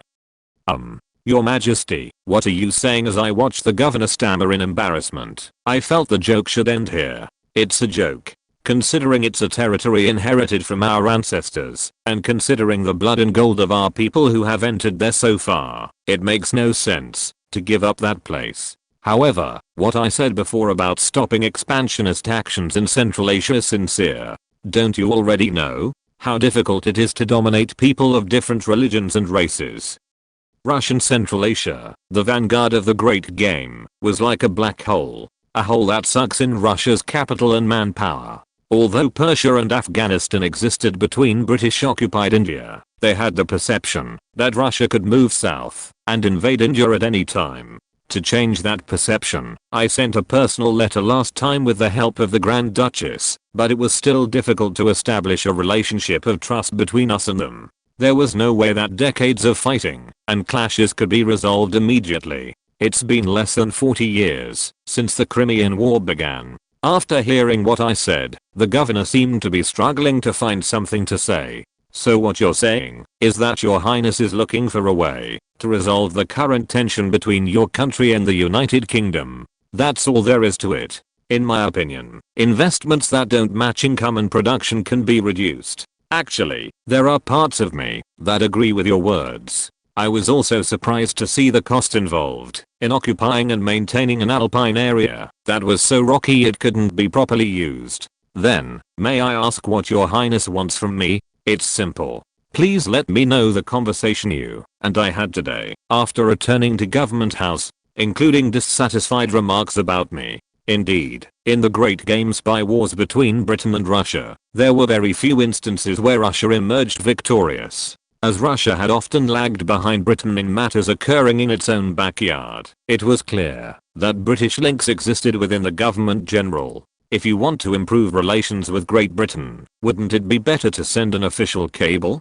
Because they will trust information obtained through their intelligence network more than the official cable. If friends who until yesterday were looking for an opportunity to stab each other in the back suddenly change their attitude one day, well, fine. I don't think I'm very trustworthy from the perspective of working level personnel. This was a different matter from the personal letter I sent. The current British leaders and I have never directly clashed with guns and swords, so the door to dialogue was open to a certain extent, but as those who participated in bloody spy wars in British India and Russian Central Asia, they themselves gathered information, rather than official cables. This was because I thought they would believe it more. Her Majesty focused on the fact that they would trust her information. That's all, Governor. Can you do as I say? And this might give England more credibility that the personal letter I sent them was sincere. If this report really came from the field staff working on the front lines against Russia, they might sense that I'm serious about improving relations with Great Britain. I'm simply doing what Your Highness orders. Don't ask me if I can, just give me the order, and I'll do it. Great. Just keep that in mind. This is also something that requires the utmost secrecy. Before this is made official, only you and I should know. Please leave it to me, Your Highness. The first step of my plan to halt expansionism in Central Asia and focus on maintaining the status quo, then invest budget and manpower elsewhere, has begun. Chapter 25. However, I think it would be a good idea to extract as much as we can from Central Asia. Although it was said that Central Asia should be managed with an emphasis on maintaining the status quo, there was clearly something Russia could accomplish in Central Asia as well.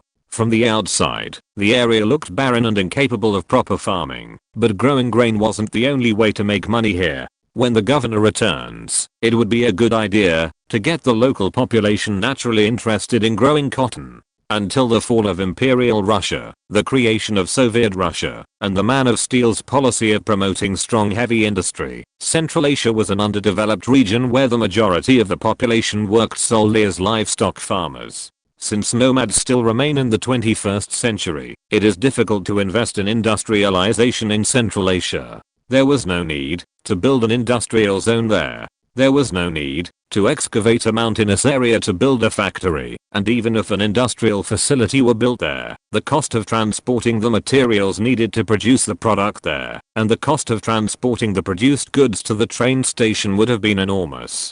Cotton, you mean? That's right.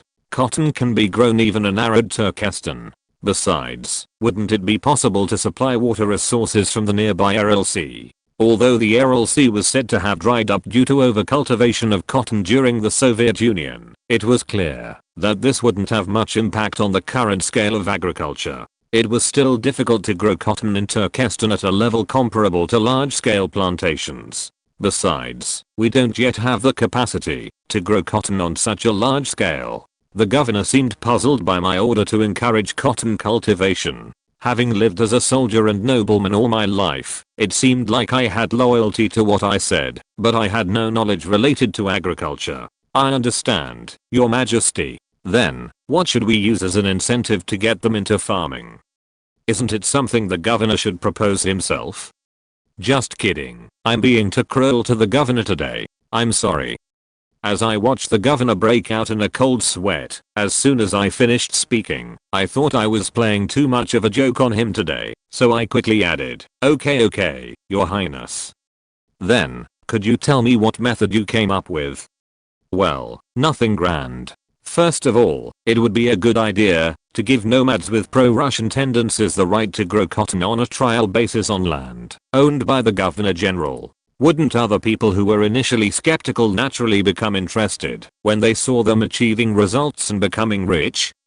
In fact, from the late 19th to the early 20th centuries, wealthy farmers appeared in Central Asia and made a fortune from cotton farms, so cotton farming in Turkestan was a business with a certain degree of guaranteed success. Currently, the ban on grain exports has been eased, but since the sale of grain, which accounts for almost half of the Russian Empire's exports, to other countries has been blocked, it was important to secure financing from other sources as quickly as possible. Furthermore, considering that grain prices will fall for the time being, we must hurry even more. When the United States entered the market in the 1870s, the European grain market, which had been monopolized by Russia, began to fluctuate. As supply increases, prices fall. It's such a natural thing. Moreover, Russia's profits in the grain market were diminishing day by day as it was inferior to American grain in terms of quality, so it was obsessed with exports despite the hunger of its people. And since it already knew the consequences of ignoring the cries of the people, had to find a solution. The commercial value of cotton has already been demonstrated by the fact that planters in the American South, who needed slaves to produce cotton cheaply, rebelled against the North, contributing to the Civil War. Although the United States remained the leading exporter of cotton until 1937, it was also important to diversify Russia's export list. In fact, one of the reasons Russia maintained its grain export policy, even when people were starving in 1891, was because more than half of Russia's export list was grain. We may not be able to eat our fill. However, we will continue to export. Not only democratization, but also industrialization grow by feeding on the blood and tears of the people. It can be seen that the slogan created by the government at the time clearly reflects the Ministry of Finance's stance of prioritizing exports over people. Japan is still faithfully implementing the Kyoto Treaty, but considering the events that will occur on the Korean peninsula 2 years from now, it's better to think of it as a line of money with a set limit and time limit.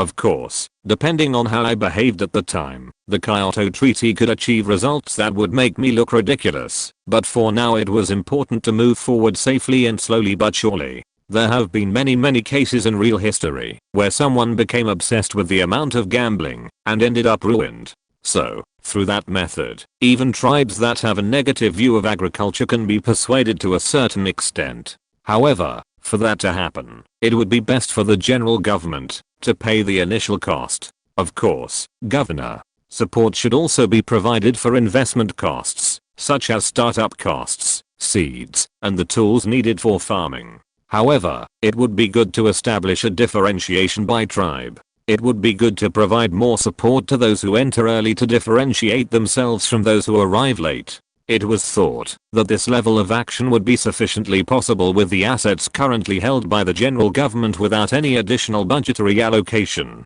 There were still no plans to build large-scale irrigation facilities, and it was expected that only small-scale farming would be carried out for at least 3 years. Since Turkestan still retains many aspects of a clan society due to the difficult mountainous terrain and difficult transportation, it was also a measure to hinder integration by planting element of conflict between them.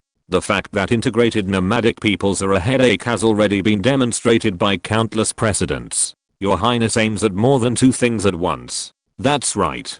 Do you understand now the enormous task I'm entrusting to the governor? It divides and confuses the enemy. Since this was a fundamental proposition in warfare, even the military governor seemed to realize what I was aiming for. Please leave it to me.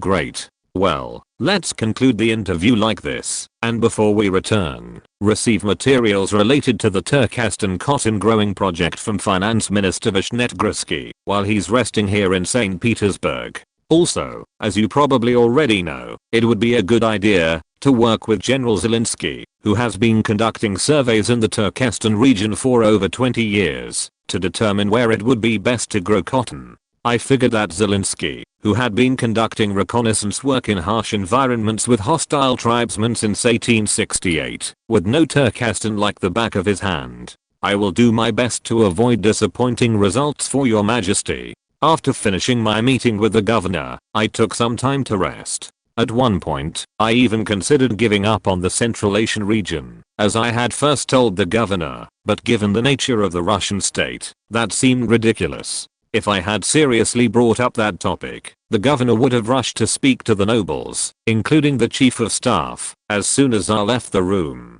However, through this measure, it will be possible to reduce the inputs going to Central Asia and increase the output that can be obtained from there. Thanks to this, I felt somewhat proud, because I thought there would be fewer complaints from the officials in the Ministry of Finance who complained about the difficulty of managing finances. As expected, I'm a caring leader who cares for his subordinates. His Royal Highness the Crown Prince has entrusted me with an important task. Governor Alexander, who left the room after the interview, could not calm his agitation. The fact that the Crown Prince, a man who had already abdicated his father's throne, considered himself important was enough to excite him. I will definitely carry out what your majesty has ordered me to do, no matter what difficulties exist. The governor, a typical Russian nobleman and soldier, was a man filled with loyalty to the imperial family, and his heart began to burn with patriotic loyalty. As he entered the treasury with fierce determination, he almost took a step back without realizing it. What the hell is this place? At first glance, one could see that wherever one looked, there were large numbers of officials who had not returned from work for at least 3 days. I never thought I would see a scene like this again after my men were building a military base during the latest PAMI security and stabilization operation. Even for someone with considerable experience in the field, he was overcome by a sense of madness and despair, and an indescribable dark energy filled the treasury building. He seriously considered turning around and returning to Turkestan, where his governor general was based, but his pride as a nobleman and soldier and his sense of duty to obey his majesty's orders narrowly won the battle in his mind, so he ran relentlessly. I decided to grab one of the officials and find out where the minister's office was. Hey, sorry. Since he was obviously a superior and noble person, under normal circumstances he would have treated them with contempt, but the atmosphere radiating from their bodies made the governor treat them with respect. What's going on? At first, the bureaucrat running with the documents looked like he was going to curse the person who stopped him, but when he saw the governor's uniform and face, he finally replied, as if he could restrain himself. No, I'm busy, sorry. Could you tell me where the minister's office is? It's my first time here, so I don't know the way. When the governor asked for directions, the official's face instantly lit up. The change was dramatic enough to make the governor take 2 steps back. It seems this low-level employee realized he could be off work for a while if he gave instructions to someone higher up. Of course, Your Excellency. If you follow me, I'll take you to the minister very quickly and safely. Dismissed. I'm better at giving directions. Hey, Iversov. You bastard. Are you saying you're going to rest alone? Dismissed. I'll guide you. Before I knew it, the area was filled with poor souls who realized they could rest if they gave instructions to the governor. Surrounded by people eager to get away from documents and typing and give their overburdened bodies and minds a break, the governor made a decision. If possible, I won't come here to St. Petersburg. He also had a promise in his heart that, if Her Majesty called him back to the central government after his term was up, he would boldly resign. End of this chapter. Thank you very much for reaching the end. Don't forget to like. Looking for more exclusive content and immediate access? Subscribe to our Patreon. Remember, every like, subscription, or donation encourages us to continue. Thanks to everyone. See you in the next video.